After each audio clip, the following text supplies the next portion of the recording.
Chapter 276, Rafter Pound. Civilaus Prefecture was located west of the Lone Kingdom, across the Hornacis mountain range from the Intis Republic. And in Backland, there was a street named after it, on the edge of Empress Borough, where the headquarters of the capital's police department was located. Many people chose to settle down here for the peace of mind, and Rafter Pound was one of them. The baronet stood by the closed window in his warm activity room at Unit 29, in his cotton-quilted pajamas, staring diagonally across the street at Civilaus' yard. He was in his early 40s, but the sides of his hair had turned white. He had puffy eyes and clear wrinkles on his face. His body constantly emitted the smell of alcohol. On the floor behind Rafter lay some torn lingerie, and opposite it was a burning fireplace. The baronet raised his glass and gulped the rest of the liquid in it. Then, he walked slowly to the door and returned to his bedroom to get some sleep. As there was no pipe to transfer the heat from the fireplace, he felt the bone-chilling chill of late autumn as soon as he left the activity room. Damn it! Rafter Pound cursed under his breath as he staggered to the bedroom door and twisted the handle. The bedroom was dark, with only a faint crimson glow shining in. Rafter was about to close the door behind him and collapse into bed when his eyes suddenly froze. A figure was sitting quietly on a chair beside the curtain. The figure wore a pair of grayish-blue pants and a cap. The entire person was completely hidden in the shadows. Sensing Baronet Pound's gaze, the man slowly raised his head and looked over. His face was painted red, yellow, and white, looking like the funniest clown. Rafter was about to shout and run when he saw a revolver aimed at him and heard two deep and hoarse sentences.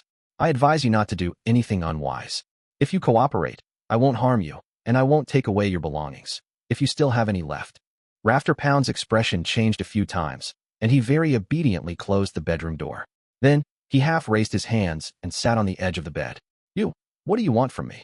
He hiccuped in his drunken stupor, and his body trembled slightly as he reminded. Civilaus' yard is just across the street. I know, but I think I'm closer to you than you are to Civilaus' yard. Disguised as a clown, Klein had changed his voice and tone as he warned, and my purpose is just to ask you a few questions. Before he came to Civilaus Street, he had divined if there would be any danger in making this trip in the mysterious space above the gray fog, and had obtained an answer that it was very safe. Questions. Rafter's lips trembled as laughed bitterly. Here we go again. Am I never going to escape this nightmare? Have there been many people coming to you with questions? Klein continued the topic. No, not only questions. After my uncle, the Honorable Old Viscount, passed away, too many things have happened to me. The amiable old butler resigned for no reason and has vanished. Those servants and maids would change one after the other without warning, becoming unfamiliar and cold. They were looking for something. Yes, they were looking for something. I wasn't even 10 back then. All I could do was watch, and I didn't dare tell anyone. I was afraid that I would never wake up again. Rafter replied as though he was on the brink of collapse. Looking for something? Were they searching for the underground structure, or the treasures of the Pound family, such as the beyonder characteristics and mystical items buried near the evil spirit? The royal family and the churches must have realized this, as the higher-ups must know about the law of beyonder characteristics conservation and indestructibility. Since the Pound family was in ruins, these things should have been taken back, right? Unless the old Viscount paid a huge price and bought some other rare beyonder characteristics and mystical items of the same sequence to conceal the matter of the underground structure. After Klein finished listening quietly, he generated many guesses. He seemed relaxed, but in reality, he could attack at any time. How long has this been going on for? I don't know. There are faces around me that I don't know. How can I be sure that the remaining people aren't also in cahoots? Haha, I pretended not to notice anything. After trembling for a few years, I was enticed by them to do drinking, sex, gambling, smoking marijuana, and all sorts of things that make me look like a piece of trash. Rafter Pound gave a somewhat crazy laugh. They're finally relieved and are no longer watching me. When I sold that house, whoosh. All of them left, with no idea where they went. No, they must still be secretly monitoring me, preventing me from calling the police. Right, they aren't letting me call the police.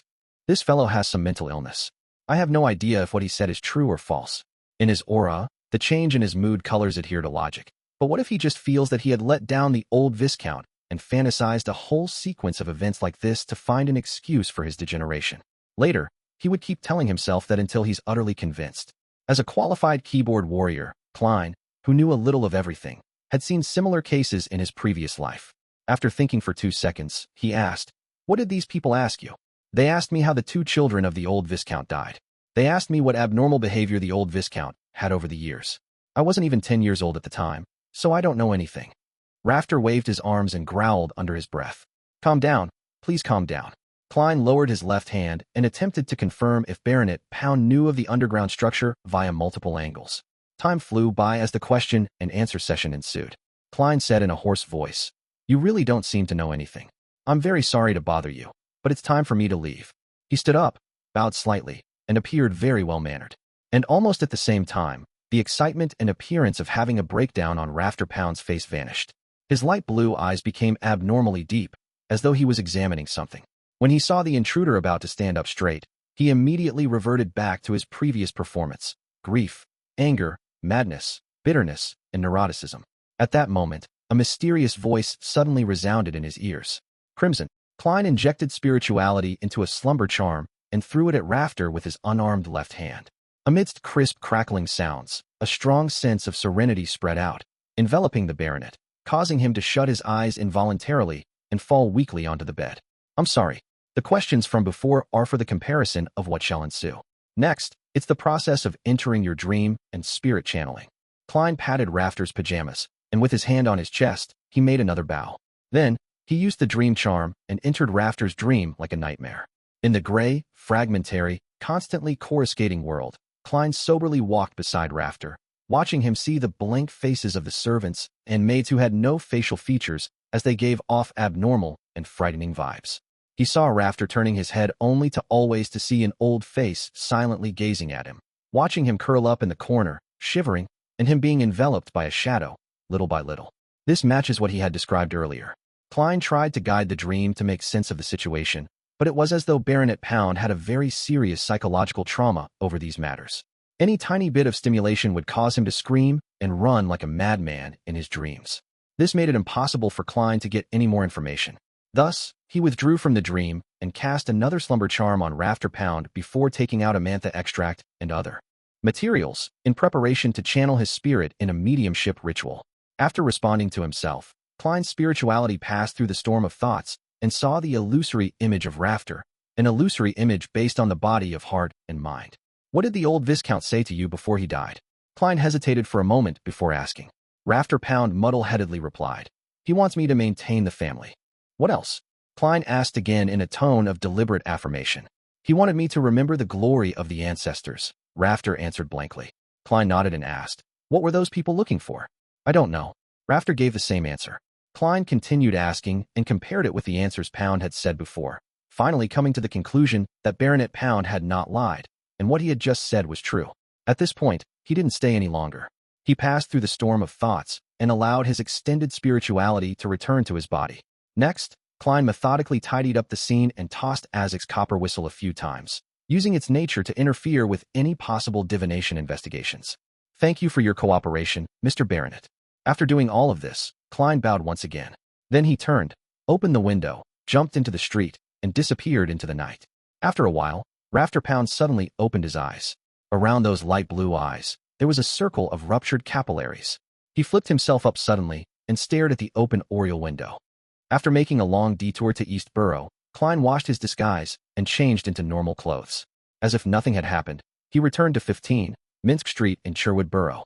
He didn't rest, nor did he think about what he should do with the underground structure. Instead, he once again entered the fog. At the very end of the ancient long table, Klein slowly opened his palm, revealing several strands of brown hair. They were Rafter Pound's hair he had gathered when Rafter was sleeping. There's still the final step, confirming with divination above the gray fog. Klein silently muttered to himself. Then he conjured a pen and paper. He wrote down the content that he had already thought about beforehand. Rafter Pound's future. "I want to see what will happen to you in the future, so as to confirm the past." Klein leaned back in his chair and began to recite the divination statement. As the ancient structure involved the 6 Orthodox gods, he was afraid that there would be problems if he divined something directly, so he changed his way of thinking and helped Rafter Pound ask about the future. Chapter 277, Finalizing a Plan. Rafter Pound's future. Klein held onto the baronet's hair, closed his eyes, and entered a deep slumber with the help of cogitation. In the gray, gloomy world, he saw a narrow, irregular cave. Rafter Pound, with his puffy-eye bags and gray hair at his temples, was propping himself up on his elbows, crawling forward like a reptile to leave the hole. Then, with a flash, he retrieved a black iron emblem of unknown origins and wore it on his chest. The emblem had a scepter carved on it, as well as a hand that was holding onto the scepter tightly. "Tutor." Klein jerked out of the dream and sat up. According to Miss Bodyguard's introduction, the black iron emblem was engraved with the imperial coat of arms of the Fourth Epoch's Tudor Empire royal household. It was identical to the one he had seen in the ancient structure. Rafter Pound is definitely not as simple as he seems to be. Klein rubbed his forehead and muttered to himself. As a seer, he had his own interpretation of the revelation he had received from the dream. On the one hand, he knew that it was something Rafter Pound would do in the future, and on the other hand, he believed that it meant that Rafter Pound had a deep connection with the Tudor family. Through the 3 tests of direct questioning, dream probing, and spirit channeling, Rafter Pound didn't expose any problems, nor did he make me notice that anything was amiss. If I didn't have a 4th test, I probably would have been deceived by him. Yes, maybe he really doesn't know anything at present, and that it was a true act. In the future, he might even chance upon an opportunity to form a connection with the Tudor family. But it's more likely that he has already learned a lot from the old Viscount. Without confidence, he intentionally turned decadent and acted crazy and ignorant. For him to be able to hide from my dream and spirit channeling, it should be a result of some beyonder powers. He probably wasn't acting at that time and was really in a muddled state. Otherwise, he would have exposed himself in front of a person like me who is very experienced in such matters. What beyonder powers could it be? What sequence number is he? Or is he the kind that is born with certain beyonder powers? Klein proceeded this line of thought and soon realized he had reached a dead end. He quickly pulled himself out of this dead end and changed his angle of thinking. Rafter Pound has a deep connection with the Tudor family. Can I make a bold hypothesis that he's actually a descendant of the Tudor family? If the blood relationship between him and the old Viscount is real, then things are going to be interesting. The entire Pound family is a branch of the Tudor family that changed its surname to escape pursuit. They contributed tremendously and were conferred aristocratic titles, and they returned to the center of power, one step at a time. Meanwhile, they were secretly searching for the secret remains left behind by the Tudor Empire in Backland. After an unknown period of time, they finally found something. Thus, they bought what currently belongs to Millet Carter's house and built an exaggerated basement, which was used to explore the surrounding area. 30 to 40 years ago, they found the ruins and built a secret door to it. But, during the exploration process, an accident occurred. That evil spirit didn't recognize any of the so-called Tudor descendants at all. The 2 heirs of the old Viscount died in that room, in the deepest corner, one after the other. Even their beyonder characteristics and mystical items couldn't be retrieved. Although the old Viscount spent a great price to buy similar beyonder characteristics, making it seem like the 2 heirs had died relatively normal deaths, the consecutive deaths made the royal household and the churches suspicious. Therefore, after the old Viscount passed away, Rafter Pound deliberately exaggerated and distorted the secret investigations of the past to frighten himself into having mental problems. He began to engage in debauchery so as to avoid the attention of others. This can explain what previously puzzled me. How can a Viscount family be placed under the control of some mysterious person without any action from the royal household and the churches? Even if controlling him was necessary, they would do it in a milder and undetectable manner. For example, using a faceless of my sequence 6 pathway, a child can even sense something abnormal, much less the powerful beyonders of the royal household and the 3 churches. The reason why they were unaware can only be explained by the fact that they were the ones who had sent those people. Yes, back then, I surmised that the Tudor family and the Trunsoist family grasped the Dark Emperor pathway, so due to the need to act, they would establish dynasties to maintain the style and uniqueness of the Solomon Empire. On this point, Miss Bodyguard has indirectly proven it. The Dark Emperor pathway sequence 9 is lawyer, a beyonder job that is extremely good at using order. Yes, Rafter Pound was able to deceive my dream and spirit channeling abilities because of this. Perhaps he's gone one step further? He cooperated with me sufficiently, so in his muddled state in the dream, he was still able to subconsciously use the loophole of order and affect the development in the direction he wishes to have. Upon careful consideration, during the process of spirit channeling, Rafter Pound didn't seem to really lie. However, his truth was only a partial truth. Maintain the family, and remember the glory, can be referring to the Pound family and also the Tudor family. Klein's train of thought became clearer bit by bit, and he had an overall assessment of the situation. From Rafter Pound's current attitude, the evil spirit shouldn't be able to escape without any external help. Otherwise, the baronet would have long thought of a way to save himself. It doesn't matter if the evil spirit would come looking for him. As long as it escapes the seal and creates a disaster, the secret of the underground ruins would be exposed to the royal household and the churches. When that happens, Rafter will definitely be implicated. The room opposite had collapsed, but it didn't affect the power that restricted the evil spirit. This means that as long as the innermost room isn't directly destroyed, the evil spirit wouldn't be able to escape. The plan is clear then. I would buy some explosives from Casper's and collapse the entrance so that no one can get in, leaving the evil spirit buried underground forever. When I'm powerful enough, I can consider finishing it and help the citizens of Backlund get rid of this latent danger and harvest some valuable items in the process. However, how should I collapse it safely? I don't know anything. Maybe Casper's knows a demolition expert? After all, he is a black market weapons merchant. Klein quickly finalized the plan and decided on finding Casper's tomorrow evening. He would try to settle the matter of the underground ruins within the week.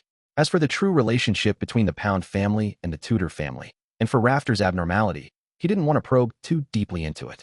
It's none of my business, Klein grumbled, and quickly plummeted down past the gray fog and returned to the real world. On Friday morning, Klein went out early as usual and pretended to be very busy. The truth was, he had once again gone to the Quelag Club to practice his shooting and read the newspapers. He enjoyed himself quite a bit. At tea time, he was about to leave after staying there the entire day, but he was surprised to see Mary Gale, his former employer, and Talon Dumont, the equestrian teacher, enter the club at the same time. They were accompanied by a number of gentlemen in double-breasted frock coats and beautiful ladies in fine makeup. Among them was the Daily Observer reporter, Mike Joseph. Oh, Detective Moriarty, what a coincidence. Mike, with his charming eyes but rather rough skin, took the initiative to greet him. Klein smiled and replied, "Mr. Reporter, are you done with your investigative news?" "It's done, thanks to your help. Let me do the introductions. This is the famous detective, Mr. Sherlock Moriarty, a good friend of Talon's." Mike waved his arm and said. After both sides greeted each other, Mike continued, "I've roughly figured out who Capum is. I'll tell you in detail when I have the time.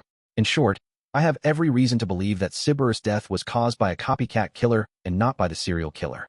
Haha, you will see the news of my investigations on the papers tomorrow. It's just as I thought." Klein smiled in response. At that moment, Mike seemed to remember something and turned his head to Mary Gale and said, "I'll make an appointment with you for an interview regarding the air pollution situation in Backlund and its solution. However, you have to communicate with my editor-in-chief in advance to finalize the page and time." Mary's eyes lit up. "All right. Thank you very much. Mike, why didn't I think of such a good idea? This is for the promotion of the National Atmospheric Pollution Council. This reporter, Mike, has quite a lot of experience after all. Although the Daily Observer isn't one of the best newspapers, its circulation is considerable. Did Mary suddenly come here today because the other members of the House of Commons who are members of this club were coming? This type of private club is indeed suitable for politics and business." Klein seemed to gain an understanding and bade farewell ahead of time. Before becoming a faceless, he didn't want to get involved in high-level affairs such as this. Evening, in an apartment in East Borough. After a busy day, Williams entered the small room he rented, intending to change his coat, get some money, go to the pub for a drink, and settle his dinner there. In the gloomy darkness, he suddenly stopped putting on his coat. He saw a shadow standing by the window, its face completely obscured by the shadow of the hood. "Who told you to look for Lenevis?" the dark figure asked in a low, slow voice.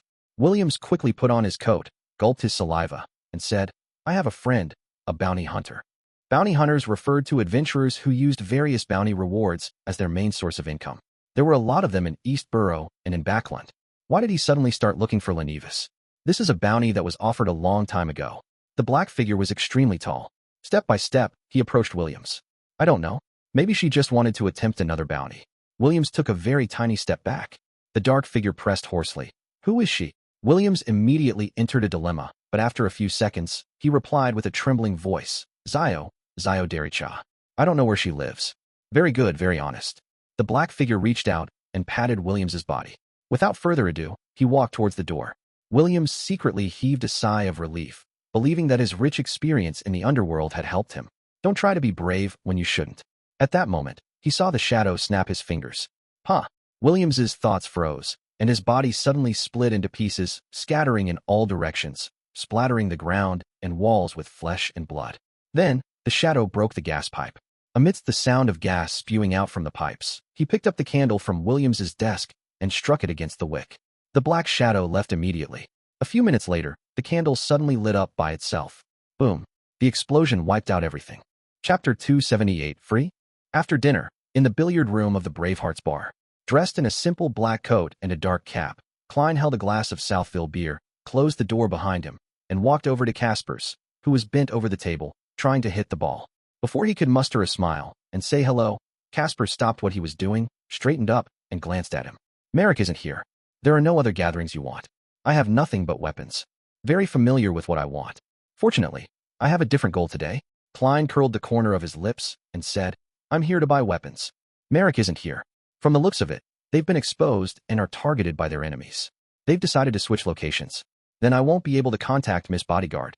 And I was planning on tricking Millet Carter with Merrick's zombies as my helpers. They'll keep a secret, they're obedient, and they're unafraid of death.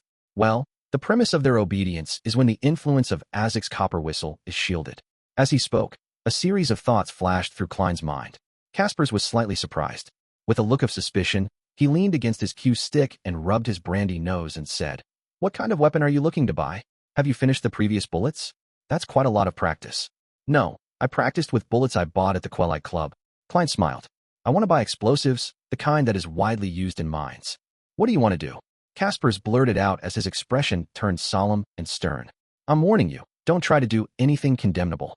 I won't allow my customers to challenge Civilau's yard. Of course, you don't have to buy weapons from me. To be able to become a black market weapon merchant and live to this day, from a certain point of view, he must abide strictly by the rules. At the very least, he wouldn't sell to those crazy fellows. Klein habitually gave his evaluation from a Nighthawk's point of view and smiled. You seem to have misunderstood something. I'm not going to blast open the door of a bank vault or try to create any sensational news. I'm helping someone with the demolition of a building, making it easier for subsequent renovations. Then why didn't he find a proper construction company? Caspers didn't let down his guard. Haha, that's a secret chamber. He doesn't want others to know about it. Klein switched to asking, Do you know any reliable explosives experts? I'm not very good at this sort of thing, and I'm afraid the whole house will collapse. When Caspers saw that Klein was making considerations to ensure that the house remained in good condition, the doubt in his mind was immediately dispelled quite significantly. Just as he was deliberating for an answer, an illusory voice suddenly rang out in the room. There's no need. A familiar feeling came over Klein. He quickly turned around and found Miss Bodyguard sitting on a chair in the corner without him realizing it. She was still wearing her black Gothic regal dress and matching soft hat. Her face was as pale as ever, and her blonde hair and delicate features accentuated each other. Good evening, madam. Klein slightly bent his back and bowed. Good evening, ma'am. Sharon. Caspers did the same. So her name is Sharon. Klein thoughtfully waited for her to speak. The lady named Sharon looked at Caspers and said, Merrick won't be coming back here again. If you need him for anything, leave a message according to the third method. Yes, ma'am. Sharon. Caspers, who had clearly seen a lot of things in his life, seemed to have an instinctive fear of Miss Bodyguard. Upon hearing this, Klein interrupted. If I wanted to get Merrick's help, how should I get in touch with him? Through Caspers, Sharon answered simply. All right. Klein spread out his hands and said, Oh yeah, what did you mean when you said there's no need for a demolition expert? Sharon's blue eyes didn't waver in the slightest. I am one.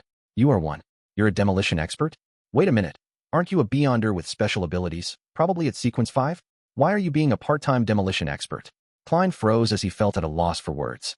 In the end, he chose to believe Miss Bodyguard as he said in deliberation, I'm going to visit. Before he could finish, he looked at Caspers. It was indicative that the ensuing topic wasn't suitable for this ordinary person. Fundamentally, due to his body, a black market weapons dealer is indeed considered an ordinary person. Klein silently added. Sharon looked at Caspers and said, Prepare the explosives. £2. He'll pay. Yes, ma'am. Sharon. Caspers glanced at Klein and limped out of the billiard room, not forgetting to close the door behind him. Seeing Miss Bodyguard looking at him silently, Klein felt like he was being watched by a ghost. He quickly organized his words and said, I found Baronet Pound's address and visited him in the middle of the night. After recounting everything that Rafter Pound had told him, Klein began to deduce the process from the story. I think he lied in many areas, and it's impossible for a Viscount family to be so easily manipulated. If a child can notice something abnormal, how can the royal household and the churches not sense anything? After Rafter Pound degenerated, he had many chances to interact with outsiders and other aristocratic members.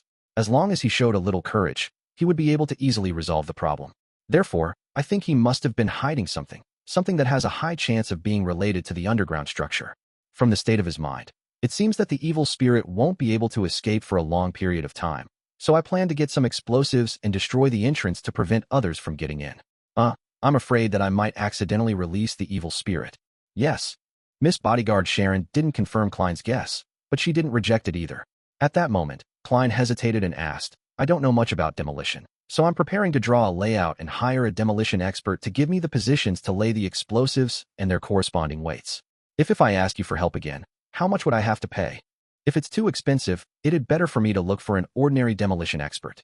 After all, I'm getting only £50 from this, while Miss Bodyguard charges £1,000 for 3 days. Klein had already made plans. Free. Sharon's answer was still in her usual style of being terse. Free? Klein was shocked. From what he knew, free things cost the most. Sharon sat quietly for a few seconds before giving a brief explanation. After collapsing the entrance, I'll be the only one capable of entering and exiting. This was what I wished to do. In other words, after you're confident enough, you plan on getting rid of the evil spirit and harvest the items within?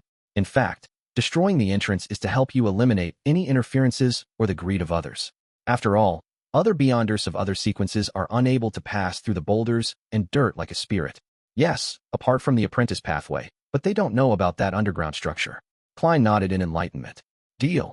After saying that, he hurriedly added, Can you borrow a few more subordinates from Merrick? Subordinates with a tight lip? They'll be helpers to show to Millet Carter. All right. Sharon didn't refuse. Klein deliberately didn't mention making any payment for that, as he smiled. Then, let's schedule it for 10 in the morning tomorrow. We have to explore the surrounding terrain in advance. We can't let the explosion cause any obvious damage. Sharon nodded slightly as her figure faded away into nothingness. Saturday morning, Zhou Derrick once again rode in a public carriage to the East Borough to confirm any results that her commissions might have. While waiting for the transfer, she suddenly had the urge to buy a newspaper to read. She took out a penny and bought a copy of the Backland Bulletin from a paperboy next to her. She quickly read through it. Suddenly, her eyes froze because of the news article on the 3rd page.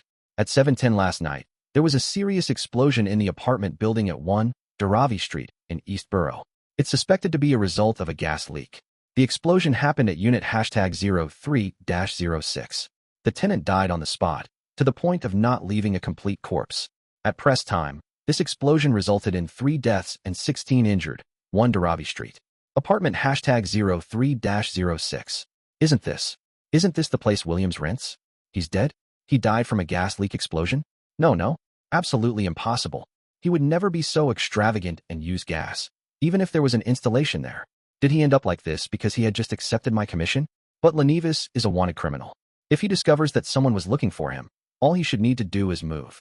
There's no need to kill people to keep it a secret. Doing so would instead expose problems. The way this was done is too weird and radical. It's like it was done by a lunatic. He's clearly just a swindler. Poor Williams. I will definitely avenge you. I'll definitely find out the truth. Zhou looked sadly and gravely at the public carriage parked in front of her and didn't choose to board it. She knew that it would be very dangerous to head to East Borough now. She intended to go back at once and tell Furs to get her to move to a spare rental house. Then, she would head to East Borough in a disguise and ask someone familiar to gain a preliminary understanding of the reason and find traces of the killer's tracks. Sigh. It's true that none of Miss Audrey's commissions are without danger. I thought that as long as I didn't stop someone who is already a wanted swindler and didn't stop him from escaping, he wouldn't retaliate in such a vicious manner. I was careless. I was the one who caused Williams's death. Well, that didn't exclude the possibility that he was also gathering information on other matters, thereby bringing about disaster. Zhou closed her eyes and crossed the street to the waiting area on the other side. At 10:14, after confirming the surface conditions of the 4th epic structure, Klein and Miss Bodyguard, Sharon, arrived outside the building at 8 William Street. Sharon had already vanished, and Millet Carter saw Detective Sherlock Moriarty in his grayish-blue worker's uniform and cap and his 3 taciturn assistants. It's convenient to explore like this, Klein explained. Millet Carter's eyes swept across the 3 assistants who were obviously good at fighting and nodded in satisfaction. Your preparations were quicker than I expected. Is one of them a snake-repelling expert? Yes, they're very good at repelling snakes. Klein didn't hesitate to give an affirmative answer. How could a zombie be afraid of being bitten by snakes? Chapter 279, Extreme Joy Begets Sorrow. In the dark underground structure, Klein walked around the hall with a raised lantern in his hand. He thoroughly checked to see if there were any other entrances. Of course, he didn't dare enter the tunnel that led to the innermost room, and the newly gathered snakes were, once again, blown away by a biting cold wind. After receiving confirmation, he took the initiative to retreat to the side of the gate, where he watched, along with the 3 zombies, as Sharon placed explosives at different locations. She looks very professional. Klein sighed softly, and without a doubt, the 3 zombies didn't respond to his musings. However, there was a reason for this. He kept using his spirituality to wrap Azek's copper whistle so as to shield against its negative effects. Otherwise, he would have encountered their abnormally passionate response. He had no intention of bringing this ancient and exquisite copper whistle with him originally, But considering that he had to guard against the evil spirit's manipulations, he could only sacrifice some of his spirituality. Miss Bodyguard? No. Miss Sharon said that she's a demolition expert, and from the looks of it, she really isn't bragging. Was she in this line of work in the past? Or does one of her sequences in her Beyonder pathway make her skilled in this domain? According to the information I read back in the Nighthawks, a few candidates like Sequence 9 Criminal, Prisoner, Warrior, and Hunter, Sequence 8 Sheriff, and Sequence 7 Weapon Master and Knowledge Keeper. The latter has a nickname, Detective. It's part of the Church of the God of Knowledge and Wisdom. As for the rest, I'm completely clueless. I wonder which pathway Miss Sharon is. Nothing seems to match, and she even showed her ability to command the zombies. While Klein's thoughts wandered and made all sorts of associations, Sharon finished setting up the explosives and, in passing, lit the fuse. In passing? Lighting the fuse? Hey, why didn't you give any warning? Only then did Klein jolt back to his senses and was startled. He quickly rushed out of the hall and entered the corridor outside. As for the 3 zombies, they calmly followed behind him. It's very safe here. Sharon suddenly appeared and floated beside him. Klein breathed a sigh of relief and asked, "Will dust fall from the tremors over here?" "Yes," Sharon answered with a single word. "That's good." As he spoke, Klein took another step back. The hissing sound of the fuse burning reached his ears, making him feel slightly irritated. It wasn't because he was afraid of the explosion that followed, but because he couldn't feel at ease. "One," Sharon said suddenly. Klein didn't understand what she meant. Rumble. The earth shook violently, and plumes of dust fell from above. Klein's ears buzzed, and for a moment he couldn't hear anything else. If it wasn't for the fact that he was a clown, he would have lost his balance and collapsed to the ground. Cough, cough, cough. Having been distracted and caught unaware, he started to cough. He saw boulders and mud rapidly falling in front of him as they instantly blocked the entrance. During the remaining tremors, Klein gripped the copper whistle given to him by Mr. Azek and observed its reaction. Although he had divined beforehand that his expedition would be safe, he didn't dare to believe it completely, even if it was a revelation gained from above the gray fog, since it involved the statues of the 6 Orthodox gods. Therefore, he cautiously judged whether or not the evil spirit was freed with the help of Azek's copper whistle. The copper whistle's surface was cold but mild, and it had no abnormal changes. Completely relieved, Klein looked at the zombies beside him and confirmed one thing from their eyes. His face was very dirty right now. That's good. It's in line with how I'm going to explain this to old Mr. Millet Carter. I didn't waste my effort in changing into a different set of clothes. He walked to the entrance and confirmed that it was completely blocked. Without causing too much of a commotion, it's true that only those from the apprentice path and beyonders like Miss Sharon can enter in the future. By doing so, she has ruled out many potential competitors. No wonder it was free. Klein looked at the boulders and dirt before sighing. Of course I can too. I have a condition similar to a spirit body. He silently added this sentence inwardly with a smile, but his expression didn't change at all. Let's call it a day. With an exaggerated snap of his fingers, Klein led the 3 zombies back to the basement of the house. As for Sharon, she had already disappeared. In the spacious basement, Millet Carter was nervously pacing back and forth, looking at the secret door from time to time. As soon as he saw Detective Moriarty and his assistants exit, he let out a long breath and asked anxiously, "What happened inside?" Klein deliberately panted and said, "That underground structure is too old. It hasn't been repaired in a long time. We were driving the snakes away, but with just a little bit of movement, it collapsed. The whole area has collapsed, but luckily we were close to the door and managed to escape in time." Holy Lord of Storms. That structure was that dangerous. Millet Carter pounded his left breast. Yes, there are always only a few ancient buildings that can be preserved. The rest would have collapsed in the river of history, Klein answered. I'll bring you in to confirm the situation. Will there be more collapses? Millet asked cautiously. No, this area is quite sturdy. Klein deliberately patted the dust off his body and coughed twice. He then let his employer in and stopped at the entrance that was completely blocked. The walls near the hall had also collapsed, leaving behind only stones and dirt. You can use this area. He pointed to the corridor area.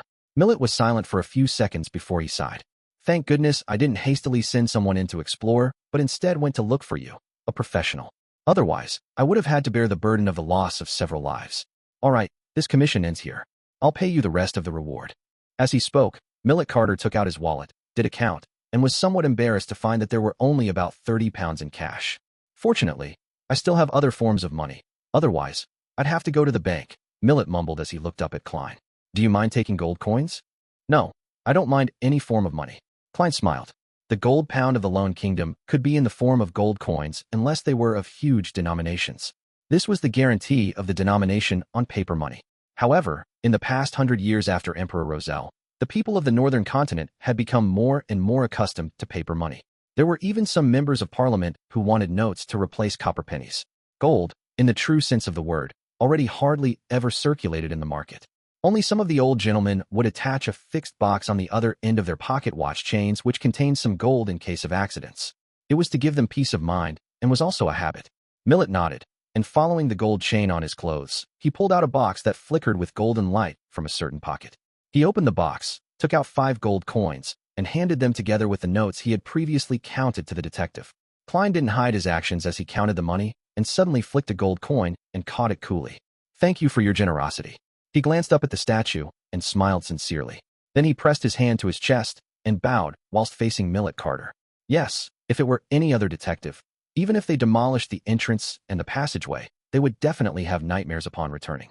They would hear things at home, and their minds will turn weak. They would feel like they're being watched all the time and experience other problems. That's the corruption of the evil spirit's aura. It will take a very long time before the effects disappear, but we're different. Miss Sharon is like a ghost to begin with.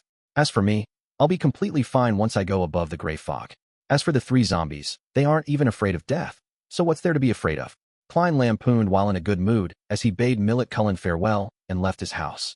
Arriving on the street, without even informing him, the 3 zombies walked in another direction. Miss Sharon is gone. She really didn't collect any money for the zombies. Klein smiled as he raised his arm and waved at the departing backs of the 3 zombies.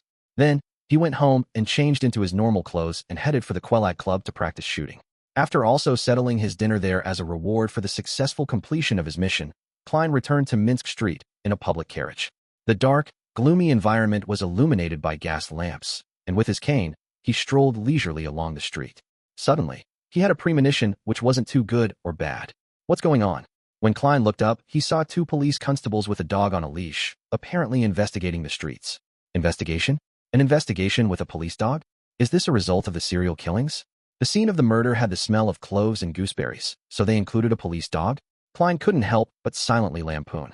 The history of dogs dated back as far as the Roselle period, but the numbers had always been small. Considering that he had many things on him, and considering his earlier premonition, Klein decided to take a detour. But at that moment, the 2 policemen saw him and signaled for him to stop. The corner of Klein's mouth twitched as he waited in place with a smile on his face. Routine investigation. As they approached, one of the officers showed his identification documents. All right. Before Klein could finish his sentence, the police dog suddenly growled at him and barked endlessly. Is it because of the smell of gunpowder on me? The smell of gunpowder from my afternoon practice? Klein instantly realized what was happening.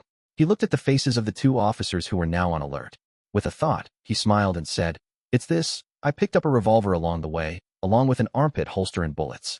I was planning on handing them over to the police." Slowly, he took out his revolver, raised his hands to his shoulders, and added with a serious smile, "Officers, I really am not bearing a gun illegally." As one constable remained on high alert, the other constable received the revolver and said seriously, "You have to come back to the police station with us." "All right," Klein returned with a radiant smile. "But I have a request. Please inform my lawyer, Mr. Jurgen Cooper. I will only accept a body search with him around." Chapter 280, The First Step. In a corner of East Borough, a drunken Xian faced the wall, pulled off his pants, and began watering the moss in comfort. When he was done, someone suddenly patted his shoulder. Xian couldn't help but shiver a few times. He picked up his pants and turned to see a short boy in a canvas jacket and cap. The boy raised his head, revealing a mild and delicate face despite looking dirty. "Zio, why are you dressed like that?" Xian blurted out in surprise. Zio put her index finger to her lips to indicate the need for silence.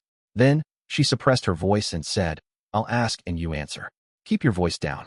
Astonished by her awe-inspiring presence, Xian could only nod. "Which of the guys that Williams knew have died within the past 2 days?" Zio asked in a low voice. Xian used his alcohol-paralyzed brain to carefully think for a while and said, "Gavin. Gavin was found to have drowned in the Tussock River this morning.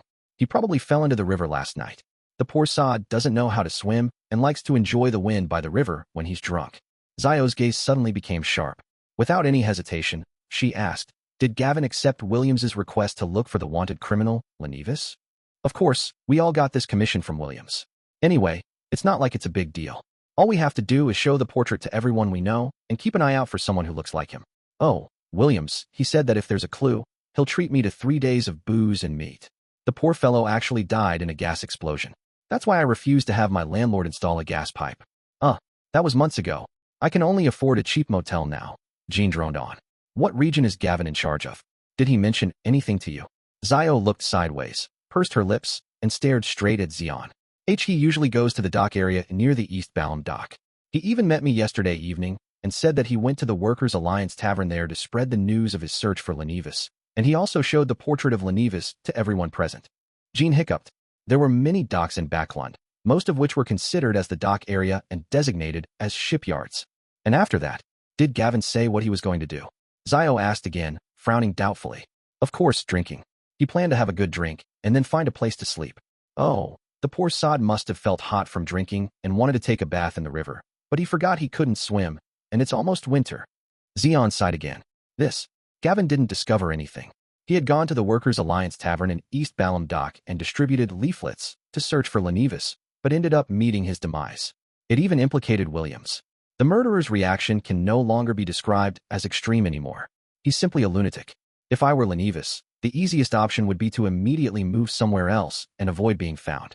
Unless he's embroiled in something and cannot leave anytime soon. But I wasn't the only one looking for him.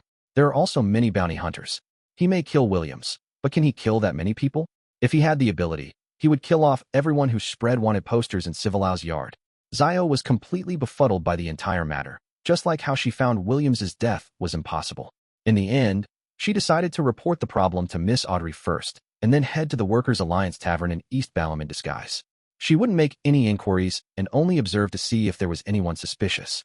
Sherwood Borough, Rice Police Station. Once again, Klein found himself huddled on a backrest-equipped bench with thieves and drunkards. How unlucky. To think that I would run into the police and fail to take a detour in time. It's all because of that damn serial killer. As Klein cursed that particular person, he thought about how to hide his charms and the herbal powder he couldn't explain away and dodge the body search that followed. He had tried to put them in his black gloves, then find a chance to slip them into a hidden spot in the police station, only to retrieve them when he left. Just then, his eyes lit up and he saw the young lawyer, Jurgen Cooper, with his hair neatly combed back. He was dressed like he was attending a banquet. Just as Cooper came over, he was accompanied by a police constable. You can leave after signing your name, Jurgen said with his usual serious expression. Is that all? Klein asked in surprise. Jurgen nodded slightly. Yes, they know you're a well-known detective. What kind of reason is this? Klein didn't dare to ask further. He immediately got up and followed after Jurgen, who was wearing a long black tweed coat. He signed his name at a leisurely pace before leaving. The weather was different from the last time he was let out from the police station by Jurgen. There was no rain and only thick clouds obscuring the crimson moon and stars. The streets were illuminated by gas lamps that lined both sides of the streets. Thank you so much. I've troubled you once again. Klein briskly walked forward and came to Jurgen's side. Jurgen turned his head to look at him and said to him without a smile, There's no need to thank me. This is my job. £2.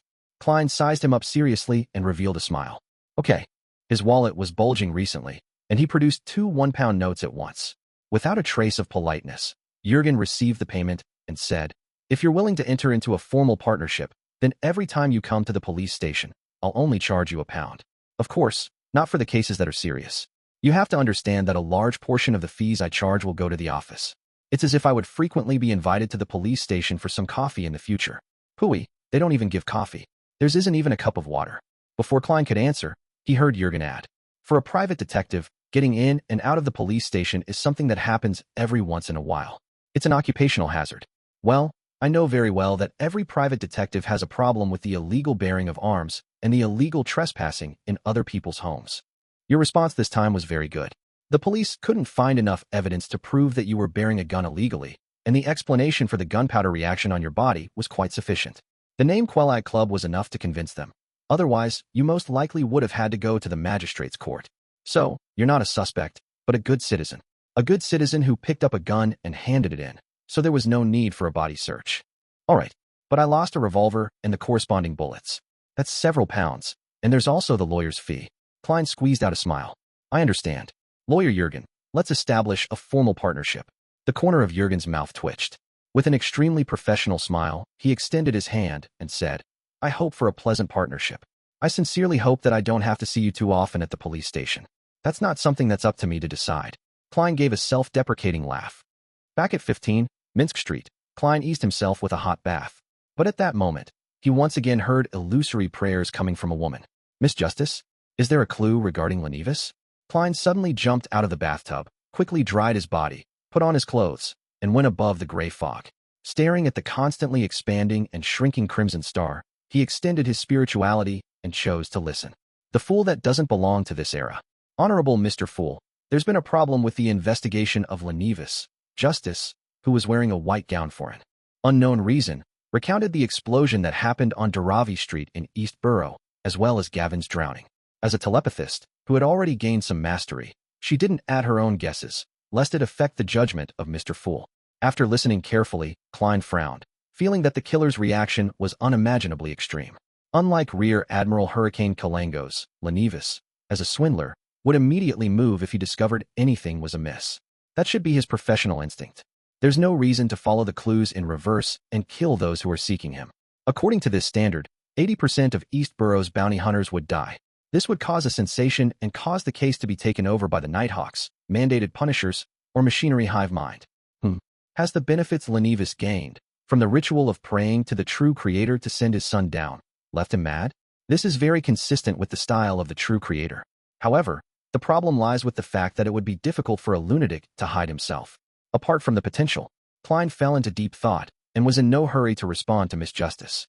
He had read the newspapers and known about the explosion, so he used dream divination to recall the details. Then he wrote a new divination statement. Clues to the explosion in Daravi Street. As he recited it silently, he leaned back in his chair and entered a dream. He saw a 3-story, grayish-blue apartment. On the 3rd floor of the apartment, a room had lost its windows and half the wall had been destroyed. It was filled with signs of an explosion. The scene quickly shattered. Klein woke up from his reverie as he tapped the edge of the table and thought to himself, the clues are at the scene of the crime?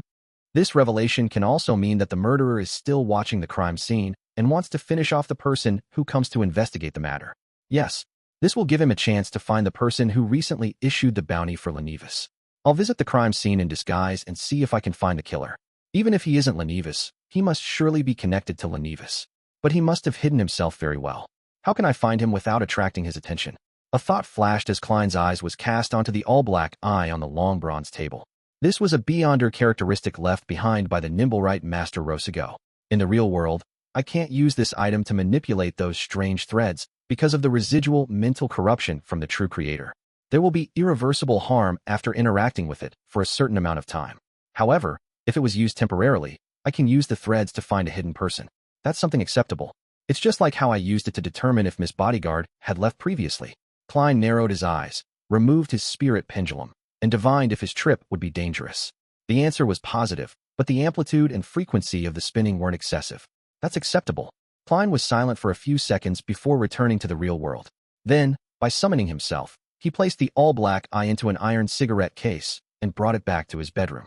After changing his clothes, sticking his beard on, and getting ready, Klein came before the mirror and examined himself. The faint scholarly vibe that he had was completely concealed by the beard on his face, and his brown eyes seemed to be like an ancient pool which hid and sealed something within. Compared to when he was in Tingent City, Klein almost didn't recognize himself. One by one, he stretched out his fingers and clenched them into a fist. Looking at the mirror, he said in a low and hoarse voice, "Captain, this is the first step to avenging both you and me." Before he finished his sentence, he saw himself grinning in the mirror, a brilliant smile on his face. Chapter 281 Clue. In the suburbs west of North Borough, in a soon-to-be abandoned 3-story house. It originally belonged to the Backlund Medical School, but the latter's main campus had now moved to a better and more suitable location, leaving behind only a small number of teaching staff and students who were left guarding the area after failing to graduate. Audrey was wearing a white gown and white mask. Her smooth blonde hair was also coiled up and stuffed under a cool-colored surgical cap. She darted her eyes to the side and looked at Furs Wall, who was dressed in the same way. She always felt that Furs had a special temperament that seemed to make her more suited to such attires than herself. It's the kind of temperament that allows her to pick up a scalpel and cut open a patient's stomach at any moment. Audrey didn't say anything. She followed half a step behind Furs as they entered the classroom in front of them. She was startled by the information she had received from Furs because Mr. Fool had said it was a simple task. Considering that the simplicity of said task might be from Mr. Fool's point of view, Audrey took advantage of the moment when she was alone, changing into a disguise, to recite his honorable name and silently pray, so as to report everything that had exactly happened. However, she had yet to receive a response. After passing through the door and entering a room, Audrey instinctively looked around and found that this wasn't an ordinary classroom. There were actually 4 skeletal specimens and 4 coffins made of glass. The coffins were filled with pale naked corpses that were soaked in preserving agents. At the very top of the classroom, there was a transparent glass pillar that was also filled with a liquid. Floating inside was a male corpse that wore a black scholarly robe. The corpse's clothes stuck tightly to its body, giving off an extremely heavy feeling. He didn't relax and simply floated upright in the middle. It's as if he had died by drowning instead of being placed in there after his death. Audrey made a preliminary judgment based on her attitude as a spectator. In addition, she saw a number of men in white coats, white masks, and surgical caps sitting around the long tables in the room. None of them said a word, just like the bodies and bones around them. Looking out at the crimson moon, which had finally peeked out of the gloomy darkness, Audrey turned her head back to look at the scene inside the classroom. For a moment, she couldn't help but shudder as this place instilled an instinctive fear. But at the same time, she felt excited and agitated. This is what the life of a beyonder should be. Audrey silently muttered to herself as she followed Furs to a corner before sitting down. After waiting for a while, the floating black-clothed male corpse inside the upright glass pillar at the front of the classroom suddenly opened his eyes. His voice transmitted through the layers of obstructions. Let's begin. East Borough, Derrick Street. In his dusty grayish-blue worker uniform and cap, he walked along the dark streets that only had a few gas lamps that were still working. There was candlelight shining down from the various apartments on both sides of the street. This was combined with the crimson moonlight that passed through the clouds with great difficulty, and they barely outlined the silhouettes of the pedestrians. Klein encountered people with old, tattered clothes, their faces numb with despair. They were the homeless who had been chased away by the police. They had no place to sleep, so they wandered aimlessly through the streets.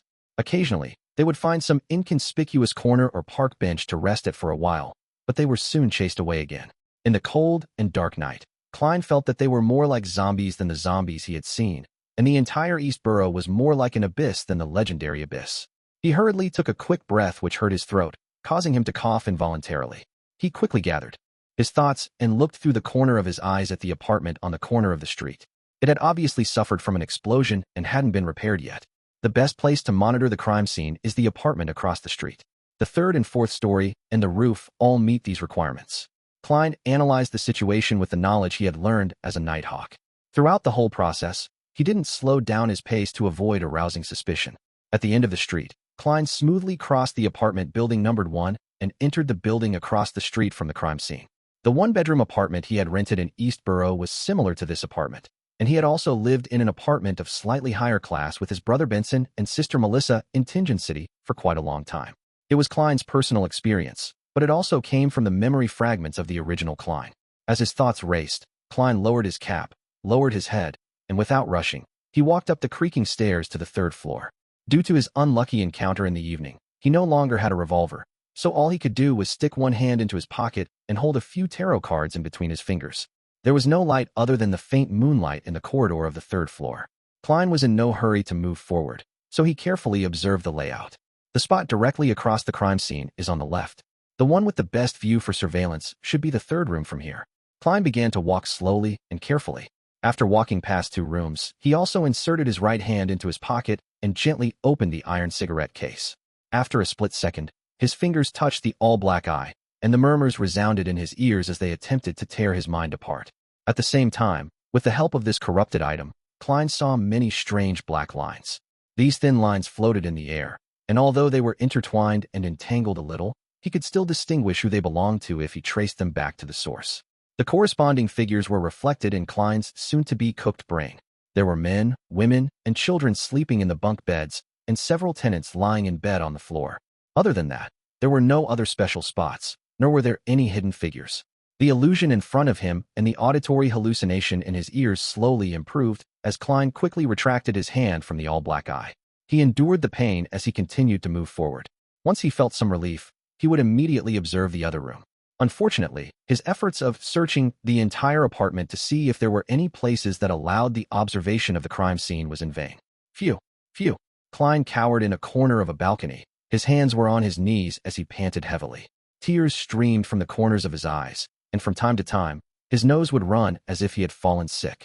This was the result of his repeated contact with the all-black eye within a short period of time. Even with Klein's resistance in this area, he wasn't completely immune to it. The only thing that satisfied him was that it only agitated him and didn't corrupt him. Otherwise, he would have given up long ago and wouldn't have dared to try again. That would have led directly to devolving into madness.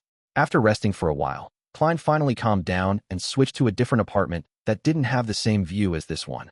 But it was still for naught. Did I interpret it wrong? The clues are at the scene of the crime? When Klein returned to the street, he looked suspiciously out of the corner of his eye at the apartment with traces of an explosion. With the mindset of just giving it a try, he put his hand back into his pocket, pushed the metal cigarette case open, and stuck his hand inside. He wanted to see if anyone was hiding in the apartment where the crime scene was located. With a hum, Klein's head suddenly felt like it was being smashed as his body wobbled a little. Like a drunkard, he staggered forward and looked at the apartment which had signs of an explosion. As he was too far away, he couldn't clearly see the black lines, nor could he trace the source of the black lines. He could only barely distinguish where the black lines had gathered, and this indicated that there was someone present. No. Klein quickly swept the area and made a rough judgment. Suddenly, he noticed a black line floating out from the crime scene on the 3rd floor, which merged into the air. Klein's pupils shrank, and he made a confirmation before quickly withdrawing his hands so as to stop being in contact with the all-black eye. There's someone in the destroyed room. That murderer is actually crazy enough to wait for investigators to come to the crime scene? Isn't he afraid that official beyonders will take over the case? I made a wrong judgment and failed to find him because I shared a different sense of logic from that of a lunatic. Many thoughts flashed through Klein's mind as he slowly exhaled and pretended that nothing had happened whilst he walked in a circle until he reached the entrance of the apartment building. By then, all the negative effects he had suffered from the all-black eye had been quelled.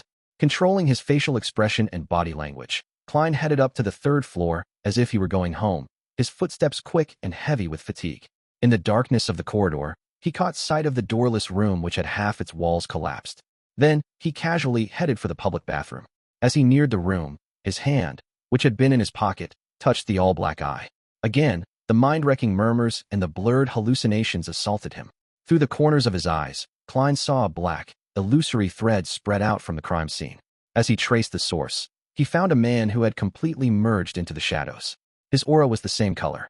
The man was extremely tall, almost 2 meters in height. The corners of his mouth drooped slightly, making him appear rather eccentric. His cold eyes were like those of a wild beast's, possessing a ferocity that couldn't be hidden. It's not Lenivus. Klein withdrew his fingers, relaxed his body, and avoided the likelihood of staring. He entered the public bathroom at the end of the corridor without stopping, nor did he alarm the man. The public bathroom and the crime scene weren't on the same side. He wiped off his cold sweat, and after quelling the negative effects, he directly jumped out the window, climbing down skillfully before leaving with brisk steps. He didn't stay a moment longer. He knew that in a few minutes the man would be alerted to the absence of someone who had gone to the bathroom, so he had to get as far away from the street as possible. It wasn't that Klein didn't want to walk back the way he came from, but if he didn't know which room he could go to, it would similarly expose him. The clown quickly ran and circled around a huge area before entering that 1-bedroom apartment he had rented in East Borough. He then went above the gray fog to confirm that there was no danger of him being caught. That fellow must have had some sort of deep connection with Lenivus. After a moment's thought, Klein conjured a portrait of the man from earlier, sending his thoughts to the crimson star that represented Miss Justice. Soon after, he said solemnly in a tone of authority, "This is a clue." Chapter 282. This is East Borough. Inside the soon-to-be abandoned medical school building, Audrey suddenly felt adrift as she took a detour to leave the gathering which had just ended. She saw the familiar thick gray fog and the blurry figure situated in the center high above. This is a clue. Accompanying Mr. Fool's solemn voice were scenes that looked like a film reel, a colored one at that. A man who wasn't particularly muscular but was nearly 2 meters tall in height was wearing a black priest robe and standing in the shadows. His light yellow hair was slightly curled, and his dark brown eyes were cold with malice. The corners of his mouth drooped slightly, making him look like a ferocious wolf. A clue? A clue to the bombing on East Borough's Daravi Street and Gavin's drowning? Is this the murderer? Audrey stared blankly for a moment before immediately coming to an understanding. Mr. Fool already has a clue. He's really impressive. No, he's omnipotent. After sighing to herself, she turned to look at Furs. As soon as Furs removed her mask and surgical cap and got into the carriage, she noticed Miss Audrey's slightly strange gaze. She immediately asked in puzzlement, "Is there something on my face?" "Nope." Audrey looked away and sat down before removing her disguise. Furs recalled the gathering and asked curiously, "Miss Audrey, why didn't you announce that you were purchasing the spectator formula? You could have established contact with the psychology alchemist that way." She remembered that the generous Miss Audrey had remained silent most of the time and only sold some spirituality-infused materials and responded to buying other varieties accordingly. Audrey smiled faintly and said, "This is my first gathering in this circle. I think it's more important to observe and wait. I'm looking forward to the potion formula, and even more so, the mystical items, but I told myself that there's no rush. It would be a better strategy to familiarize myself before taking action. This is also a professional habit of the spectator pathway. Moreover, there were no be-under ingredients like dark patterned Black Panther spinal fluid or spring of the elves' marrow crystals, which Mr. World wishes to obtain." Audrey silently added, looking at the girl who wasn't 18 yet. First suddenly felt that she was more mature than ever before. She suddenly laughed at herself and said, "If I had been like you back then, I wouldn't have wasted such a precious opportunity." Audrey gave a reserved smile as a response before saying, "I'll ask some special friends in the morning if they have any leads on the Dharavi Street bombing.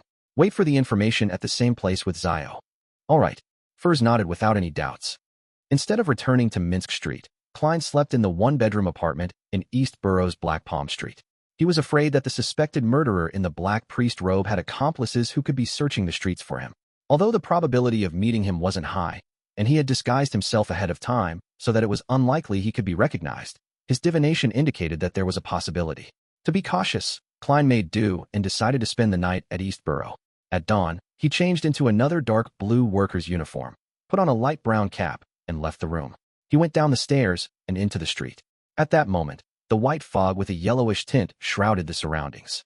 There were blurry figures of people passing by, and the cold morning air was soaking into their clothes. Klein lowered his head and hurried along, just like the people around him who had gotten up early for work. While walking, he saw a man in his 40s or 50s ahead of him. He wore a thick jacket and had gray hair around his temples. He was pacing in place and fumbling for a cigarette while shivering. Finally, he took out a box of empty matches in his clothes' inner pocket. Just as he opened the matchbox, his right hand quivered, and the crumpled cigarette fell to the ground and rolled in front of Klein.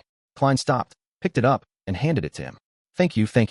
I can't live without this old friend. There's only a few left." The man thanked him sincerely and accepted the cigarette. His face was pale, and he appeared to not have shaved for quite a while.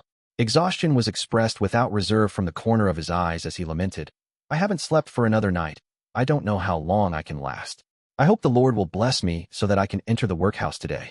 "He's a homeless person who has been chased away," Klein casually asked. "Why doesn't the king and ministers allow all of you to sleep in the park?"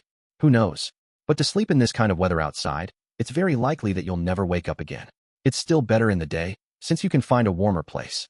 Sigh, "But this will make us lack the time or strength to look for jobs." The man lit a cigarette and sucked at it delightfully, as though he had some of his strength restored, and he walked beside Klein. It was uncertain if his destination was at the end of the fog or somewhere deep into the fog. Klein had no intention of exchanging pleasantries and was about to speed away from him when he saw the man, who had spoken clearly, bend down and pick up a dark object from the ground. It looked like an apple core that had been nibbled clean. The man swallowed his saliva before stuffing the dirt-covered fruit core into his mouth. He chewed it until it was mashed up before swallowing it down with great familiarity. Nothing was left. Looking at Klein's surprised eyes, he wiped his mouth, shrugged his shoulders, and smiled bitterly. "I haven't eaten in almost 3 days." This sentence struck Klein's heart, causing him to feel indescribably moved. He silently sighed and said with a smile, "Sorry, I didn't introduce myself just now. I'm a reporter, and I'm currently writing about homeless people. Can I interview you? Let's go to the cafe up front." The man froze for a moment before he smiled and said, "No problem. It's much warmer inside than on the streets. If you can stay a little bit longer after the interview and let me sleep inside for half an hour. No, 15 minutes. That would be even better." Klein turned Agape, momentarily at a loss for words. He just silently led his interviewee into the budget cafe at the end of the street. The tables and chairs in the coffee shop were quite greasy. Due to the walls and windows inside, there were quite a few guests. The average temperature was indeed much higher than the streets. The man scratched his throat, concealing his Adam's apple that was squirming from the fragrance. Klein motioned for him to sit down and went to order 2 large cups of tea, a plate of lamb stewed with young peas, 2 loaves of bread, 2 pieces of toast, a serving of low-quality butter, and a serving of artificial cream for a total of 17.5 pence. "Have some food to eat. We'll have the interview after you eat your fill." Once the food was ready, Klein carried them back to their table. "This is for me?" the man asked with anticipation and surprise. "Except for a piece of toast and a cup of tea, the rest is yours." Klein smiled in response. The man wiped his eyes and said with a slightly choked voice, "Why, you truly are a kind-hearted person. after starving for so long. Make sure not to eat too quickly, Klein warned. I know. I had an old buddy who died just like that. The middle-aged man worked hard at eating at a slower pace, occasionally lifting his cup of tea and gulping it down. Klein easily finished the toast and watched quietly, waiting for the man to finish his meal. Phew, I haven't eaten until I was this full in 3 months. No, half a year. In the workhouse, the food they give is just enough. After a while, the man put down his spoon, leaving empty plates in front of him. Pretending to be a journalist, Klein asked casually, "How did you become a vagabond?" "It was bad luck. I was originally a worker leading quite a good life. I had a wife, 2 cute children, a boy and a girl, but a few years ago, an infectious disease took them away, and I also stayed in the hospital for a long period of time, losing my job, my wealth, and my family in the process. From then on, I often couldn't find a job, and I didn't have any money to rent a house or buy food. All I could do was wander on the different streets and in certain parks. This made me very weak, making it harder for me to find a job." The man spoke with a hint of nostalgia and sadness in his numbness. He took a sip of his tea, sighed, and spoke again. "I can only wait for an opportunity to enter the workhouse, but as you know, every workhouse only takes in a limited number of people. With good luck, and if I queue up in time, I can spend a few days in peace, recover my strength a little, and then find a temporary job. Yeah, temporary. Soon, I'll be jobless again, and the previous process will be repeated. I have no idea how much longer I can last like that. I should have been a good worker." Klein thought for a moment and asked, "How many cigarettes do you have left?" "Not many left." The middle-aged man smiled bitterly. "This is the last of my assets, the only thing I have left after I was chased out by the landlord. One can't bring them into the workhouses, but I'll secretly hide them in the seams of my clothes. I'll only take one out to smoke during my worst hardships so that I can have some hope. I don't know how long I can last, but let me tell you, I was a good worker back then." Klein wasn't a professional journalist and was momentarily at a loss on what to ask.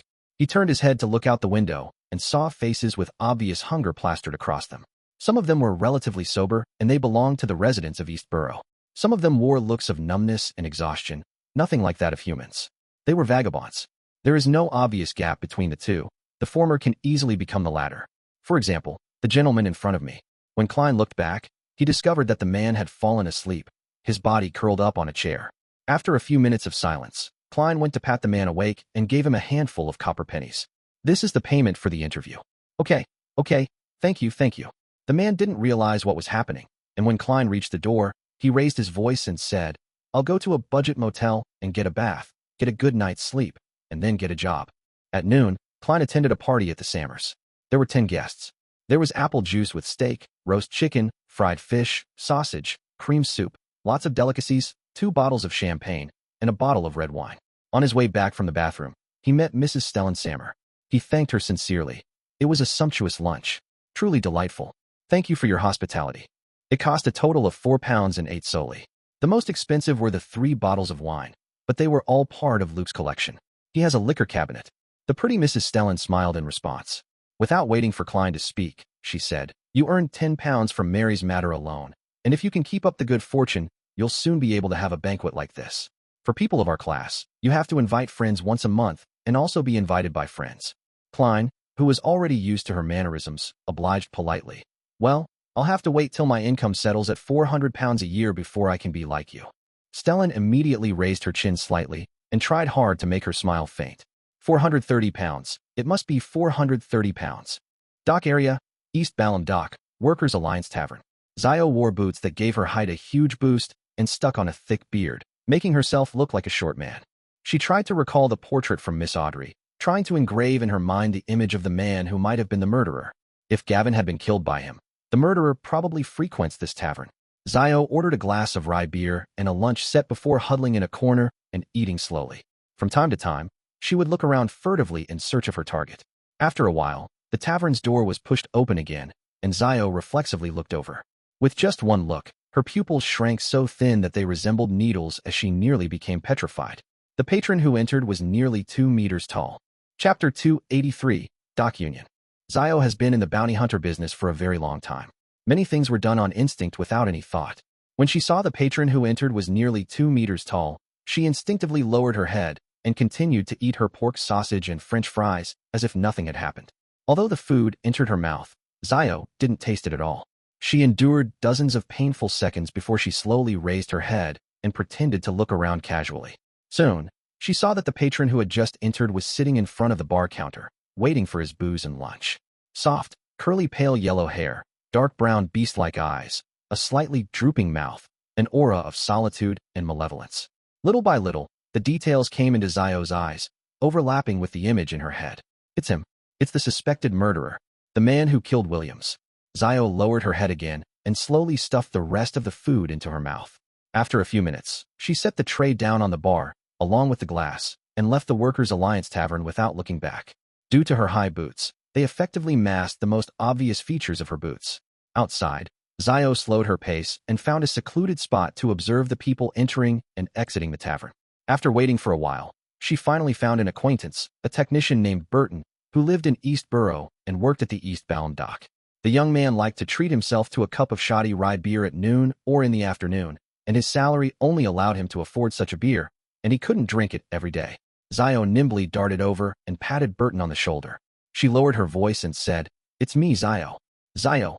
Burton looked up and down at the short man and nearly failed to recognize him as the famous arbiter Zio Derrick of the streets of East Borough. "I have something to ask you." Zio pointed to a nearby corner. Burton followed in puzzlement, only to come to a realization when he arrived in a secluded corner. "Are you doing a bounty mission?" He had heard that Zio was also a bounty hunter. "Yes." Zio nodded perfunctorily, fished out 5 pennies, and tossed them around. "Do you know that tall man at the tavern?" "You mean the one that's this tall, has pale yellow hair, and wears a fierce look?" Burton gestured. "Yes." Zio took out the folded portrait and unfolded it. "You have to be sure. That's him. He's been coming to this tavern often for the past 2 to 3 months. I've never seen him before that. He's very fierce, completely unreasonable, and he's good at fighting. It's best that you don't provoke him." Burton glanced at the portrait carefully and gave some sincere advice. "Yeah, when I saw that person just now, it was just like my encounter with a ferocious beast when I was young. I felt that I was in danger and wasn't a match for him, so I had to immediately avoid him." Zio secretly exhaled and asked, "Do you know anyone he's in close contact with?" "No idea. He's not very sociable, and he seldom speaks. We don't even know what his name is. We have given him a nickname, Giant." Burton curled his lips and shook his head. Zio thought for a while before asking again, "Where else have you met him, besides the tavern?" "You can ask your friends the same question. Remember, it has to be a trusted friend." Burton recalled and said, "When I went to the dock union to do some work, the eastbound docks dock union, I would occasionally see him appear there." "Zio, why aren't you a member of the union? You're so just, and those guys not only charge us 1.5 solely a week, but when the other docks go on strike, they'll pay us half our salary just because we have to support our families. Lord, let's just forget about it. In order to live a good life, we must help each other. However, once they organize a strike, they'll come to an agreement with the lawyers sent by those rich people. Our situation doesn't improve at all." Stop. Zio lowered her right palm and said, "Apart from that, have you seen Giant anywhere else?" "No, my friends probably haven't either. After all, we often discuss him in private," Burton answered in a firm tone. Zio didn't say anything more and gave him 5 copper pennies. "Drinks on me. Don't tell anyone about what I just asked. It'll be very dangerous." Before she finished her sentence, she had already turned around the corner and headed towards the dock union located at eastbound dock. About 10 minutes later, Zio saw the 2-story yellow building. She wore her canvas coat inverted and exposed the patches beneath, instantly transforming herself from a short worker to a vagabond. Zio looked at the homeless people huddled around the corner, pinched her nose, and went over to sit down beside them. She glanced at the dock union on the opposite side of the street, where people were coming in and out. As the minutes passed, Zio endured the cold and the harsh environment while tenaciously observing the situation around the dock union and the surrounding area. She clearly remembered Williams's insistence on drinking, and she also remembered how she felt when she saw the newspaper that fateful day. These feelings made her even more patient than usual. At that moment, about 8 people came out of the dock union, and they headed for the cafe across the street to have lunch in groups. Zio narrowed her eyes and carefully scanned every passerby to confirm their appearance. There's no one suspicious. Zio was about to look away and wait for the next batch of people when the door to the coffee shop creaked and was pulled open as the heat from within rushed out. A man couldn't help but take off his gold-rimmed glasses and wipe away the fog with his sleeves. Zio gave him a casual glance, and her gaze suddenly froze. Those eyes, that mouth, it always had that taunting smile. Lenevis? Zio jerked her head back, not daring to look again. The man from before had bronze skin and short hair, and his face was craggy. He was very different from the portraits, except that his eyes and mouth gave her a familiar feeling. It was the feeling of taunting everyone. Is it Lenevis? Can it be Lenevis? Zio bowed her head and stared at the flagstones on the street. At the Sammers, after a sumptuous lunch, the hosts and guests gathered in the activity room to chat, and they agreed to play Texas together. Interesting rumors and humorous stories echoed intermittently as Klein maintained his smile, interjecting from time to time. He also saw the Sammer family's 2 children entering and exiting energetically. And next to him, Jurgen Cooper wore his usual serious expression, occasionally providing legal advice for the discussion. Klein smiled, turned his body slightly, and asked in a low voice, "Are you bored?" "No, their topics are very interesting." Jurgen nodded seriously. Klein was stunned and blurted a question. "Then why don't you laugh?" Jurgen frowned slightly and looked at him in puzzlement. "Why are you smiling?" Klein's mouth twitched, not knowing how to respond. He was about to make a joke about how much Jurgen was like his cat Brody, forever so serious, when suddenly he heard a series of ethereal pleas. "Female, Miss Justice has found useful information, so quickly, based on the clue I gave her." Klein stood up and slightly bowed. "I need to use the bathroom." In the bathroom, Klein locked the door, took 4 steps counterclockwise, and went above the gray fog. His judgment was very accurate, as the plea came from Miss Justice. Klein suddenly felt nervous as he emanated his spirituality in anticipation and seriousness to listen to her words. After the usual honorable name, Justice recounted truthfully. "They discovered the clue you provided at the Workers' Alliance Tavern in the Pier District's East Balham Dock. The person's nickname is Giant. After tailing the Giant and figuring his in and outs, they discovered a person suspected to be Lenevis at the East Balham Docks dock union. Temporarily, they don't dare to approach Lenevis because Giant is very powerful and dangerous. They can only continue waiting for an opportunity. In the meantime, they've also asked if they could notify the police and collect the bounty after confirming that it's Lenevis. Lenevis has a very powerful and dangerous helper. Does he have any other helpers? Is there a faction backing him? Why did he kill so many people? What was he planning to do by being in the dock union?" A series of questions flashed through Klein's mind, making him feel that things were much more complicated than he had expected. As for the last request, his answer was undoubtedly yes. He would even suggest to the other party that they should inform the Church of the Evernight Goddess directly, because there was a possibility of the police leaking the information. Getting the Nighthawks of the Church of the Goddess to kill Lenevis is also a form of revenge. Klein silently murmured to himself. He had a strong urge to immediately confirm that the man was Lenevis, lest things changed because he waited too long. He took a deep breath, suppressed his emotions, and undid the spirit pendulum around his wrist on his sleeve. There is danger going to the dock union for confirmation. Closing his eyes and chanting 7 times, Klein opened his eyes and looked at the topaz pendant. He discovered that it was motionless, completely still. The divination failed? Klein immediately frowned. He changed the sentence he used, changed the divination method, but they all resulted in a failure. After some careful thought, he thought of 3 reasons. First, there wasn't enough information to make a divination. Second, Lenevis wasn't at the dock union, making it difficult for the divination to succeed. And third, Lenevis was just like in Zangwill, who had items that could shield against divination. An item to shield against divination. A benefit he obtained from that god-spawn ritual? A little godhood of the true creator? Klein thought for a few seconds, then decided that no matter what, he had to make a trip to the dock union. There were certain things that needed to be done even though danger was a certainty. If the 2 ladies were able to observe secretly without being seen, so can I. I only need to meet with Lenevis once, and I can confirm it with divination. Of course, I can't be rash. I have to prepare in advance. For example, I have to send the all-black eye above the gray fog and not carry it with me. That's to prevent the spiritual corruption of the true creator from resonating with his godhood. Another example, I should elevate my height so that the Giant wouldn't be able to recognize me as the passerby from last night from my figure. For example, I should find a suitable and sufficient reason to not arouse suspicion. Yes, I can pretend to be a reporter and head there for an interview. I'll visit Mike Joseph later and borrow his false reporter identification. The corner of Klein's mouth slowly curled up as he blanketed his body with his spirituality before descending back into the real world. Chapter 284, Instinctive Trembling. 3 in the afternoon at the dock union in East Balham Dock. Klein wore a thick sweater, a tan jacket, and a simple cap that brought him closer to the usual investigative reporters in style rather than the ones who attended banquets and interviewed people of status from time to time. Such a costume had cost him an extra £1.10 solely. At that moment, he was wearing gold-rimmed glasses, and his hair was neatly combed back, gleaming with the luster of hair oil.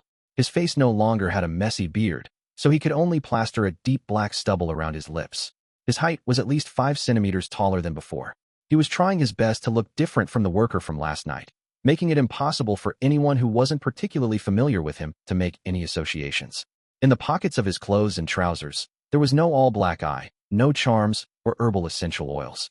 There was only a deck of tarot cards, a stack of notes, a fountain pen, a wallet, some change, a bunch of keys, and false reporter identification documents.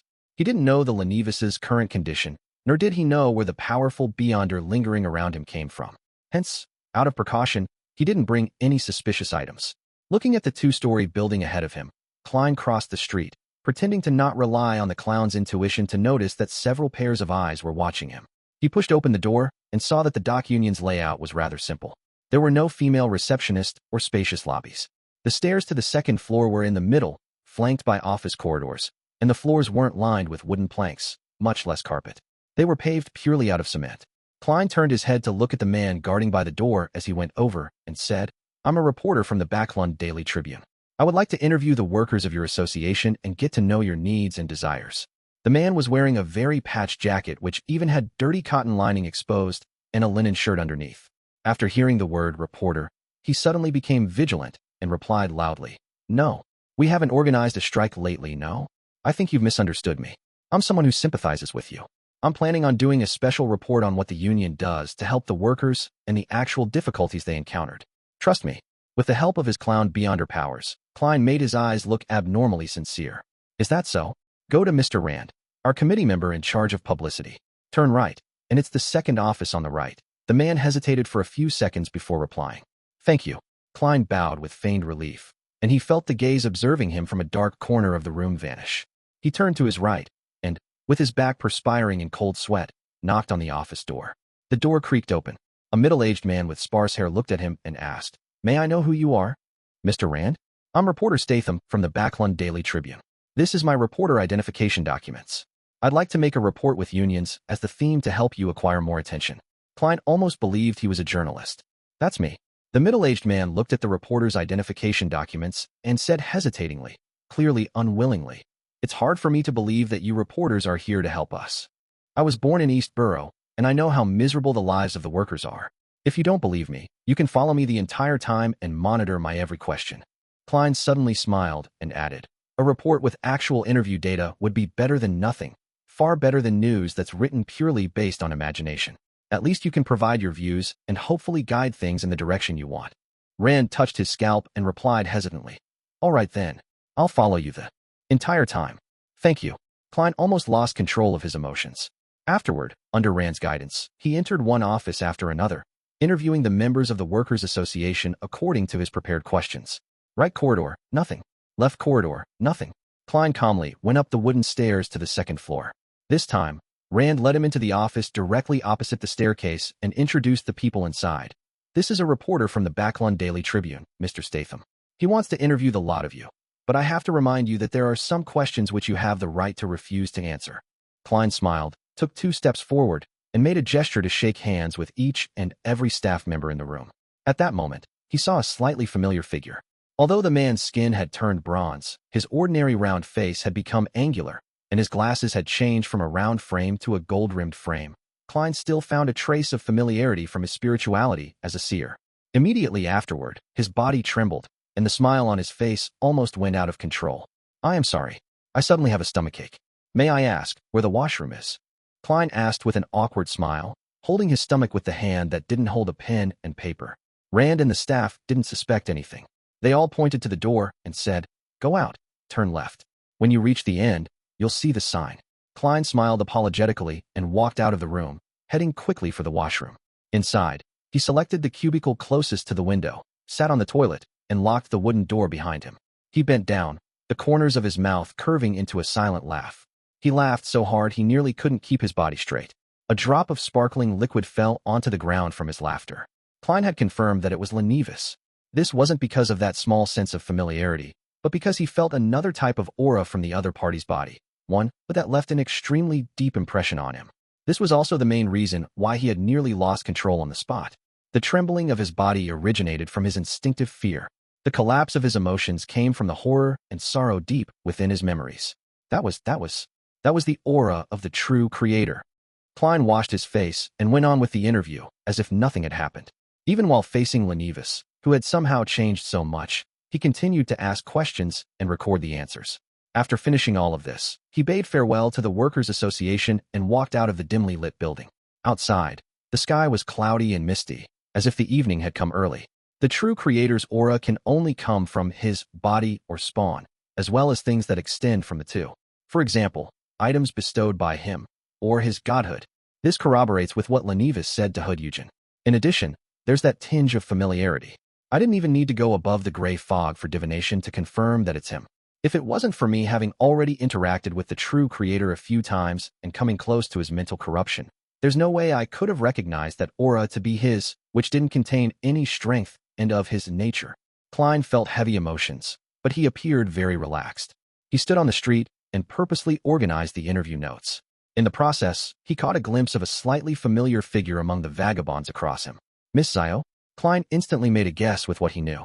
He didn't stop, and he put away the notes before walking towards the tracked public carriage station. At this moment, a horse carriage suddenly stopped in front of him. We meet again. Sitting in the carriage was a thin, elegant, middle-aged gentleman with white hair at his temples. He was the great detective who was helping the police investigation, Isengard Stanton. As for Klein, he didn't look any different than usual. He was just a little taller and had changed into a new set of clothes. What a coincidence. I was just thinking about the last time I interviewed you, Klein answered deliberately. Isengard suddenly understood and changed the subject with a smile. I'm here to investigate a case. The death of Sibber has been eliminated and I'm in charge of it. Her death is very close to East Balham Dock. So it's indeed a copycat crime? Klein feigned ignorance. After exchanging a few pleasantries, he got into the tracked public carriage.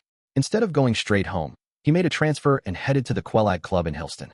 In the club's lounge, he quickly went above the gray fog to confirm that no one was following him. Only at this step did Klein completely relax and feel some lingering fear.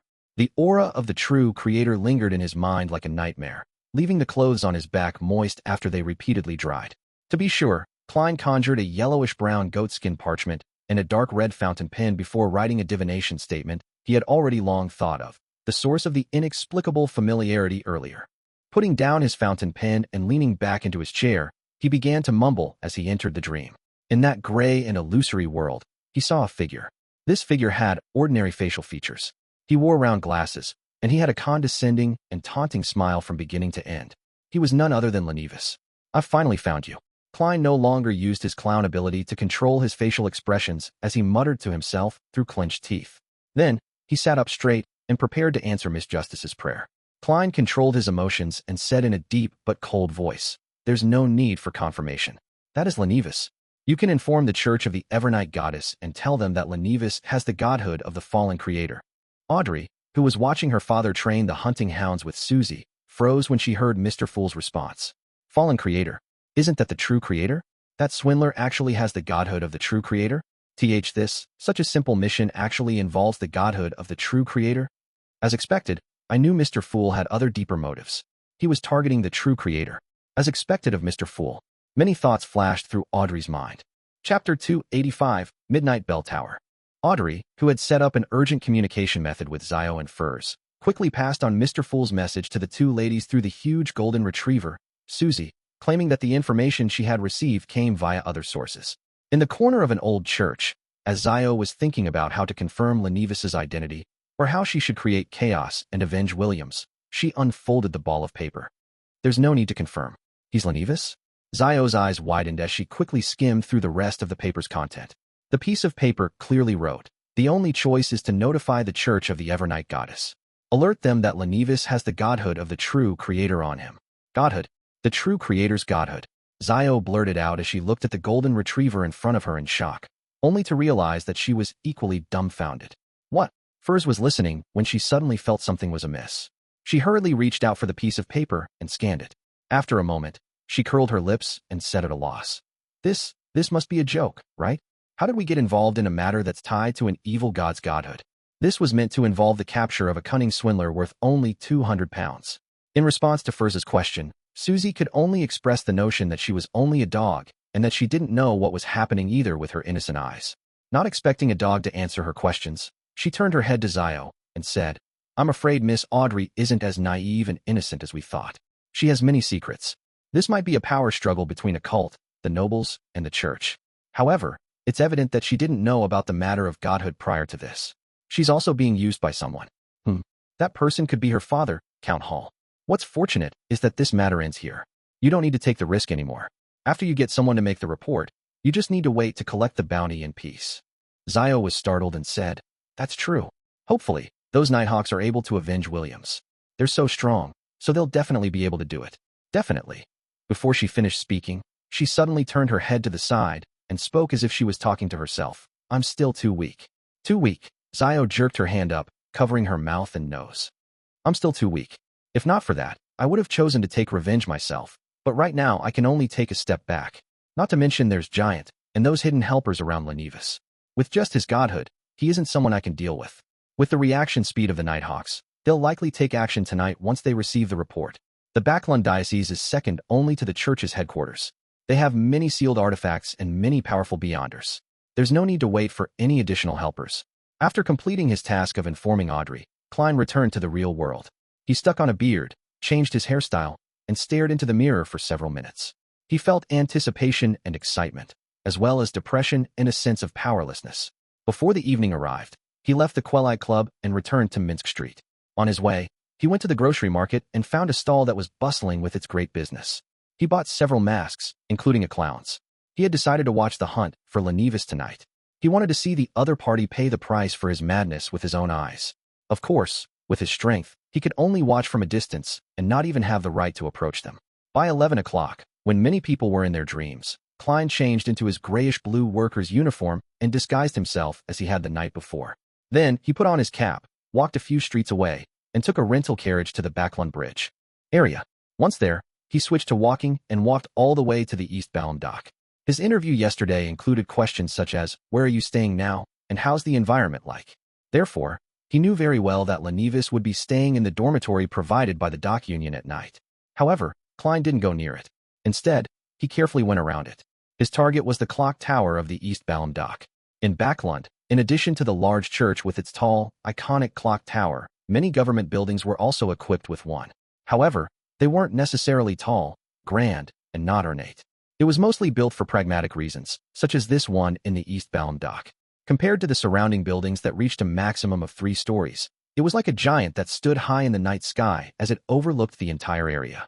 Klein easily entered the interior of the clock tower and went up the endless flight of spiral stairs as he moved quickly in the darkness. Finally, he arrived at his destination. He arrived at the top of the gigantic wall clock.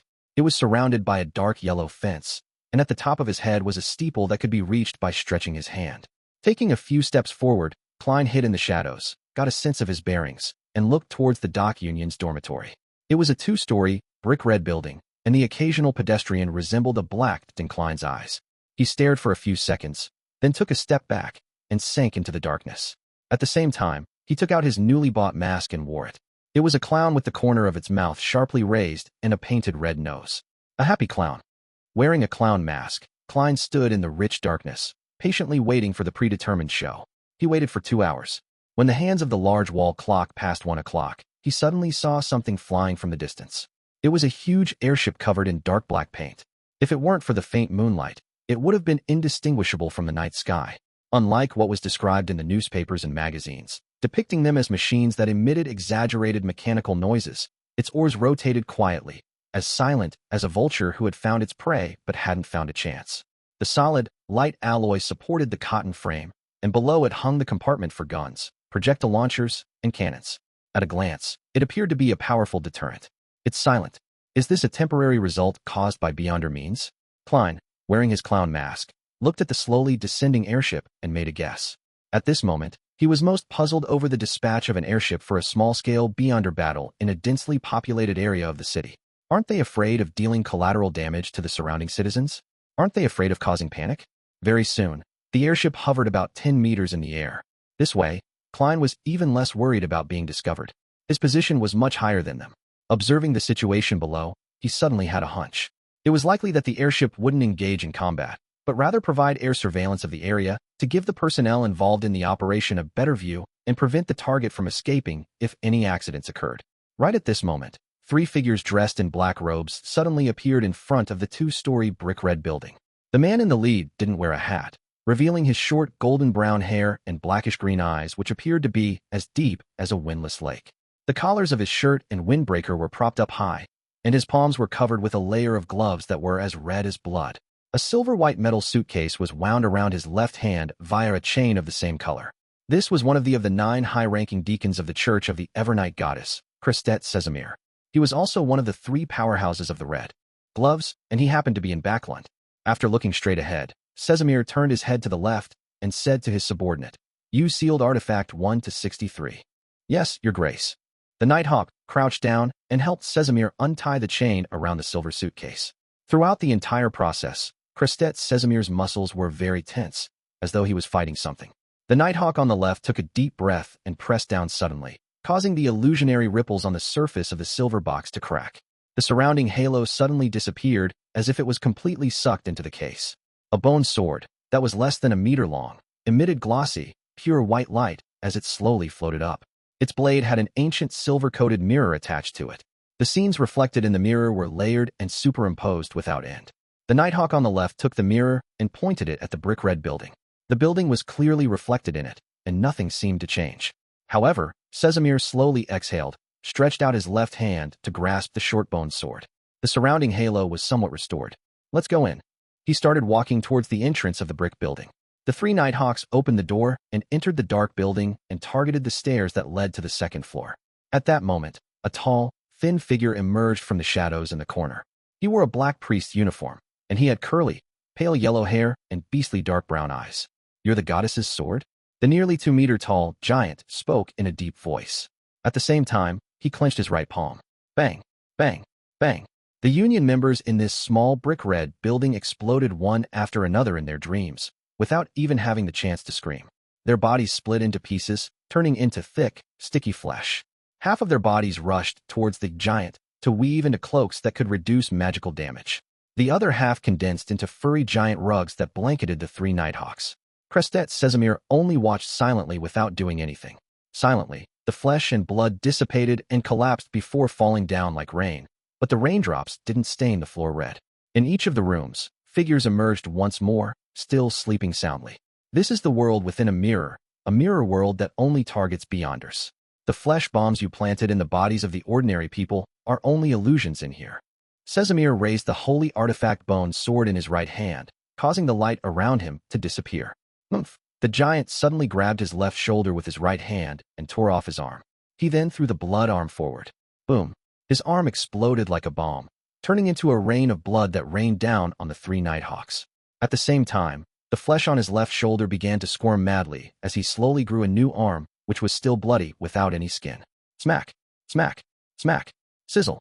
The blood-colored raindrops accurately avoided Sesamir and the others before falling to the ground and quickly corroding into deep, dark traces. But no matter how hard they tried, they always missed the 3 Nighthawks by a hair's breadth, as if they were fated to do so. My enemies aren't always lucky enough. The corners of Sesamir's mouth curled up, and with a slip of his foot, he instantly appeared in front of Giant. Giant's eyes narrowed as his body suddenly melted like a candle, turning into sticky flesh and blood that quickly seeped into the floor. Sesamir immediately kneeled and plunged the holy artifact bone sword into the ground. No! In the rich darkness, a roar filled with pain and horror instantly sounded, and it was immediately swallowed up by tranquility and serenity. Sesamir stood up and drew out the bone sword.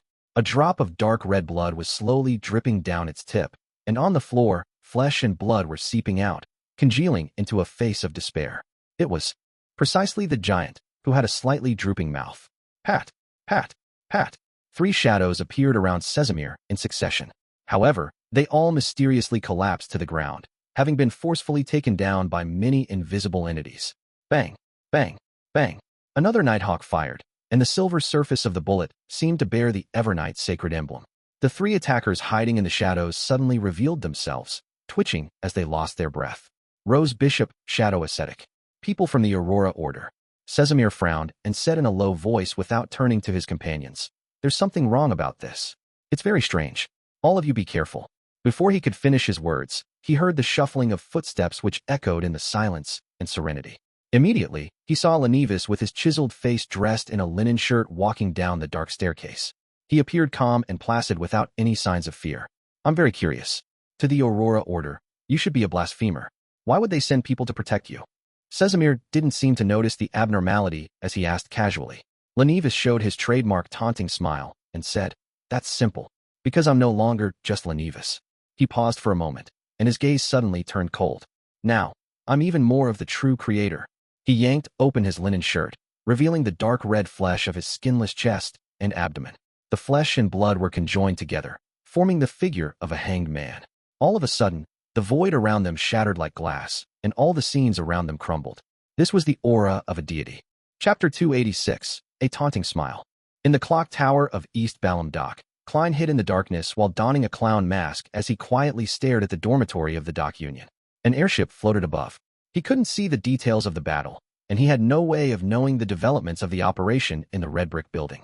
All he could do was endure and determine the situation by observing the changes in the surroundings and the occasional black that passed by. Just then, he saw all the gas lamps in the area extinguish. All of them had been extinguished. It was pitch black there. Right on the heels of that, a feeling that left an extremely deep impression on him exploded from the small red brick building. Even from a long distance away, Klein couldn't help but tremble all over. His legs went soft, and he bent his waist. It was the feeling of being looked down upon, a feeling that repressed one's spirit. It was a feeling that was impossible to resist or face. No, don't look directly at God. In his adrift thoughts, Klein seemed to recall the time when he was in the hall of the Blackthorn Security Company. It was like when he was about to activate his spirit vision to probe the mental state of Megos and the baby in her womb. That feeling was exactly the same as it was now. No, it's even more extreme and terrifying right now. How could this be?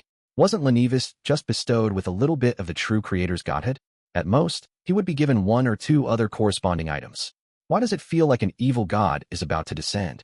Before Klein could shake off the trembling of his body and the numbing of his thoughts, he suddenly felt a deep, serene, and profound darkness engulfing the feeling that couldn't be looked at, probed, or resisted. The two sensations were obliterated at the same time, causing the gas lamps in the surrounding area to light up once again. The airship, which couldn't stop itself from plummeting, floated back up again. Everything seemed to return to its original state, without the slightest change. But Klein didn't believe that everything was over. He stood up with all his might, knowing that something important had happened in the red brick building. The feeling that exceeds a beyonder, at a fundamental level, is no longer there, nor is there the feeling of the descent of an evil god. This means that the true creator or Lenivis's plot has failed. However, the Nighthawks must have suffered some sort of serious blow as well. They might not even have much strength left. At that moment, Klein's heart stirred. He quickly took out the spirit pendulum inside his left sleeve, holding it with one hand as he said in a low voice, "Lenivis is no longer dangerous at the moment." After quickly repeating it 7 times, he opened his eyes and saw that the topaz pendant was rotating counterclockwise. However, its frequency wasn't fast, and its amplitude wasn't large. This showed that Lenivis was still a dangerous man, but to a lesser degree. What caught Klein's attention was something else. The divination hadn't failed again. This meant that Lenivis had been separated from the godhood bestowed upon him by the true creator. A cold wind blew, seeping deep into Klein's bones, causing him to shiver. He felt as if an electric current had instantly drilled into his brain from the soles of his feet. Maybe I can do something. He suddenly had this thought and no longer hesitated. He took 4 steps counterclockwise in the dark clock tower and went above the gray fog. Without wasting any time, he sat down and conjured a piece of yellowish-brown goatskin parchment and wrote a divination statement. Lenivis's escape route. Klein leaned back, quickly chanted the statement, and entered a deep dream. In that illusory, separated, misty world, he saw the slush-filled sewers with their dark, dirty tunnels and rusty metal pipes. It was cramped and sealed. It's the sewers. Klein immediately woke up, enveloped his body with spirituality, and descended into the gray fog. As soon as he returned to the real world, he took a few steps back and came to the side of the clock tower that faced away from the airship. Klein didn't walk down the spiral stairs, but instead somersaulted over the dark yellow fence. With the help of the platform, the bulging spots, and the decorations on the surface of the building, he jumped down level by level. His body was so balanced it was as though he was walking on the ground. In a very short period of time, his feet stepped on the thick flagstones on the street. Inside the small red brick building, 2 Nighthawks wearing red gloves had collapsed by the door unconscious. The ancient silver-plated mirror had rolled to a corner, but it was no longer special. It no longer looked anything like a Grade 1 sealed artifact. However, one could clearly feel that it was recovering bit by bit. Crestet Sesamir was kneeling at an intersection. A stream of tear-like blood streaked down the corners of his eyes.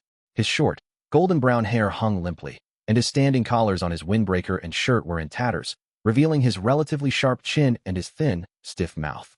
Gasping for air, a distorted, semi-illusory, and translucent face appeared on each of his teeth. Sesamir braced himself with his left red-gloved hand on the ground. With difficulty, he straightened his neck and looked straight ahead. Directly in front of him was the staircase to the second floor, above which stood Lenevis, who had his linen shirt completely unbuttoned. Lenevis stood very straight, with the pure white, smooth-boned sword stuck in his chest. The skinless flesh no longer formed the outline of the hanging man's figure, leaving behind a void. Vaguely, one could even see his back through the hole in Lenevis's body. Lenevis moved with great difficulty before suddenly laughing loudly. He said with a maniacal laugh, "Ha ha, ha ha. Thank you. I really need to thank you. For real. Look at my sincere eyes. I really want to thank you. If you hadn't discovered me and arrived in time, I would truly become the vessel of the true Creator when he descends in a few months. When that happens, how different would it be from dying?" Sesamir was stunned when he heard that. He refused to believe that the person who had his crutch destroyed thanks to his hard work would be so happy. At that moment, he wished to stand, but he couldn't. He was also powerless to resist. When Lenevis saw his confusion, he coughed and said with a smile, "Do you know, to people like me, it's the most miserable thing when there's no one to share a great accomplishment that I'm proud of." Cough. When I was in Tingen City, I was deceived by the true Creator who not only initiated the descent of his spawn, but he also secretly planted a sapling in my body. No, I even believe that Magos' child was just his ruse. He didn't even get the members of the Aurora Order to protect her to divert attention. It was as though he knew from the beginning that the ploy would end in failure. His true descent was set up inside me. The godhood he bestowed upon me suddenly combined with the sapling in my body after I reached Backland. Haha, can you imagine that? I was being replaced bit by him. In the end, I would become the true Creator. Before I came up with a solution, I was found by the members of the Aurora Order through the godhood. Thankfully, they're all lunatics with simple brains. Haha, there are always so many fools. Cough, cough, cough. Lenevis spat out a mouthful of foul blood, seemingly recovering some of his mobility. He took a difficult step forward, and his chiseled face suddenly turned soft for some unknown reason as he began resembling his original self. Lenevis reached out to the staircase's handrail and laughed tauntingly. Thankfully, if the true Creator wishes to fully descend and completely replace me, he'll need large amounts of pessimism, despair, numbness, resentment, and primitive evil. Only Backland, only East Borough, the factory and dock area, could satisfy his requirements. This gave me a chance to interact with others. I knew that it was unrealistic to report this to the police simply through the people I interacted with, because the people I come in contact could very well be members of the Aurora Order. I initially wanted to instigate a strike to get the police to notice me, but I was warned by someone from the Aurora Order. After being tortured, I could only hastily end it. I acted as though I was on the brink of losing control and had gained the opportunity to head into the sewers to vent. During this process, I secretly used my blood to corrupt the creatures living in there, turning them into terrifying mutated monsters. Unfortunately, before you could fully investigate the reason behind it, it was discovered by the Aurora Order. Apparently, a member of theirs died under a mutated monster. Sigh, now that I no longer have the godhood or the sapling, my blood no longer has such effects. After that, I was controlled even more strictly, but I still found an opportunity. I killed a prostitute and used the cruelest method to attract the attention of the police. But who would have thought that the people of the Aurora Order would disguise the case as part of series of serial murders? I still failed to receive the rescue I needed. Out of similar opportunities, I could only use a more ingenious method. I took the initiative to request for the fiercest, craziest, most radical member of the Aurora Order to watch me, and this suited their thoughts. Hee, can't they use their brains? Such a lunatic would get into trouble at any moment. As expected, you guys came. Phew. At that moment, Lenevis exhaled and began to move his body, as if he had finally gotten rid of the remnant effects. He pulled out the holy bone sword from his chest and said regretfully, "What a pity. I can't take it with me. Otherwise, I would be quickly tracked and found by you." After the pure white bone sword completely separated from his body, not a single drop of blood remained from the exaggerated wound. The part that had disappeared didn't seem to belong to Lenevis. Lenevis pressed his right hand against his chest, bowing as he faced Crestet, Sesamir, and company. The people on the airship outside should be recovering soon. I can't stay any longer. Thank you very much. Although you're all very stupid, you still ultimately helped me. It's an honor for foolish bastards like yourselves. Having said this, he straightened his body and smiled tauntingly. Goodbye, foolish Nighthawks. Use your lives to send me off. Grasping the bone sword in his hand, he abruptly took a few steps forward, attempting to stab at Crestet Sesamir. But at that moment, his eyelids began to grow heavy. as he felt like collapsing into a slumber. So you still have some strength. This is troublesome. Lenivis bit his tongue gently and suddenly threw the holy bones sword at the unconscious Nighthawk by the door. No.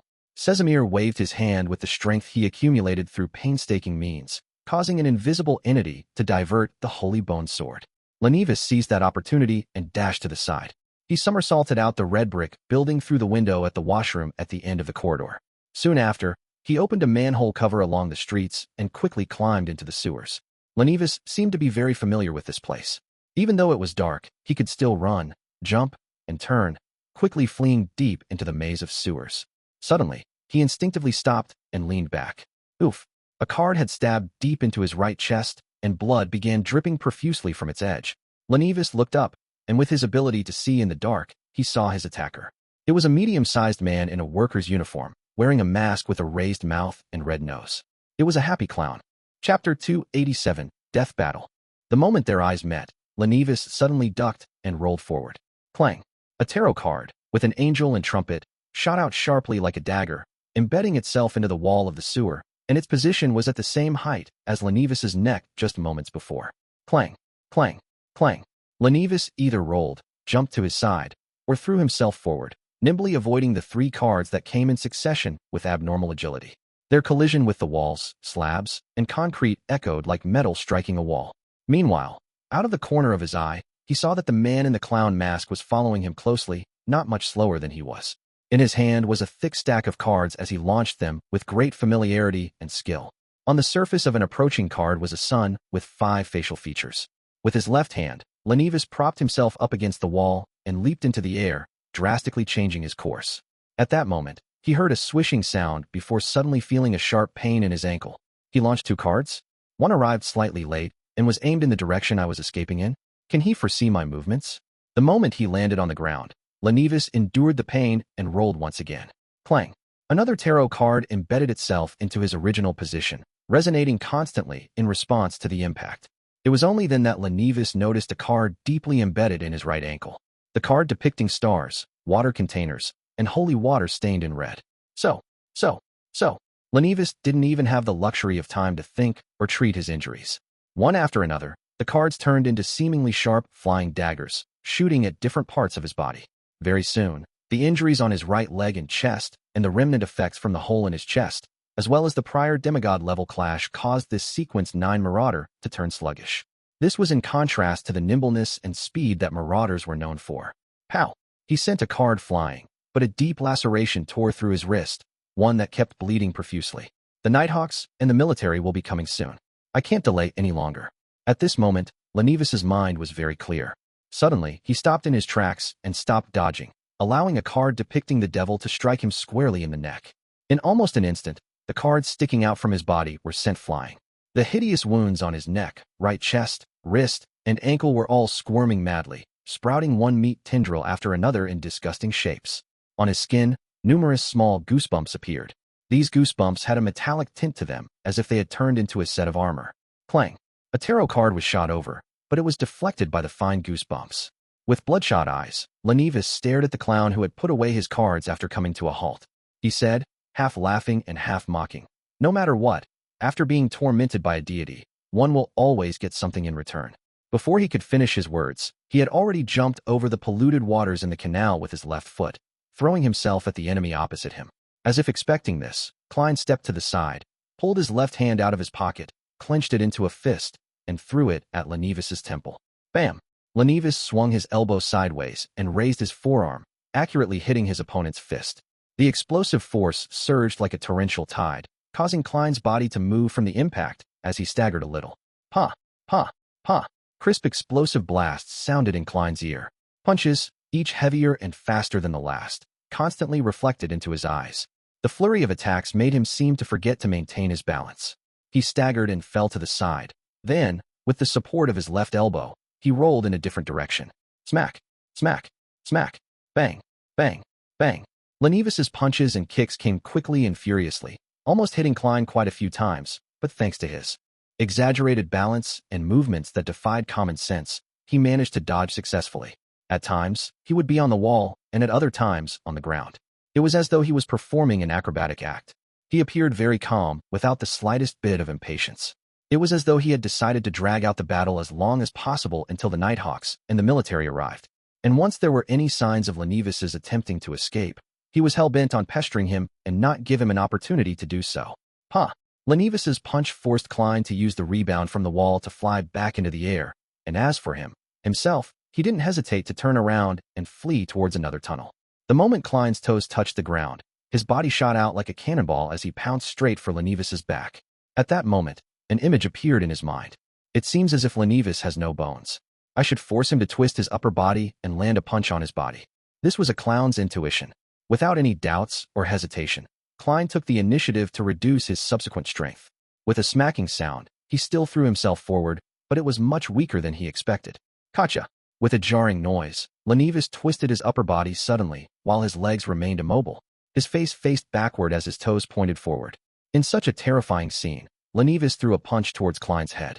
The force of the punch was so strong that even the air produced an explosive boom. Boom.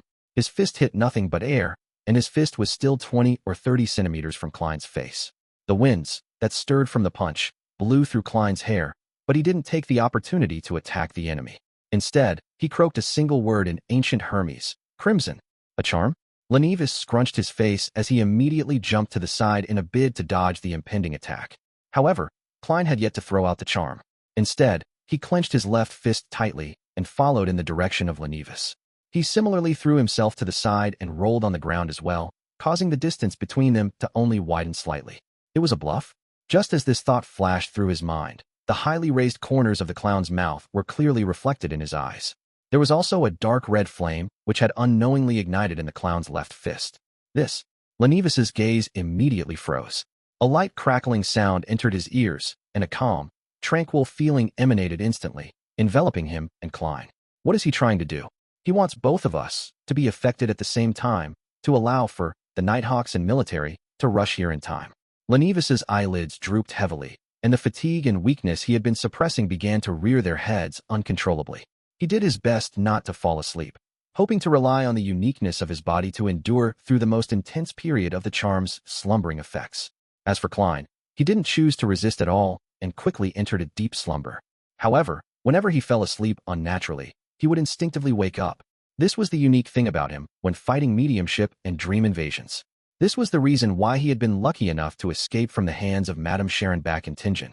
In the fight just now, after throwing his cards proved ineffective, he immediately took out the slumber charm and gripped it tightly in his palm, waiting for the opportunity to affect himself and his enemy. In just a split second, he forcibly broke free from the abnormal state of mind in his dream. The figure of the staggering Lenevis was clearly reflected in his eyes. Phew! Klein suddenly became very calm, as though what was before him was nothing but a target. He took a deep breath, turned his waist, and pulled back his shoulder before thrusting his fist forward with all his strength. Bam! Gotcha! His fist landed ruthlessly at Lenevis's throat, breaking his bones and splattering his flesh. Lenevis took 2 steps back and leaned against the wall. That intense pain finally allowed him to extricate himself from the slumbering effects, but the fine iron-colored goosebumps on his body were all gone. After Klein's punch landed, he reached into his pocket with his left hand and pulled out 2 cards. So. The 2 cards each stabbed into an eye as scarlet liquid gushed out. Lenevis surprisingly endured the pain without letting out a tragic cry. Instead, he abruptly threw himself forward in a bid to make his last stand. Klein didn't take advantage of the situation to attack. Having long expected this, he turned his body to the side and took a step back. Right on the heels of that, while seizing the moment when Lenevis's fell forward, he took 2 steps and arrived behind him. He reached out with his arms and grabbed his enemy's neck. Gotcha!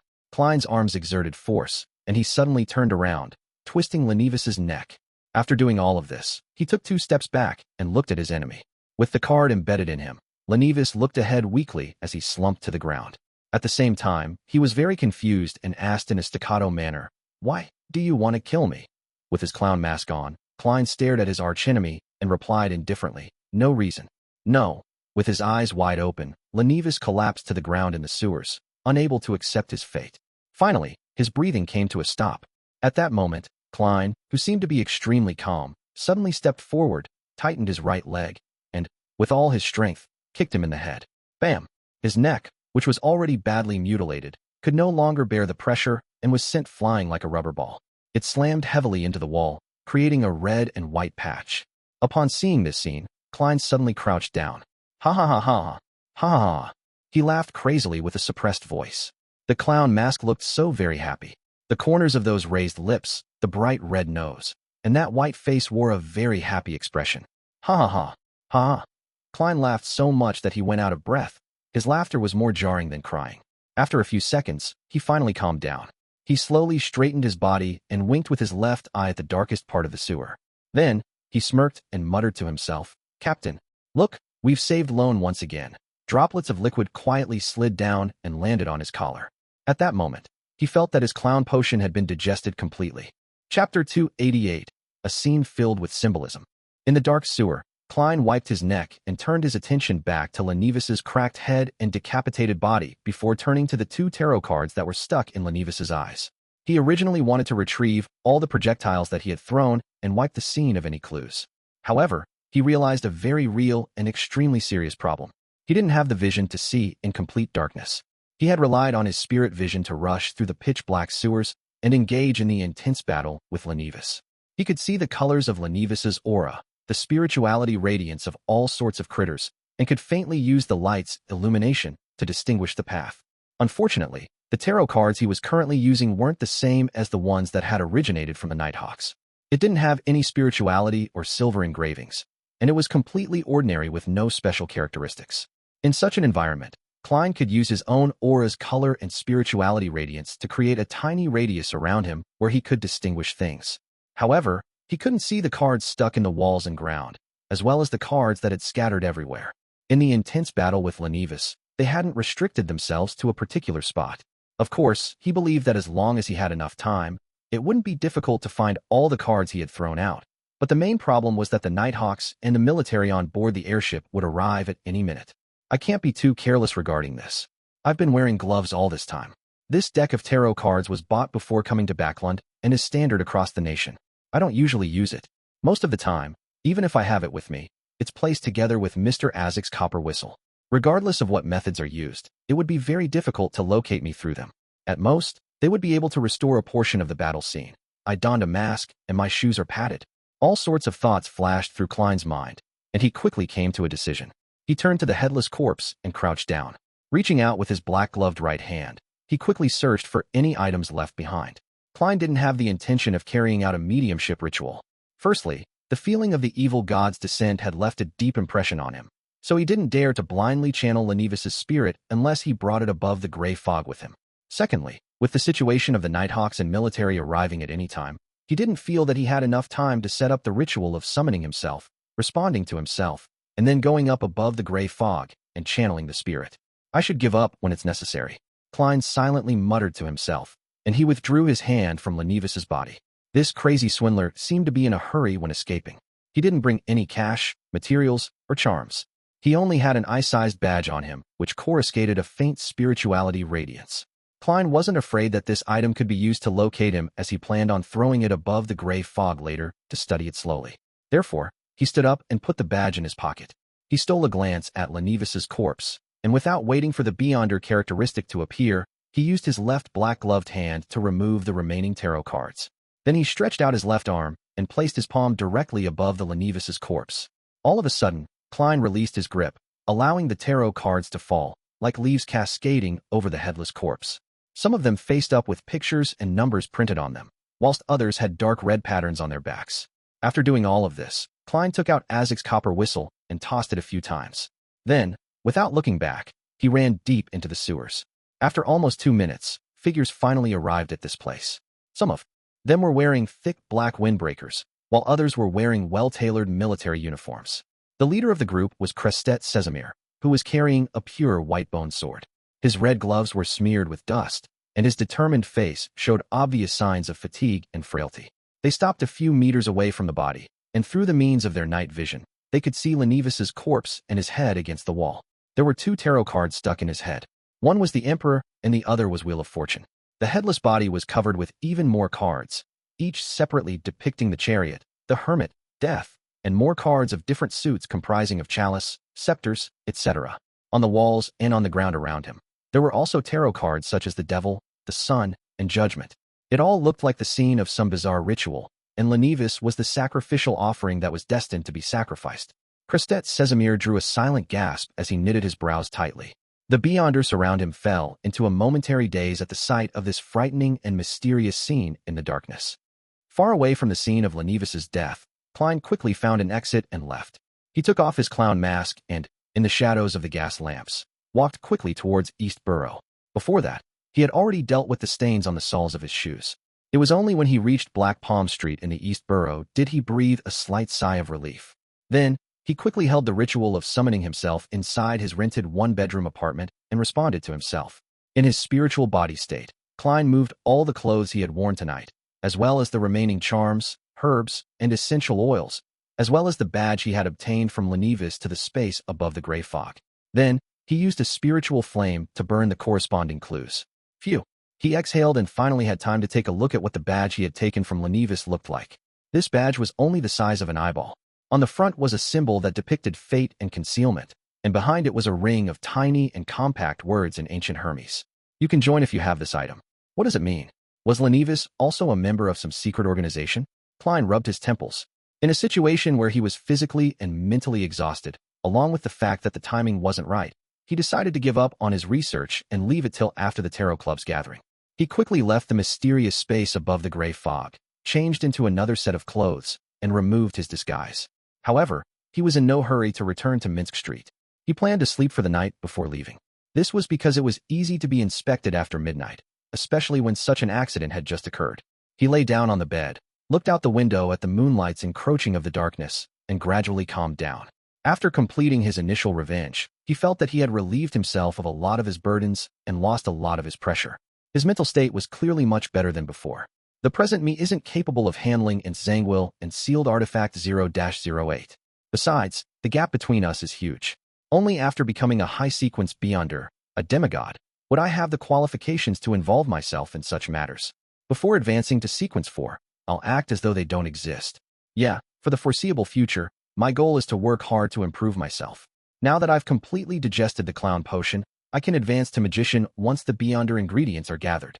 There's still Faceless, Nimblewright Master, and the corresponding sequence for which I don't know the name of. Other than that, I'll just be an ordinary detective. Klein's mind was calm and peaceful, and his thoughts were scattered as he thought about his future arrangements. He was no longer cranky or that depressed. As he thought about it, the corners of his lips curled up slightly as he silently muttered to himself. Captain, Benson, Melissa, I believe all of you would prefer to see me like this. At dawn, a group of people wearing surgical hats and white masks came to the dock union's dormitory. They were all dressed as doctors. The elder in the lead appeared to be rich in experience as he said to the puzzled and confused residents, "We've discovered an infectious disease in this building. A person named Kevin has already passed away because of it. We will provide free treatment. This infectious disease has a special drug, and as long as you take it in time, you'll be fine." Kevin. One by one, the guests exclaimed in astonishment as they looked around for their colleague named Kevin. However, they didn't find him at all. That was Lenivis's alias. Seeing that the charity medical team was accompanied by police officers, the residents no longer had any doubts and began to line up nervously to collect their medicine. The first was a middle-aged man with a bushy beard. He nervously asked all sorts of questions, afraid that a single bottle of medicine wasn't potent enough to fight off the infectious disease. It wasn't until the doctors showed their impatience that he drank the blue bottle of medicine. Then, he was helped to the side and aimed his mouth at a hole that was of the same size. Ugh, ugh, ugh. The man suddenly felt nauseous as he violently vomited a putrid blob of a bloody substance. He was about to prop himself up and cast his gaze to see what he had just vomited when two strong nurses yanked him away. The mouth-sized hole was located above an iron black metal barrel. The bottom of the barrel was dark and deep, with almost no light coming from it. And right there, a pool of yellowish-green liquid was quietly resting at the bottom. In the middle of the pool was a small piece of blood-colored meat. Ugh, ugh, ugh. One by one, the residents took the medicine and vomited in front of different metal barrels. In Empress Borough, the opulent villa of Count Hall. Why did you suddenly visit so early? Audrey looked at the sky outside. Then she looked at Viscount Glaint. Glaint looked around and only found a golden retriever sitting beside him. Hence, he whispered, I was planning to go to the turf club, but I met Kantz on the way. He told me something very interesting. It's truly interesting. Since I was passing by here, I thought of coming to share it with you. What is it? Audrey asked with interest. Glaint didn't deliberate over his words as he replied. You should have heard of the Aurora Order, right? It was the Aurora Order that assassinated the Intis ambassador. They were caught, with several important members killed, and a very large ploy was foiled as a result. I thought it was something related to the godhood of the true creator. Zhou and Furs sent someone to report the information yesterday evening, and it just so happened that an operation was held last night. Wait, the Aurora Order apparently worships the true creator. Audrey's eyes lit up. She pressed in a reserved tone. What ploy? I don't know. Can't refuse to say. He just told me that the person in charge of this ploy was once a wanted swindler, a swindler named Lenevis. Klein spread out his right hand.